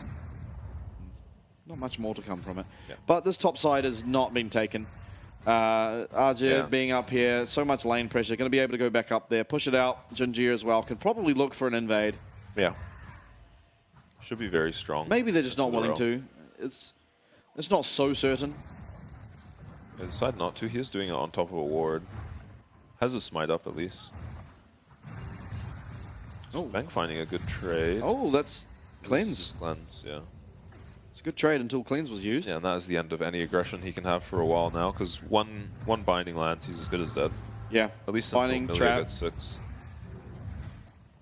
As trade's definitely going Driver's way.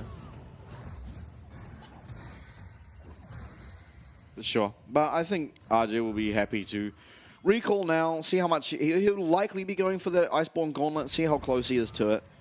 I don't suspect he'll be all that close. Oh, maybe Driver's down tempo on this play. Oh, yeah, RJ's already... He just grabs one Void Grub and maybe gets out. Yeah, I think that's well done. Yeah. Naples 6 as well. Able to join the fight. He's almost got another smite up. Yeah. Is PSG not committing to this?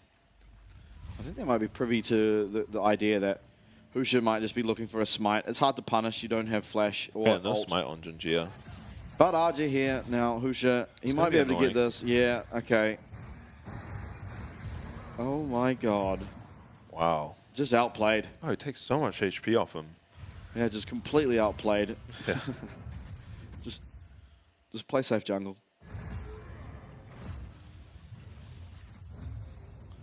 Driver is gonna recall and TP back to lane here. As we're doing okay in the bot lane, honestly, against this Caitlyn Lux. All right, give me a prediction. MVP for the game. Just predict the MVP role like this? Yeah, predict it. Feng. Feng? Yeah. He's already laning super well into the Caitlyn Lux, getting plenty of farm. He might have a Vi ult to deal with, but otherwise... Oh, and yeah, Beyond winning, of course. As Aja might be in trouble. Oh, there he goes. Put him on a carry. Put Driver on a carry. He manages to get the solo kill. Finally punishes this Udyr who's been running rampant on the map, and Husha's going to be really happy with that because this Udyr's been giving him headaches, so it's nice to see him go down. Yeah. It's a real morale boost. Boost of swiftness is what gets it done. Yeah, apparently. Oh, makes sense. Udyr, a lot of slows. It's constant slow on his ult. Yeah, and you get not to his ult, stick on him. His Phoenix dance. Yeah. Yeah, well played. That's huge, of course.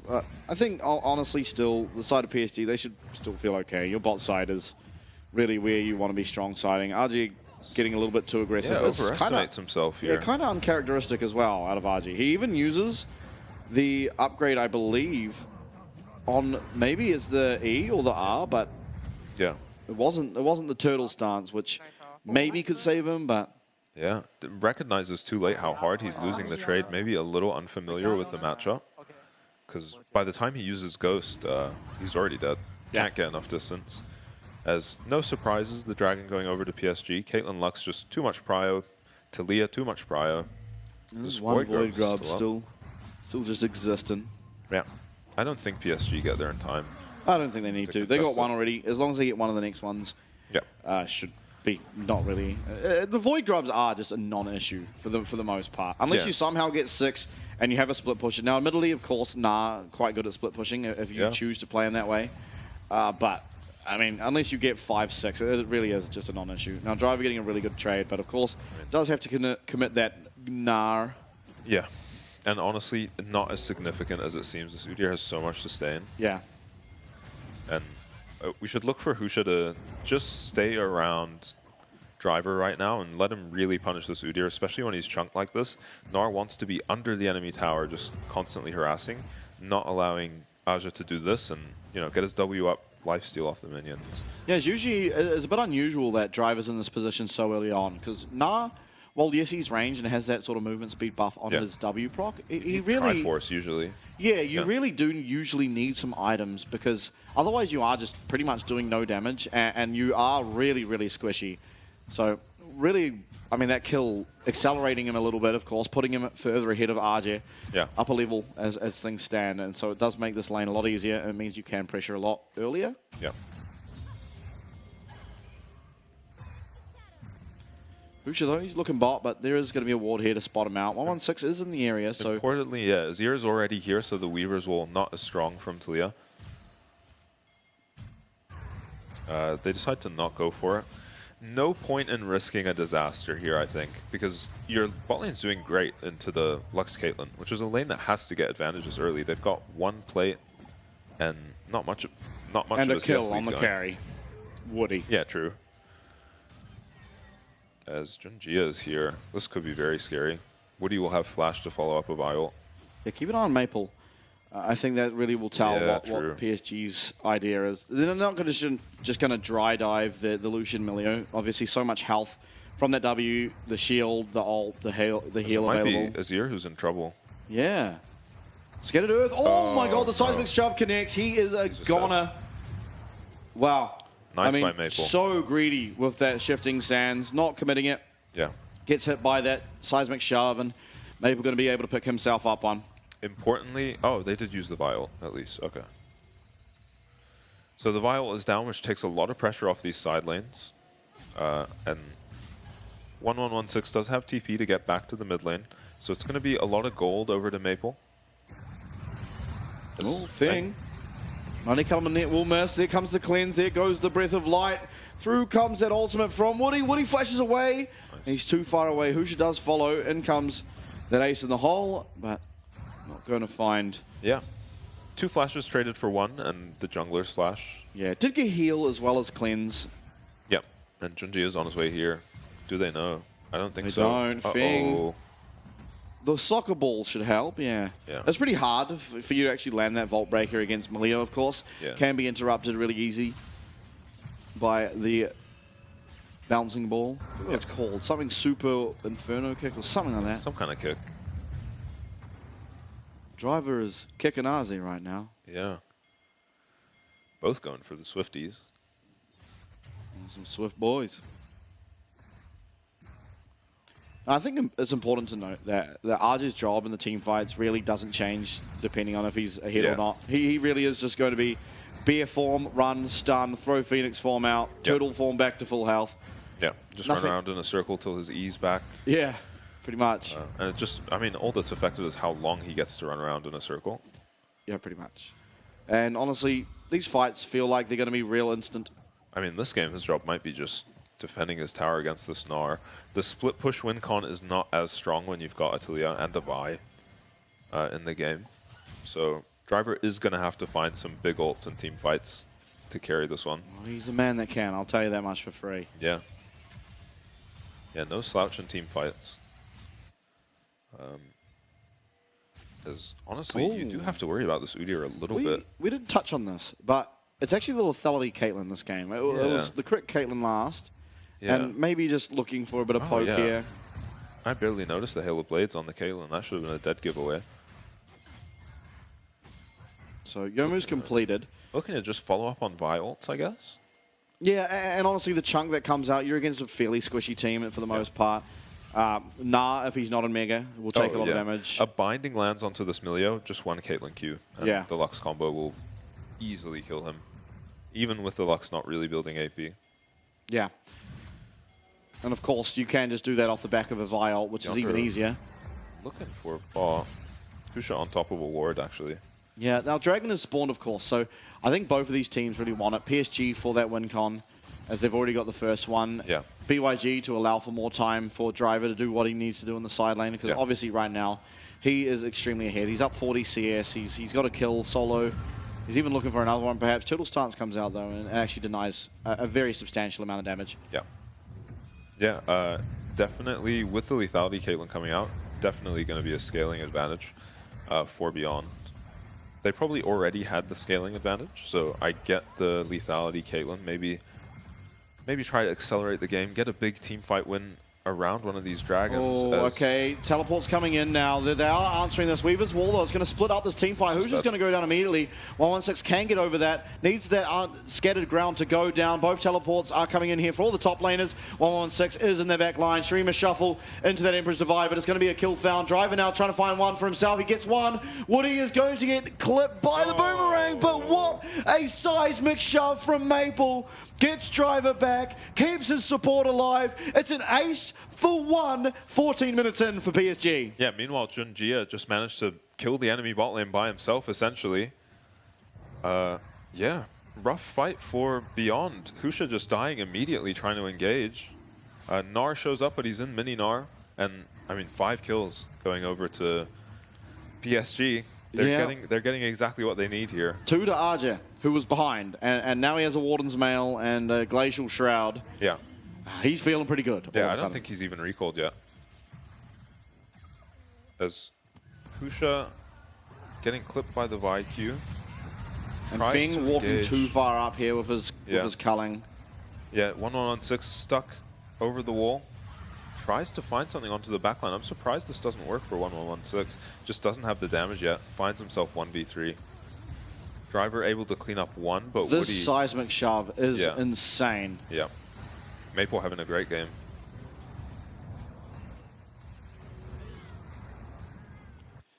Yeah, and with that, PSG now comfortably ahead. Yeah. Your Gnar WinCon does still exist. He still will continue to have a good time up into the Udyr.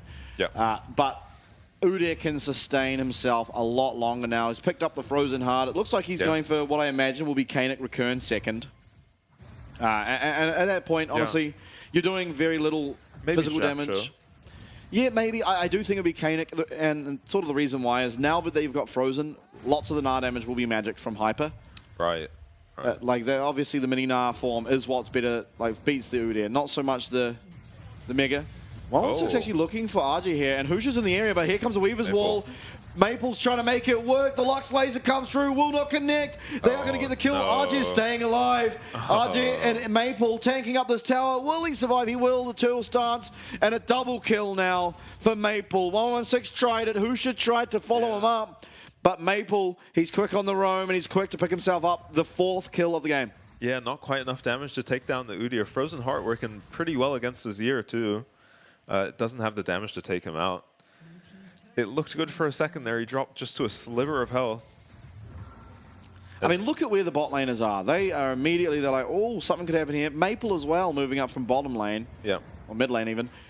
And it's just, well, okay, Arja's getting looked at. Caitlyn Lux immediately clicking top. Yeah.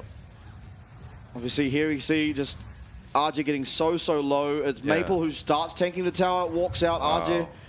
How does he live there? Yeah. Ridiculous. And Maple able to quickly clean up Husha. Oh, that's rough. You hate to see that. Yeah, and the Azir blind. Obviously, Azir a strong champion, but it's not very strong in this game as we have a 4-0-4 Taliyah. Crypt Bloom now in the items. Yeah. Seraph's fully upgraded. It's very, very difficult for this Azir to ever stand up to this Taliyah. You might have to just put it against the Udyr, but the problem then stands that Gnar is not going to get a favorable matchup into the Taliyah. So yeah. Gnar is actually maybe in danger against the Taliyah. For sure. As 1116 has to get off the scrum. Yeah, I mean, look at how far ahead of Arja Driver is in CS. He's up, what is 50 CS right now. Yeah. And it still just feels like it's never going to matter. Feng going to have to cleanse. Still cleanses it. Yeah, Husha's looking. Magnustorm won't connect though. This is a dud of an engage. 116 maybe have to turn around. He catches the flash. Penny has gone down immediately, but Junji is not done with the play. Turns around. Woody, fantastic binding. Time and time again. Woody on this Lux just saves Junjia. Aja's going to get some damage on the tower, but TP to answer from the Gnar. He just walked there, I guess. Really nice Emperor's Divide from 1116. Finally a break for Beyond in this game. How many times are we going to see a Flash still get Emperor's Divide until we learn how to flash against it? Yeah. I mean, that was one of the biggest highlight plays of Worlds. Yeah, in the final game. I mean, there's Woody landing a binding. Super deep in the enemy jungle. And Junjia kind of knows they just have to run for their lives here. But really nice from 1116. Finds two. Junjia actually fails his Q, over the wall. Ults to the Azir and flashes away. Really nice. And of course, Woody lands the 2-man binding as he just seems incapable of missing. You're lucky if he just hits one. That's what you're hoping for against Woody's Lux, it seems like. True. The only one person getting hit by binding win con. As Feng not really activated yet on the solution. I mean, he has a Vi to deal with. My MVP call might be wrong, but we've still got time. He's got the rapid fire now finished up. He's going for the energized Lucian build, which I like a lot more. Yeah, see, I didn't say my MVP vote. I was going to say Arju, but it's looking like it's probably Maple, as Hoosh is going to get jumped on once again by Junjia. And the man I was just talking about, Magnastorm, comes out. It's too little too late. 1116 also going to go down. That ace in the hole going to confirm it. And RG with the Ghost Pop, with the Weaver's Wall. It's going to be even more. Double kill for Betty. Stage 2 will also be going down. Junjia claiming that one. And now Driver, he gets found by Junjia on that wall. He's max ranged binding, as it's a clean ace for PSG, and heads turn now to the Baron. Yeah, should be a free Baron for PSG. Lethality Caitlyn not doing that much, but with 5 members, they should easily be able to do it. We'll see what happened in mid while Husha was getting caught out. Feng not really willing to back down here. They think they've got an angle onto Betty, and they do, as far as I can tell. He's just somehow... They just don't have enough damage to finish him off, and Udyr is so good at cleaning up these fights. Once you're behind in a fight, you're going to have an Udyr just chasing you down to your Perfect nexus. Weaver's Wall too. Yeah, Maple having a great game. Yeah, Junjia. Look at that. That was literally max range. Yeah. This guy's a freak on the Lux. Yeah. Now, BYG will be alive. Baron buff picked up for PSG. Third Dragon alive and ready for the taking. Yeah. 116. He's trying to get to his Leandries, but honestly, we're almost seeing a 3-item Talia with the Death Cap being picked up next. Yeah, before he's even got his second on his ear. Yeah, things are dire. 3 items for Caitlyn. Yes, they're very cheap items, so it doesn't really tell the entire story. But you see it on your screen there. He is up 1.5k gold. Junji are up an insurmountable amount. What an insane series from PSG so far. It's looking no different than Frank against... who do we have earlier? West Point. West Point. You know, West Point, one of the bottom teams. Frank, one of the top teams. Very forgettable games. Yeah, well, that's what I mean, though. It's looking no different. As Betty's Betty, engaged he's going to get caught out. Yeah, there's no way out. No flash. Nothing for him to do. Shut down Feng. Yeah, Feng, massive shutdown, but nothing else really can be found. It will slow down this Baron play. Although if BYG continue on forward, this could be bad. Magnastorm connects, but it's only onto Junjia. Feng's trying to find the damage, but another 2-man out of Woody. Yeah. Feng now down to half HP as Arja's just content pushing on down mid. The rest of the team, are they going to join? Junjia might even be just looking for a steal here. Gets himself into the pit. It's down to 3k. He's got Unstoppable. It's down to 1.5, 2. They're leaving it though, and it will be picked up. Arja turns around, stops the push, and it's going to be 2 kills found here for the team of BYG. Dragon also going to be theirs. Who's going to be looked at? RJ seems absolutely unstoppable. CC Moon. It's going to be the fight. Is it going to be over now? It should be. I can't tell if Beyond want this fight or not. Yeah, I don't think they can tell either. Yeah, back and forth, back and forth. Betty's on the way, so BYG now should have to get out. It's 1 man. It's only the one. Who's just going to get locked out? RJ's going to run now. He's very, very low, but Maple is throwing not rocks, but mountains at BYG. Ace in the hole comes out. 116 will block it, but not before losing the vast majority of his health. And now, while everyone does back away, only going to find the 1 kill there onto Driver. It is still Baron buff active here for PSG in the bot side. Yeah, they're going to grab a tier 2 and probably not look to pressure the tier 3 at all. They'll just get their recalls off. Maple is massive, and he's playing very well. I think the reason PSG felt comfortable taking that 3v5, I think it was just Maple being so big. And it's kind of hard for them to deal with a big Talia at the moment. As we said, Talia was a great pick into this comp, really using that red side last pick. Not in the traditional way we see it, with a top lane counter pick, but with a mid lane counter pick, and more of a comp counter than anything. He did okay into the Azir mid, but it's been the team fights where Maple's, and setting up ganks where Maple's taken over this game.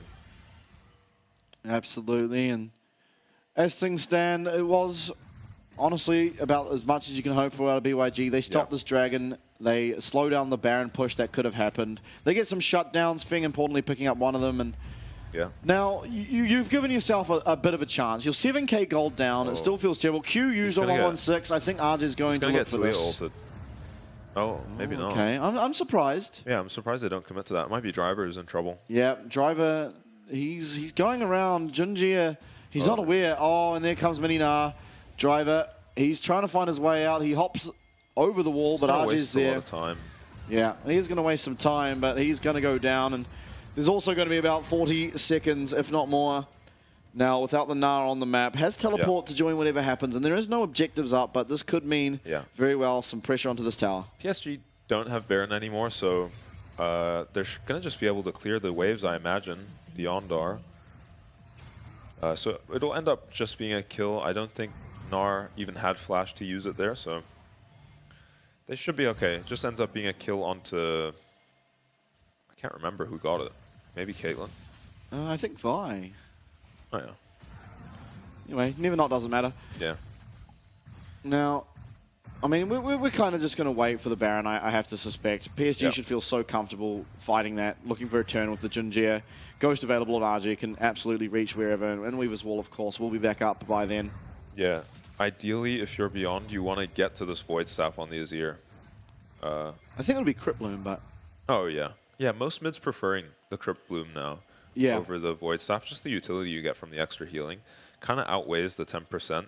As, yes, you're in a bush. Anyone who walks into this bush... Oh, we've seen Azir. Just dead. Uh-oh, Azir is dead. There's no other way to say it. Woody going to pick that one up, and now who's going to be looked at? He doesn't have flash available for himself. Going to get knocked up. Vault Breaker doing well there. Too, and that's it. Seismic shove into that ace in the hole. Yeah. Beyond just walking into the jungle without members there, really. Yeah, now Woody's looking mid. RJ has goes. He's going to pop it. Feng's going to get stunned up. Clean's going to be used here, but RJ is taking 0 damage. See the Lux Binding. Feng also is staying nice and healthy in fairness. Breath of Light comes through. Lux Binding is going to force out Feng's flash, and I don't think there's much longer in this world here for this Lucian. He does use that Blast Cone over, but he's gone straight into Woody and Junjie. Betty going to claim that one for himself. And Maple, in the meantime, taking this top tower. Yeah. And this is looking like a very one-sided solo queue game. It is. It's like me when I queue up and I have low as Smolder as my bot lane. Yeah, but those games are winnable. This is winnable.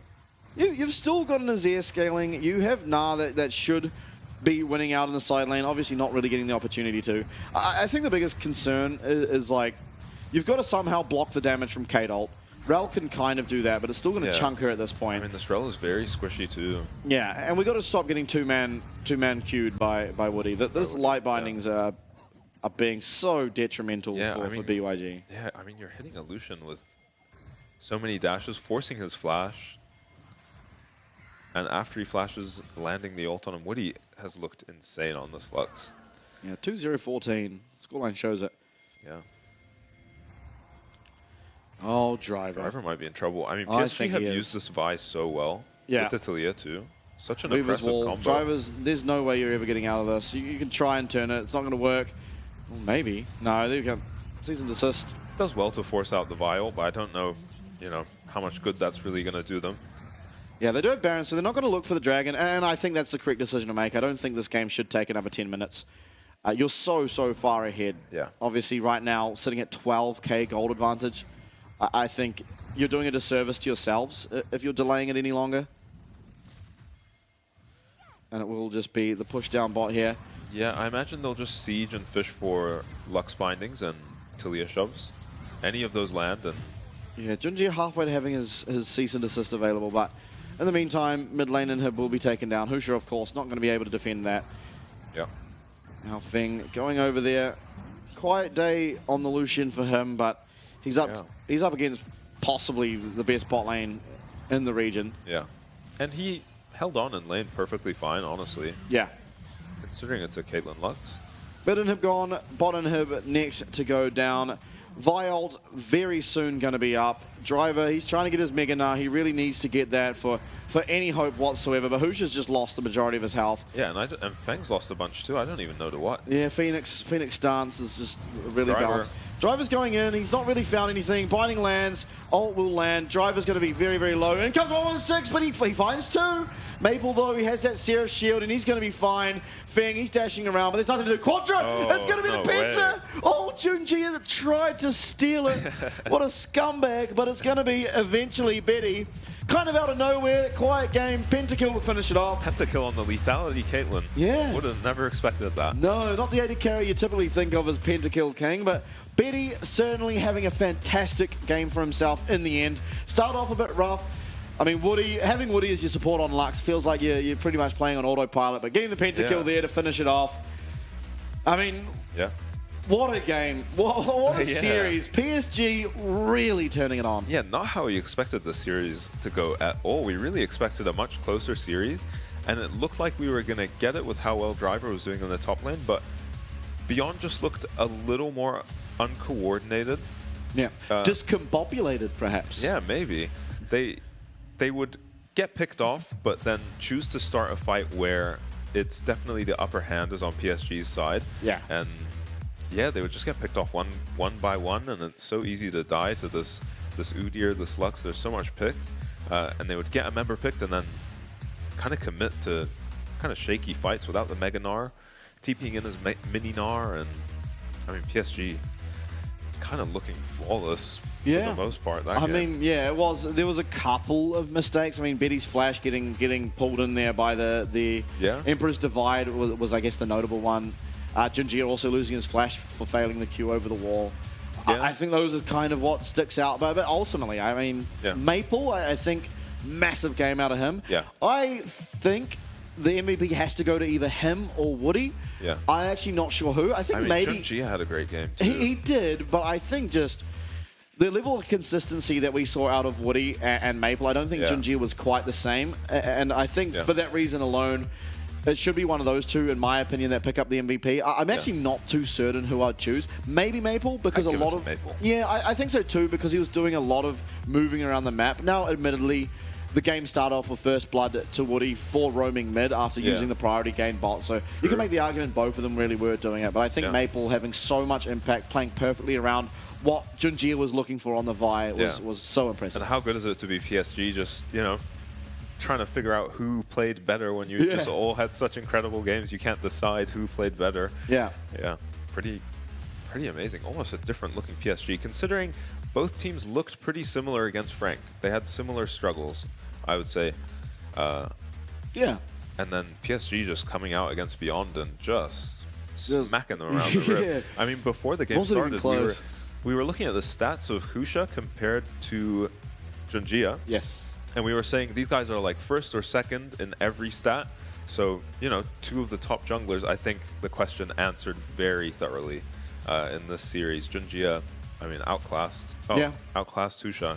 Yeah. And that's why Husha was his underling all of last year, right? I mean PSG, I believe, now I got to cast my mind real far back now. Yeah. But spring split of 2023, they were 3-2 after the first 5 games they'd played, I believe. Yeah. And then Junjie joined. They didn't lose a single game, not one, didn't drop a single game. They're all best of ones, won every single game. Yeah. They had confirmed and locked in their first place, let Husha play the last game of the season, lost it, and they didn't play again for the rest of the year. No. But that's not even discredit to Husha. I mean, that's just saying that Junjie is so good that he really, really can turn the team around. And even in a game like this, where not necessarily the most impactful game out of him, he was still finding a lot of opportunities and really turning around things that looked like, I mean, at the start, obviously, Driver so fed. And I mean, this is where it all started to go wrong for Beyond, I think. Yeah. I think they honestly had no business contesting this dragon at all. And it starts off so poorly, you can just cut your losses and give up a kill here. But yeah, they just hang around a little too long. And maybe those are the sloppy kind of plays that they're honestly easy to clean up. When your jungler's dead, there's no point in standing around staring at the enemy Vi. You know exactly what she's going to do. She's going to get onto your Lucian and ult him. So that is something that Beyond can look to improve on and is an easy thing to improve on, honestly. Yeah, I wonder if that seismic shove doesn't land, if Driver's able to take out, obviously would take out Woody, but maybe even get more, because at that stage he wouldn't be locked up, stunned, and then getting followed by RG. It could have been an entirely different game, even off that one singular Maple seismic shove. Great game out of Maple. You don't see Talia topping damage very often. Yeah, I mean, you do from time to time, right? But yeah, in general, Talia ends up just matching in a side lane and coming in and joining team fights. It was a very, very impressive game. out of Maple in this one. And I mean, look at the gold graph. It really was.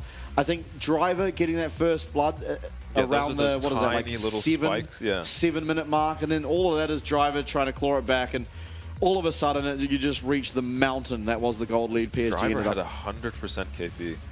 Yeah, I mean, he was kind of the most integral part of the puzzle, and I guess that's the unfortunate thing, is that if he wasn't around, then there's nothing really that BYG could do, and so he just went to the side lane and got giga targeted by Junjie and Maple, and there's not a whole lot that the NAR can do.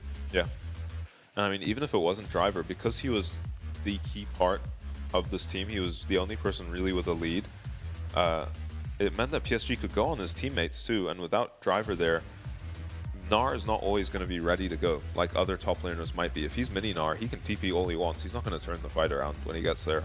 For sure. Most kills, Betty, I mean, he picked up, he just licked up 5 kills there at the end. It is going to be Maple, I think. 20 KDA. We've had a very, very good days of MVP picks. Very, very impressed. We've got them all correct. Yeah. Based. Yesterday's Sword Art one, we had to make up for that. We had to. And we have 7-0-13 was the final score here for Maple. Yeah. Up a sizable amount of gold. And I mean, he just all-round played good. I mean, even the damage, it's like a regular sort of percentage you'd expect out of a mid laner, but that doesn't really tell the story. The utility offered, the picks that he found. The control on the map. That's right, I think that tells more of a story than the damage. Obviously, he topped it anyway, but this being a big one. I mean, this was a whole team play, this one. Yeah, I mean, how does Udyr live here? I could not believe it. Look how low he gets. Maple was already, he actually didn't rotate from mid, by the way. He just walked out of base straight to top. Yeah. He's just, his spidey senses were tingling or something, and was just here so early for this play. Rel not nearly enough damage to finish off the Udyr, and picks up a double for himself, I think. He did. Nice and easy, as we like it. Light work, you would have never expected that. No, I didn't. Especially after seeing both of them go against Frank, as you sort of touched on. It's like, well, these teams both kind of performed almost identically against Frank. Beyond winning game 1, losing the next 2. PSG going 1-1-1, like, you know, in rotation. Wins and losses, And really it was like, well, Beyond found themselves ahead early, ended up losing sort of later on to Frank. Same thing happened to PSG in both their games. And then it was like, well, maybe they're very evenly matched. Clearly, they didn't seem it in that game, but we are going to now go to an interview. It's going to be with Patty and Woody, so please do enjoy. We'll be right back afterwards. 欢迎来到今天的赛后采访。来到今天赛后采访的是 PSG 的辅助选手 Woody， 请 Woody 先跟大家打声招呼吧。大家好，我是 PSG 的辅助 Woody。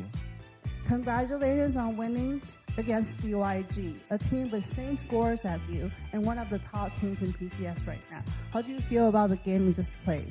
恭喜你们今天对上与你们一样相同战绩的 BYG 人赢下比赛，觉得自己打得如何？今天玩得还行吧，有拉克斯 Q 都有中，很爽。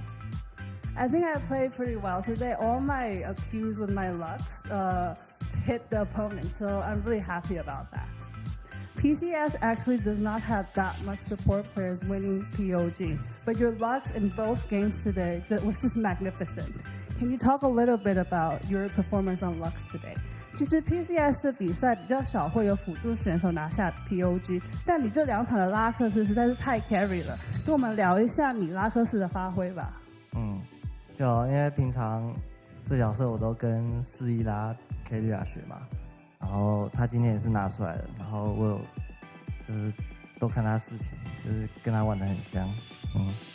Because I watched a lot of games T1 carry up play, he really plays a lot of Lux, so I watched a lot of his clips and a lot of his plays. That's how I learned how to play Lux, and my performance with Lux is actually kind of similar with him. What is the difference playing with Betty versus playing against other AD carries you dueled before? 与 Betty 配合起来，跟之前合作过的 AD 选手们相比，有什么不同之处吗？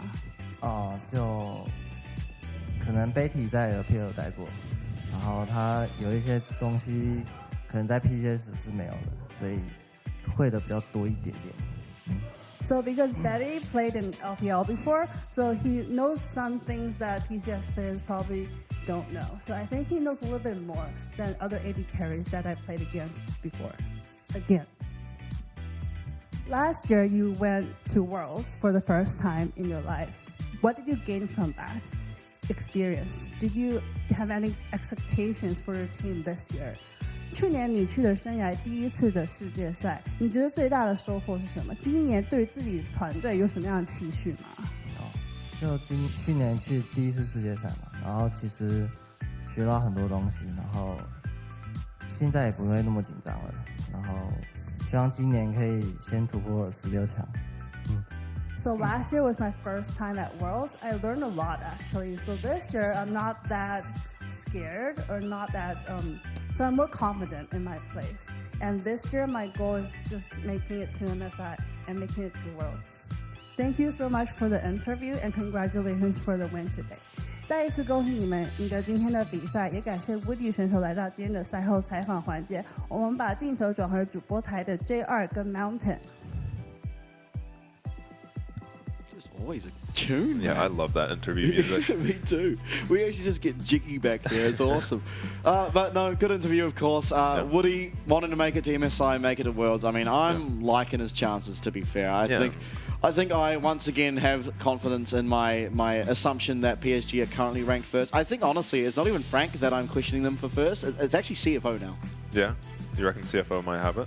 Well, maybe. I mean, the recent form CFO has been extremely scary. Now, admittedly, they haven't versed one of the top 4 teams in a long time. The first game of the split was their only time. Yeah. And so, I mean, coming into next week, I believe, they're going to have to go up against PSG as well as Beyond. Yeah, a bit of a murderer's row. Yeah, a bit of a rough way to finish off the first round robin. But their form is picking up. Both teams' form is kind of picking up as they're about to run into each other. Very one-sided games today. It was. I mean, I expected the first one to be one-sided. Yeah. The second one, I mean, I wasn't too surprised if I saw a 2-0 for PSG. Yeah. But I didn't expect it to be in 23, 27-minute games. I thought we might be going 30, 35, 40, you know, some of these longer games where PSG are slowly getting advantages, but they just absolutely dominated. Even when we found Driver ahead, what didn't matter. Didn't even come close to mattering. And there we go. They'll be very happy with a 2-0, always appreciating the bonus points, especially with a loss on their record. That's for sure. Now, standings, we once again no longer have any ties. Of course, tomorrow we are going to see CFO have their opportunity and almost certainly will equal up the score with PSG once again. You'll see tomorrow's games. They are against Halpix, but I mean, we expect to see it a tie tomorrow. At least for now, PSG claim themselves in that second spot. And of course, this is only for the first round robin. Once there is the second, which goes into this 2 separate groups, we will then find out our playoff seedings and whatnot. But I mean, bottom side of the standings, it's a little dire. I think DCG, again, they're the dark horse. They're the ones that can really make something happen. And tomorrow with the matches against J-Team, they're really going to have to prove it because J-Team, they're going through some struggles right now. You really need to get this done. 2-0 would be perfect. CFO versus Halpix, I mean, I'm pretty sure CFO, I mean, based on their recent games, it should be a real quick one. Yeah, I can't imagine the Halpix doing it. I mean, they'll give it their best shot.